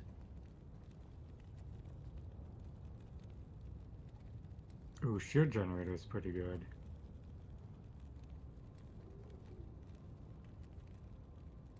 Thermo suit's actually pretty good too, being immune to the lava and water hazards. So Mm. you're not slowed by water and you can just walk over the lava without taking damage. Ugh. All right, you ready to go see if we can take on? Got I'm ordering my. You're good. Man, these statues look sick by the Hellforge. They look like they're gonna come to life, but we never fight them. Fight the Haradrim. Or no, we fight the Nephilim in the expansion. Yeah. Ooh, are you Ooh, going to stray actually- or play Alien Isolation? Yes, One definitely. day? I saw. Thank you for that. You're Uh, very welcome, dude. I am excited to see you shit yourself. We'll see. I've if heard I that can- game's God. actually legit scary. It sure is, and it uses AI, so good luck. Oh, I didn't know you used I will, AI. That game was been. I thought that game came out like way before AI was ever. a thing. No, well, AI's well, been around hold for on. forever. It uses. AI it has been learns around how for a you very like. long Hello time. Neighbor had AI. Yes. So basically, the Oh. alien will learn your hiding habits. So if you Oh, so like, not AI. Like it's okay. it. So I don't like the term AI because it's I like don't Because the either. connotation it has disingenuous. now. Yes, but it's very much a VI. It's a virtual intelligence. It's basically programmed to act a certain way, and in that terms of acting, it's to learn the habits of the player. And Yeah, it's like it gathers an algorithm of information to then Yep. regurgitate it to It's a neural do a network, specific sort response. of, Yeah, yeah, it's But not but it's actual cool. It makes- artificial intelligence. Yeah. it makes the game a lot scarier because you're like, if you keep going back to the same vent like every time, it will like go and open it up and check it, and if you're there that time is like, sorry, you die. So like it Oh. forces you to Good job. forces Good you luck. to make different changes. Yeah. Good luck, Zach. There's no such thing as a meta because the new meta will change. Really. honestly. No, I definitely want to play. Alright. I wanted to start doing a thing at least on Fridays at the very least, like Friday nights, because me and Des want to play some horror games together because she really loves Outlast. Of Friday nights just being this is horror game night and playing with Des kind of thing. Cool. Yeah, I think that'd be fun. That's the great thing about having a girlfriend, like having a partner that loves you, is being able to share those experiences with them. Oh yeah. I mean, my fiance, I can't play Mario Kart with her. She's so competitive. She would probably like Yeah, beat the shit out of somebody, you know? yeah. I was That's great. mostly just giving shit to Grim Oh, for being single. Yeah, he does that. I do it's that. because he says twat wrong. That's the whole He says- reason. That's why I'm 100%. single, dude, 'cause I If say you twat learned wrong. how to say twat, you would be cleaning up. Yeah, man. Okay. He would get everyone's attention. He would even have guys on him. You know what I mean? Yeah, I do have guys on me, and it's weird. I get hit on by guys a lot more than I get hit on by women. Yep. And you know what? Every time it happens, I feel bad for women because they don't know how to take no for an answer. Ugh. The number of times I've gotten some response when I reject a guy like, hey, sorry, I don't swing that way, of, well, just try it, man. Just close your eyes, just put on some porn and let it happen. Like, no, man. That's so gross. It's like It that happened saying. so much when I was in Miami. Oh yeah, Wait, that's what I just was put thinking. it I on- was about to say. I've heard that in Miami. It's like spaghetti's straight until it's wet. I'm like, oh. Yeah, it's because I used to have this. I used to use this website. I don't know if you ever heard of it. It was My Yearbook when it founded, and then it became Meet Me, and that's what it is now. And what it started as was these two kids in Pennsylvania moved to a new school and had trouble making friends. So they started a version of like Facebook and MySpace that's specifically designed to help you make new friends. Like that is the purpose of it. It's designed to meet people. It's not about networking with people you know. It's about meeting new people. It quickly devolved into a dating site, obviously. Why isn't it letting me combine these two? What the fuck? Oh, because this is a yellow. It quickly devolved into a dating site. But like I had that for a while, and when I was in Miami, I didn't really know anyone outside of my military circle, and like I kind of didn't want to hang out with some of those people because all they wanted to do was go out to clubs and party and shit. And now, part of me, like as an older, I'm like, man, I kind of wish I had a little bit more just for the experience, but whatever. And I would get guys. I had one dude in particular that kept making new accounts to harass me because I kept rejecting him. I kept telling him no, and he would say, "We'll just put on some porn and let me go down on you." It's like it's not gay if you're watching porn. It's like, no, man, I'm not. I don't swing that way. I'm sorry. Like you do you. I don't swing that way. And I would have to block him, and then he'd make a new account and be like, "Dude, what the fuck? Why'd you block me?" It's like if this is what women, even a modicum of what women are dealing with, I feel so sorry. I know that sounds Yeah. awful. Like it was so frustrating. And then that website wow, now, if you go on that blocking website, it's the 100% people trying to stream and try to get streamers or for their cam girl sites. So it's unfortunately devolved from what it was supposed to be, which was a really good tool for like, hey, if you're new to an area, make some friends. What's up, Mammoth? Hey, buddy, I'm really sorry. I got 3 hours of stuff that needs edited at some point. So to clarify. We recorded the interview with Mask for the TTRPG system he created. That video is about an hour-ish long, an hour and 14 minutes, I think. Let me check real quick. That one's about an hour long, and then there's another one that's close to 2 hours long.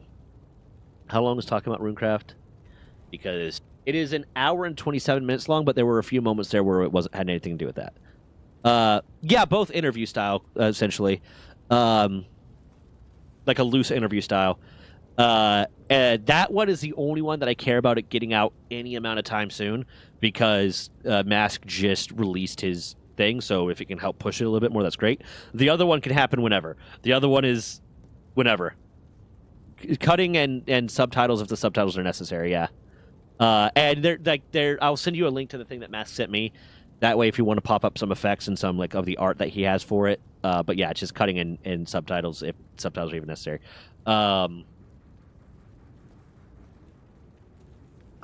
We haven't been doing subtitles really, so no, it's not necessary.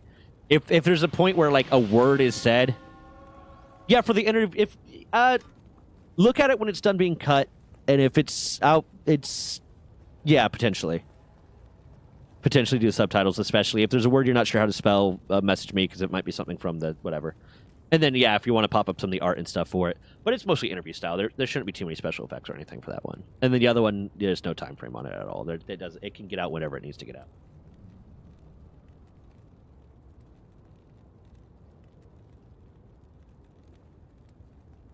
But yeah, and then I'll record the one about Blizzard suing the Turtle WoW later today, and I'll record the.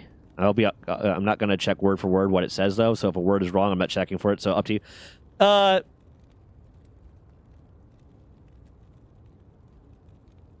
I'd say no. For now, no. Let's not do the subtitles because I don't want something to interpret something wrong, and then someone's like, "But you put the subtitle there." YouTube has its auto caption feature anyways, so if it's necessary, the YouTube's auto caption feature will catch it. I'll just allow auto captions on it. And then I'm going to record the WoW one today, and I'm going to record the one about the fake Cracker Barrel announcement that was going out today. So we have some content. We have some content ready to go. Sounds good. And then there's the other Diablo one, the Diablo Union one that is that's in the folder that we could do for tomorrow. If you're able to get it done. Multiple times during the recording, we say sorry, Mammoth. We do.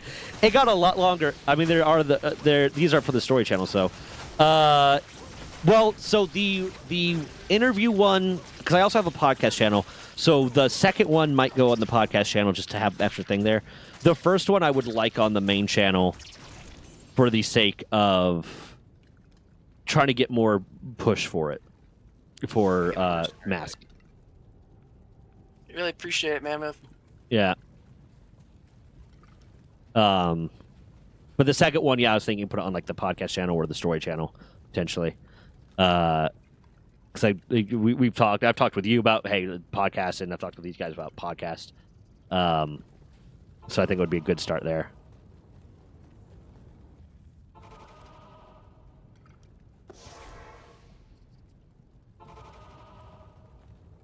Go live the same day as another video just because YouTube sucks.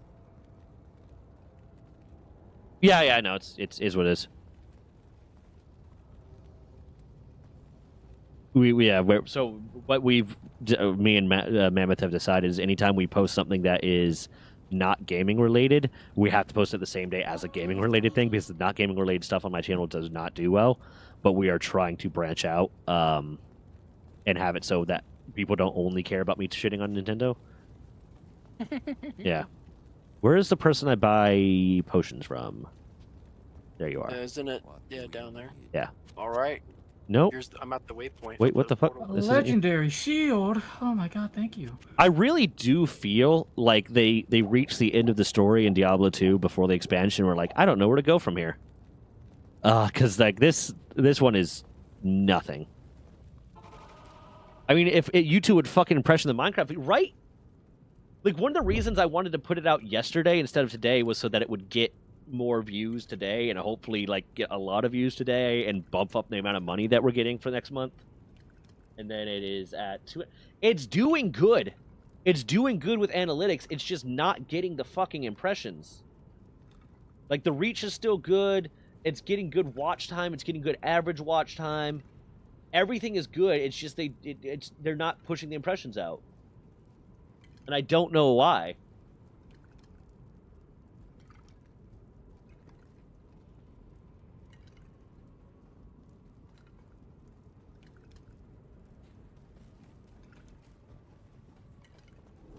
Yeah. And the fact that I had to put out a pin post on the short that says there are 2 lawsuits. So if this one, I literally saying it, if this one doesn't jive with the one you understand, that's probably not the one I'm talking about. Is my order already on the way? What the fuck? Oh no, it's being delivered at 5:51.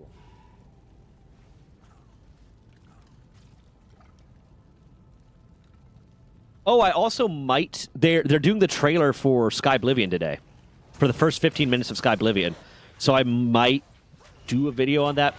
Probably not, because I don't know what I'm going to say aside from, yeah, this looks exactly like what I thought it would look like.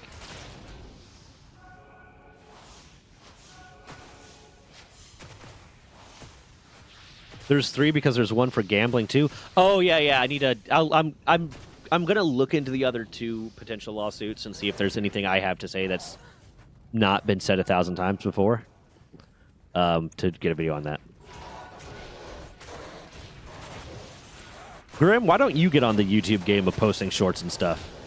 I don't want to edit. That's fair. That is perfectly fair.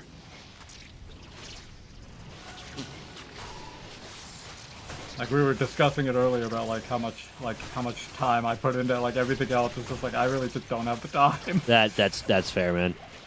For a while there, when I started posting stuff on YouTube, it started with just the shorts when I started streaming again, and I was doing 3 shorts a day was my goal, and I was consistent with 3 shorts a day. And after clearly, I'm not doing that anymore. And eventually, I dialed back to 1 or 2 shorts a day, and eventually, it got to the point where I was so exhausted from doing that it was like a short occasionally. Yeah. That's the goal, though, Mammoth. If we can get to the point where we can get you paid full time, then hell yeah, that's all you got to do. And then once we get to the point where we can pay you full time, that's when I hire a separate editor as freelancer. What I was thinking I would probably do, Mammoth, and this is obviously just reaching and hopefully and trying to actualize this. If it got to the point where like I was able to hire you on as full time, then I would give you like a company credit card or a company card that you can use to hire freelancers to help you with it for the stuff that you don't want to do or the stuff that you're not as good at. Like you would get a budget. And then if a freelancer starts doing particularly well and then we start making more money, we can hire them on full time. Because I have like 5 channels I want to work on. One of them is more of a passion project that's going to take a lot of fucking work for me because it's like creepypasta horror story kind of related, and there's like an ARG element that I want to work into it. So it's a big passion project that I need to plan out very well, and it's going to be a lot of fucking work. He instantly bent off shorts to someone else. That's fair, man. Can you like export your presets for shorts and put them on the drive so that I can use the same thing consistently for when I start editing my shorts again? I didn't see the presets. What are the presets under? Because I saw some of the like sound effects and stuff, but I mean like for like how you do the text and everything else. How you do the text and how you do the webcam. I didn't see it. I might be under a folder that I didn't check. Run low on potions. After this group, I'll run back to resupply. Yeah, I have to too, actually, so.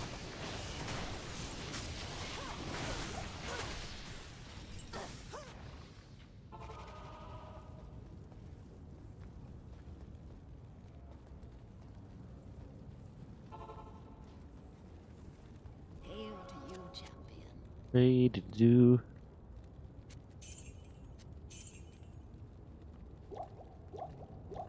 I'm still using base leather armor because I made the mistake of not updating my strength at all, so I can't wear a lot of shit. I have, I'm wearing quilted armor, so yeah. But mine is the one that was the one that dropped from Mandariel. It's pretty good. I had to buy new armor because until halfway through Kurust, I wasn't wearing armor. Actually, I should change this now. I like the life steel it gave me. Here, you can wear what I was wearing. Oh, I didn't even look at the Premiere stuff folder. Okay, awesome, thank you. Yeah, because I might just do stream tomorrow as. Here, wear that. Can I even wear it? I can. I'm legitimately thinking I might just do stream tomorrow as an editing stream, so I can start going through some of this stuff, and then just get a bunch of shorts at least scheduled out for the gameplay channel, and then I need to throw the B-roll onto the stories so we can get that all uploaded to the storytelling channel and shit like that. I need to pop an Adderall and get to it. I finally got an appointment with my psych. With the new psych, and she put in my prescriptions. And when I went to go pick them up, they're like, "Yeah, we don't have any record of you." So I think she put it into the wrong spot. So I need to call her tomorrow and be like, "Hey, friend." Time I'll have tomorrow to get stuff done since I'm back to work after over a week. But I'll keep you up. Okay, just let me know. Appreciate it.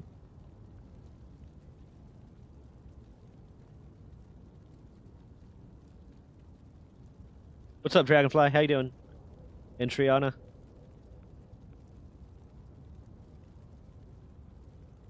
Yep. Dasher picked up my order. Should we 551? Let's see if they made a wrong turn, because they very frequently end up going the wrong way. My Dasher's name is Donna, and she's going the right way. Oh my god, my brain just fucking froze. I think after we beat Diablo, I'm gonna call it for now. Yeah, that's how I feel too. Yeah. Ah, Diablo? Yeah. We went from we started recording. We're in Luca Lane. We quickly got to Duriel, and then busted our way through killing Mephisto, and then we should do a video where we just speed run this shit. Or we just how fast can we speed run Diablo? This is normal difficulty. It would be Yeah. probably a piece of cake. Yeah. I was like, what's the fastest? I guess it would still be Sorks once you get teleport. Yeah.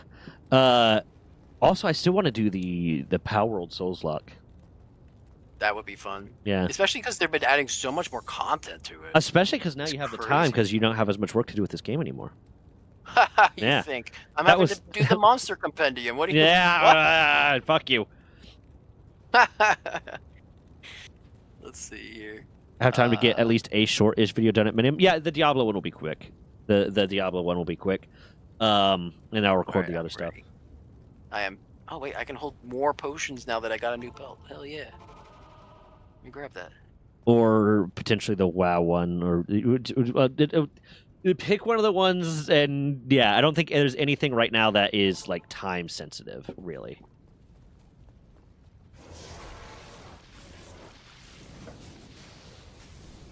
How you doing, love? You look cute.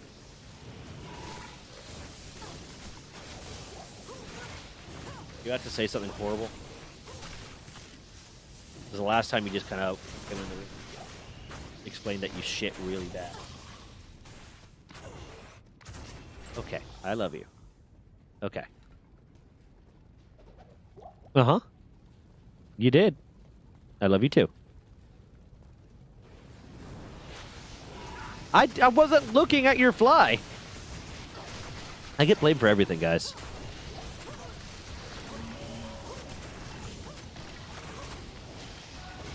Let's see here. Damn, Iron Maiden is brutal. Iron Maiden is pretty good, yeah. One of I my don't like it when they put it on me. yeah. One of my favorite things with the Iron Golem is the fact that if I use a magical item to summon him, he gets that trait. Oh yeah, no, it's great. People use the Beast Rune word to make their Iron Golems literally give fanaticism, Yeah. which is nuts. I think that was a nice little cool thing that they threw in. I went ahead and my drop a God. portal just in case. What's up? Dude, Rongo, with my fucking range upgrade item, Uh-huh. when I rev up my minigun, I have longer range than the sniper bitch. Oh, you piece of shit. That's so dirty! Don't die. I'm so good right now. I'm so good right now. I'm going to head back and heal myself real quick. That was like, why does it look like you're at 1 HP on my screen? As I am at 1, I'm at 8. I'm at 8 HP. I'm fine. I'm so good right now. That was actually well played by her. Okay. I dropped a portal in the summoning room.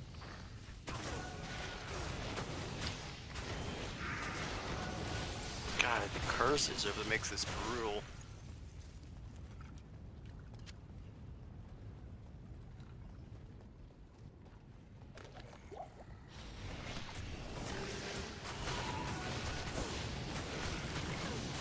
I do, part of me, because I was considering this as a thing to do for a channel that I kind of wanted to do for some of these IP that I'm like super invested in like the story of, is like I considered doing it, but I don't think I have the energy. Honestly, is the real thing of like going through Warcraft 1 through like Warcraft and like going into more depth with the lore than what you get in the games, because like I've read all the books. And doing that with like Diablo 1 through Diablo 4 and explaining the actual lore of everything that's going, like play the game as the background, but then like be explaining the lore of what is going on at that specific moment and what the background lore of those specific demons or characters or whatever is, and et cetera, et cetera. It's That would something, be cool. yeah, it's something I still like. I kind of like the idea of, but it's like right now I have one main channel that doing stuff on that's requiring like pretty consistently having to go out of the way and do research. And then I try to stream regularly, and then there's the other channels that I'm wanting to put effort into. I still want to work on the Creepypasta channel project. Des, did you want to start, because I know we talked about it, did you want to start doing the horror streams together? Yeah. Okay. But there's too much stuff. Yeah, Platinum WoW does that for WoW. But yeah. And that's the thing too. It would be it's stuff that I'm interested in and I like, so it'd be fun to do, but it would be breaking into something that I don't have the time or the energy to really find a way to do it in a way that is unique enough that it's Right. it's you know, working through its resources. It's managing resources is what it is right now. Mhm. So, I have a tracker. Mhm. I have a stat system for Supervive. Uh-huh. Right now, I'm at 5.2 KDA out of like I have 5.2 to 1. Good band, really good band. Yeah, you're a pretty good band. Yeah. I am so overly positive on KDA right now. What'd you say, Liv? My girlfriend is when convinced that Kings of Leon sounds like Lin-Manuel Miranda, Okay, and I can't necessarily disagree. I can't put a. Well, we'll go with that. What's it called? Opinion on it. Yeah. I don't know anything about it. It's been a while since I've listened to Kings of Leon in any effectual way. Pam, is this better? Yes. Ooh. I'm waiting for a metal item to drop so I can summon my skeleton or my golem. I love the blood golem in concept, but goddamn is the blood golem not a good idea as a necromancer unless you really spec out your vitality, because you will die from your blood golem getting itself into a fight. Yeah, I agree. Oh, I died. I'm gonna drop a portal for you. No, I think you already have one up. No, it was gone. Problem is, I can't get to my body. They're all on top of it. Yeah, hold on. Let me get some summons. I'll buy an item, You champion. and then can use that to summon Oh god, they're all in your portal. Bone Shield. Do not go through your portal. Okay, I won't. I won't. I'll wait till you... Oh, I'm broke. Ah! Okay, so I just found gauntlets that are 14% better chance of getting magic items, so I'm going to go put that in my chest. I'm not going to use that on my Iron Golem. Fuck that. I might end up making a paladin to do my magic item hunting.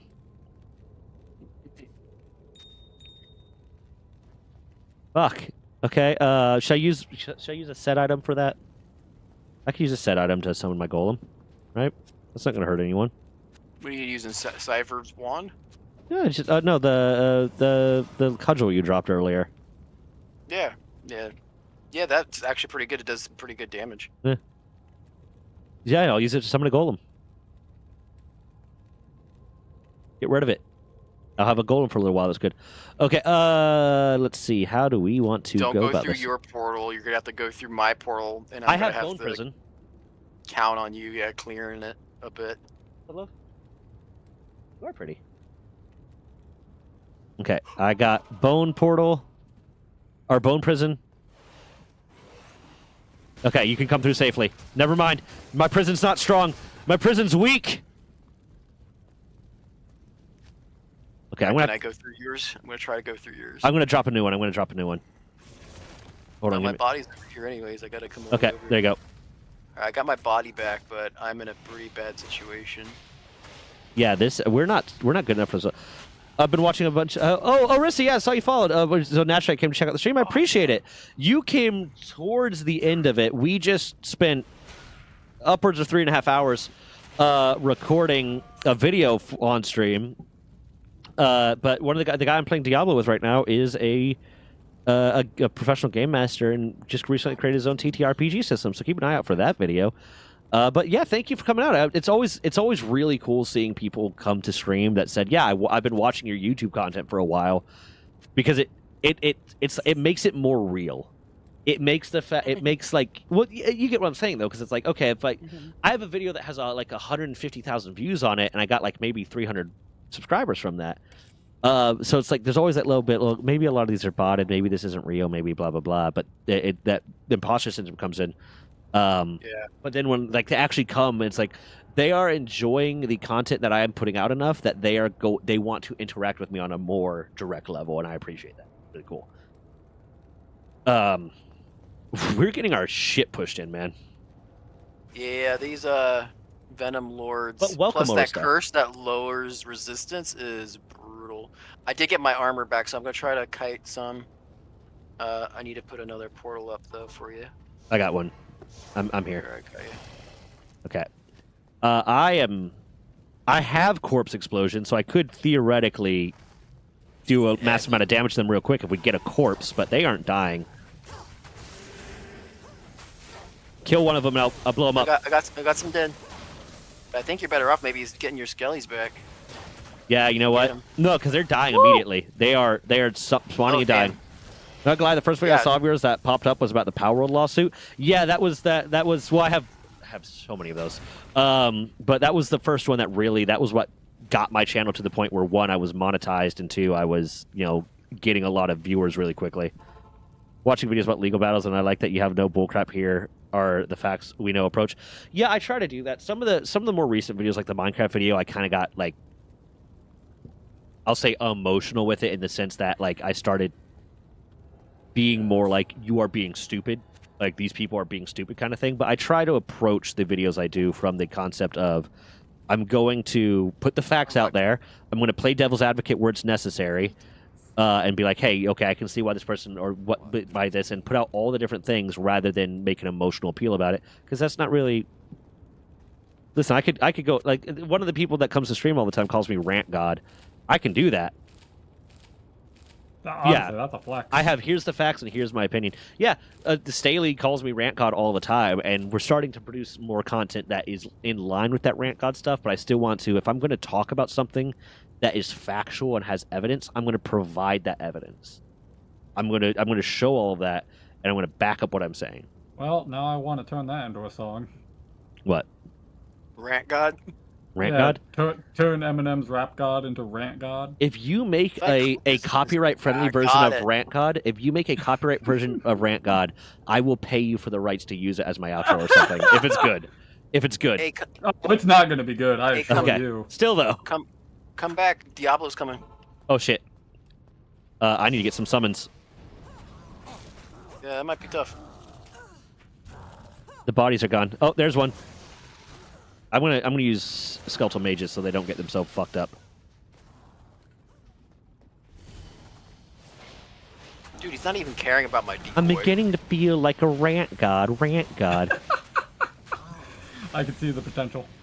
All my edgelords from the front to the back nod. Back nod. If you're really pissed off, something. I don't know. I'm not a lyricist in any way. I'm not good at that. Though. That was a pretty Yeah.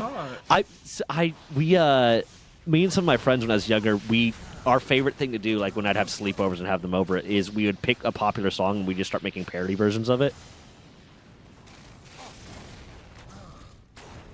Yeah, I got fucked up.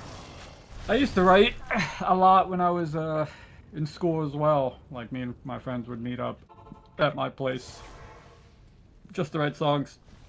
We only did a handful of parodies. No, I don't have that. I Gotta I get have more potions. I have a very engineering type mindset, like a problem solving mindset, but like artistically, I'll admit that I'm not good. My art style is world building. That's what I really enjoy. I enjoy in-depth world building because I wanted to write. When I was younger, I got really into writing and I enjoyed writing a lot. But I hated writing dialogue and stuff, but I loved the process of building out the world and building out the rules for the world and the magic systems for the world and stuff like that. So that's kind of what I got into. So that's really that creative side is where my creativity comes out. When it Okay. comes to like making music or drawing or things like that, I am garbage. Although I will say this, I was reading the Sin War trilogy when I was younger. I was like 13 or 12 or I was in You middle better school. make time, Mammoth. I was like 12 or 13 in middle school reading the Sin War trilogy, and they got to the scene where Anarius is threatening Rathma and Mendeln on top of top of Mount Ariat, and a vision appeared in my head from the way Richard A. Knack described that scene. A vision appeared in my head that has never left my head, that I want to learn to become a brilliant oil painter just so I can paint that scene. It is, to this day, I can picture it perfectly in my head down to where every single snowflake is. And I wish I had the skill with oil painting. I wish I could. I want to learn to oil paint solely so I can paint that scene. because it's been in my head since the moment I read that book.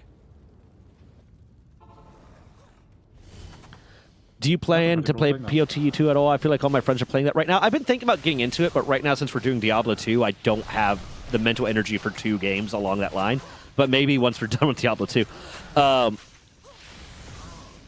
need to get back into it since the recent patch, but with Silksong, Borderlands, yeah, there's so many games.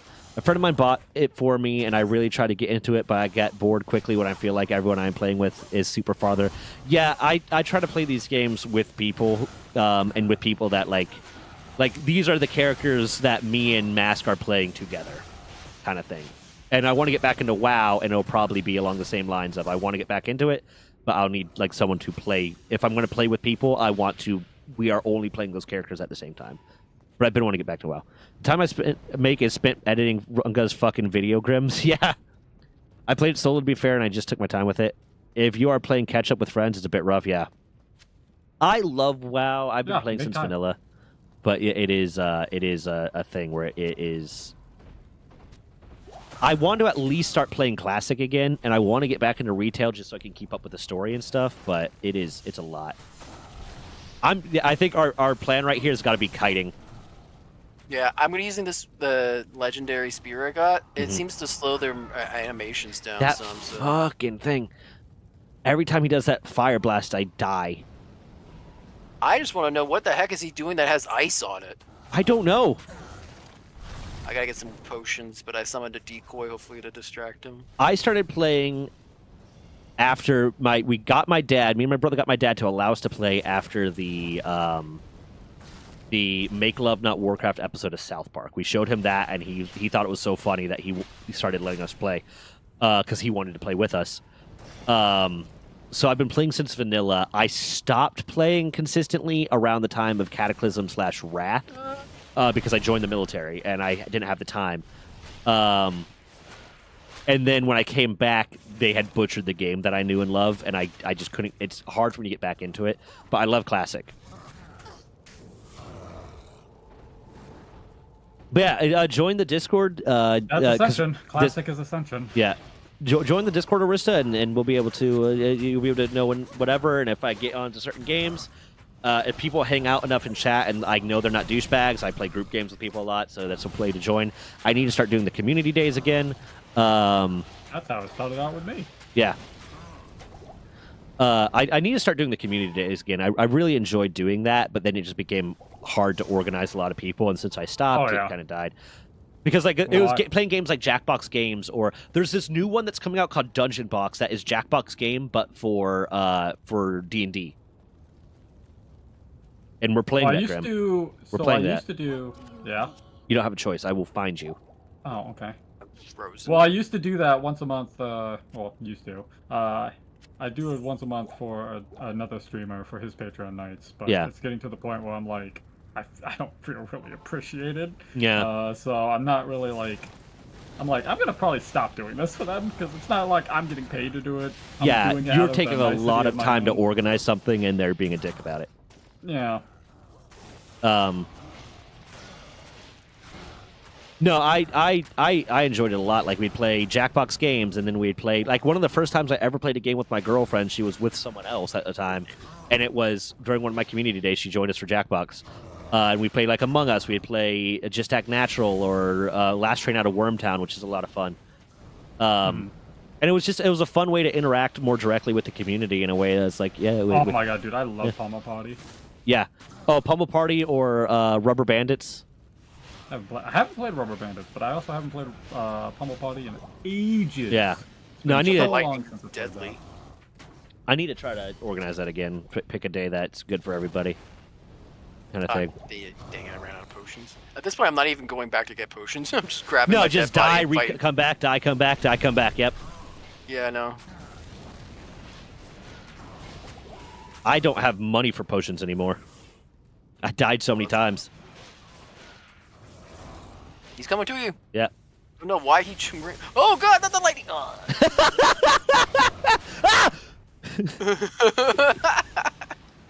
Dude, that lightning is ridiculous. Yeah. The fucking,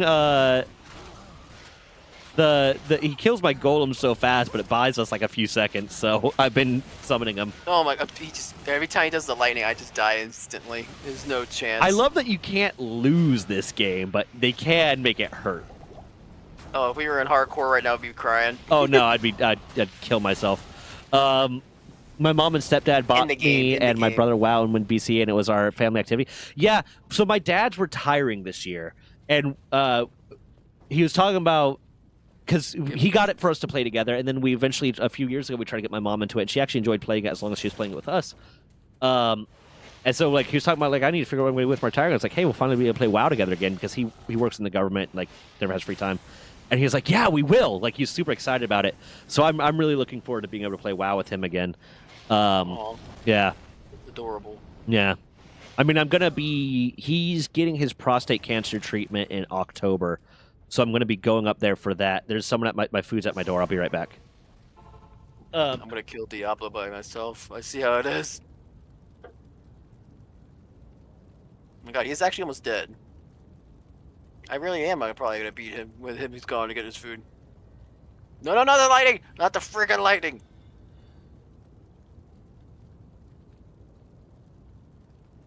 Oh my god, the freaking lightning! Why did you? Yeah, my dad's getting prostate cancer treatment in October. So I told my mom I'd come up for like a week or something to help take care of him. So I might like bring my laptop or not my laptop, my computer up, and then get him to start playing WoW with me again. He's almost dead. Get him! Die, you punk! Yeah, we did it. Fuck you! Bone shield. Bone shield. Whoops. I think I took your spear. Was there a spear? There was a spear. A short spear and a full spear. Yeah. Yas, give me that shit. There was a repeating crossbow too. Hey, if this is Puss Spitter, that doesn't sound right. That's it's a rare item, I promise. It's Doomslinger. Sure. Yeah. I promise, it's a weapon. You in the game. know this so like you know all these specific items so damn much. Oh yeah, dude, I'm like a pro at this game. Okay, I got poison resist 21. Give me something that gives me abilities, man. Fuck. I keep getting these bone shields, but it's like it doesn't like it's more worth it for me to have the bonus to my abilities than it is for me to have the shield. With the extra health. Yeah. Do you I mean, I'm not gonna don't think I can really use that. That doesn't do nearly as much damage. This will be good for my guy. This one's not bad. I could swap that in. I'd out and try to chill and get a good, nice rest, but get back to work. Have a good one. Let me know what you want for doing for tomorrow, because I'll probably start it tomorrow. Sounds good, man. My mother and my brother still regularly play WoW, but now I spend a lot of time just sitting in Discord and playing low-energy indie games. Yeah, no, that is a lot of it. I mean, what I'm building, my Discord is not as active as it used to be, but I'm working on getting it to that point, Orista. So, like, and what the Discord is built around is the concept of using it to find people to play games with. It's built around the community, not around me. So, like, my goal is for it to be a place where people can go in and find people to play games with. So use the Gen chat, use the other chats, ask people like, hey, I'm going to try to play this game. Every single one of the gaming categories that I have has you click into the chat, it creates a private voice chat for you that you can bring people into. But then there's also just Neurospicy that's meant for everyone to be able to, that you can just, if you're just kind of looking to hang out with someone, like pop in and talk to whoever, Neurospicy. Sounds good. I appreciate it. There was a point in time when it was incredibly active, and then due to some falling out with a few friends, and then I went through a spiral of depression where I wasn't really being super active, and I wasn't streaming, I wasn't doing anything. It started to die. But I'm trying to get it back to that point of being super, super active again. Because it was there. One of my favorite things that happened with me and being a content creator and stuff and everything was when my channel was super active. The most people I ever had watching me at one time was usually on average 15. That was the highest I got to. And there was a point in time when like I was streaming super late, so I'd wake up at like 11 o'clock, 10 or 11, and I would get I'd turn on my computer and I'd get onto Discord, and there'd be like 15 different joined creates up and people playing all different games and together and talking to each other and stuff, and it was super active, and that made me really happy. Because like, with the big thing I want to do with streaming is build the community kind of thing. Oh, 100%. That's Yeah. like the goal, right? Yeah, like it's cool. I am a disabled veteran. I have a paycheck for the rest of my life. I don't have to worry about if this is profitable or not for me. I want it to be profitable, especially because that expands the amount of things that I can do. I can hire Mammoth full time, so we can be producing more content, and we can work on other projects, and I can do this and I can do that, and I can start. Like, one of the big things I want to do is I want to start like a charity for homeless people and homeless animals, kind of thing. But like, when it comes to like the personal goal with this is build the community and make my community a place where you can make friends and you can meet people. Because when I was a kid, I mean, I talk about it in my Minecraft video. Of when I was a kid, like I was a military brat. We moved around a lot. I was weird. I was awkward. I didn't have a lot of friends. So a lot of my sense of community came from the people that I knew online. And that's what I want to help build out in my community.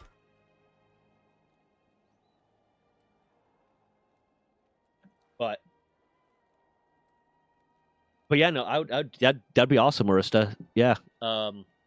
It's not as active as it used to be, but the more people that start using it, the more active it'll get. And Castaroth, like I said, I know you said you're hesitant about it, but anytime if you want to, like, if you feel like hey, I want someone to play Repo with or something, post in there, and if I'm free, I'll pop on and play Repo with you, even if I'm not on stream or anything. My rule for people in the community joining me on stream is I had to have either they had to be such a foundational part of the community, like been there for so long that like I trust them, or I had to have played games with them off stream before, so I know they won't be fucking insane on stream. I don't mind you being weird, but if you're gonna start saying some out of pocket shit, yeah. Like twat. Hey, thank you, Mask. I don't know who Goblin Yeah. Queen is. I don't know who they are either, but I gotta head out, man. Yeah, I'm about to head out too. My husband and I got married last year, and the majority of our wedding guests were friends we met online playing video games. Nixie, yeah, That's online awesome. communities are great. Online communities are great, and we live in such an interconnected world now that it's good to have people you know in real life, and yeah, but having people you know online is perfectly fine. There is no one I care about streaming, so I'm afraid Squid. Yeah, sorry. All right, well, I'm gonna head out. It was a blast. Thank you so much, everybody. Yeah, man, thank you for coming out. I'm looking forward to the video getting done, hopefully getting you people. But Yeah. thank you, Arista, for coming. I am ending stream here. I feel bad ending stream right after your first time showing up, but I am exhausted. I mean, 4.5 hours. It's not too bad. I normally try to do 6. Lately, I haven't. I've been doing 10 like last week.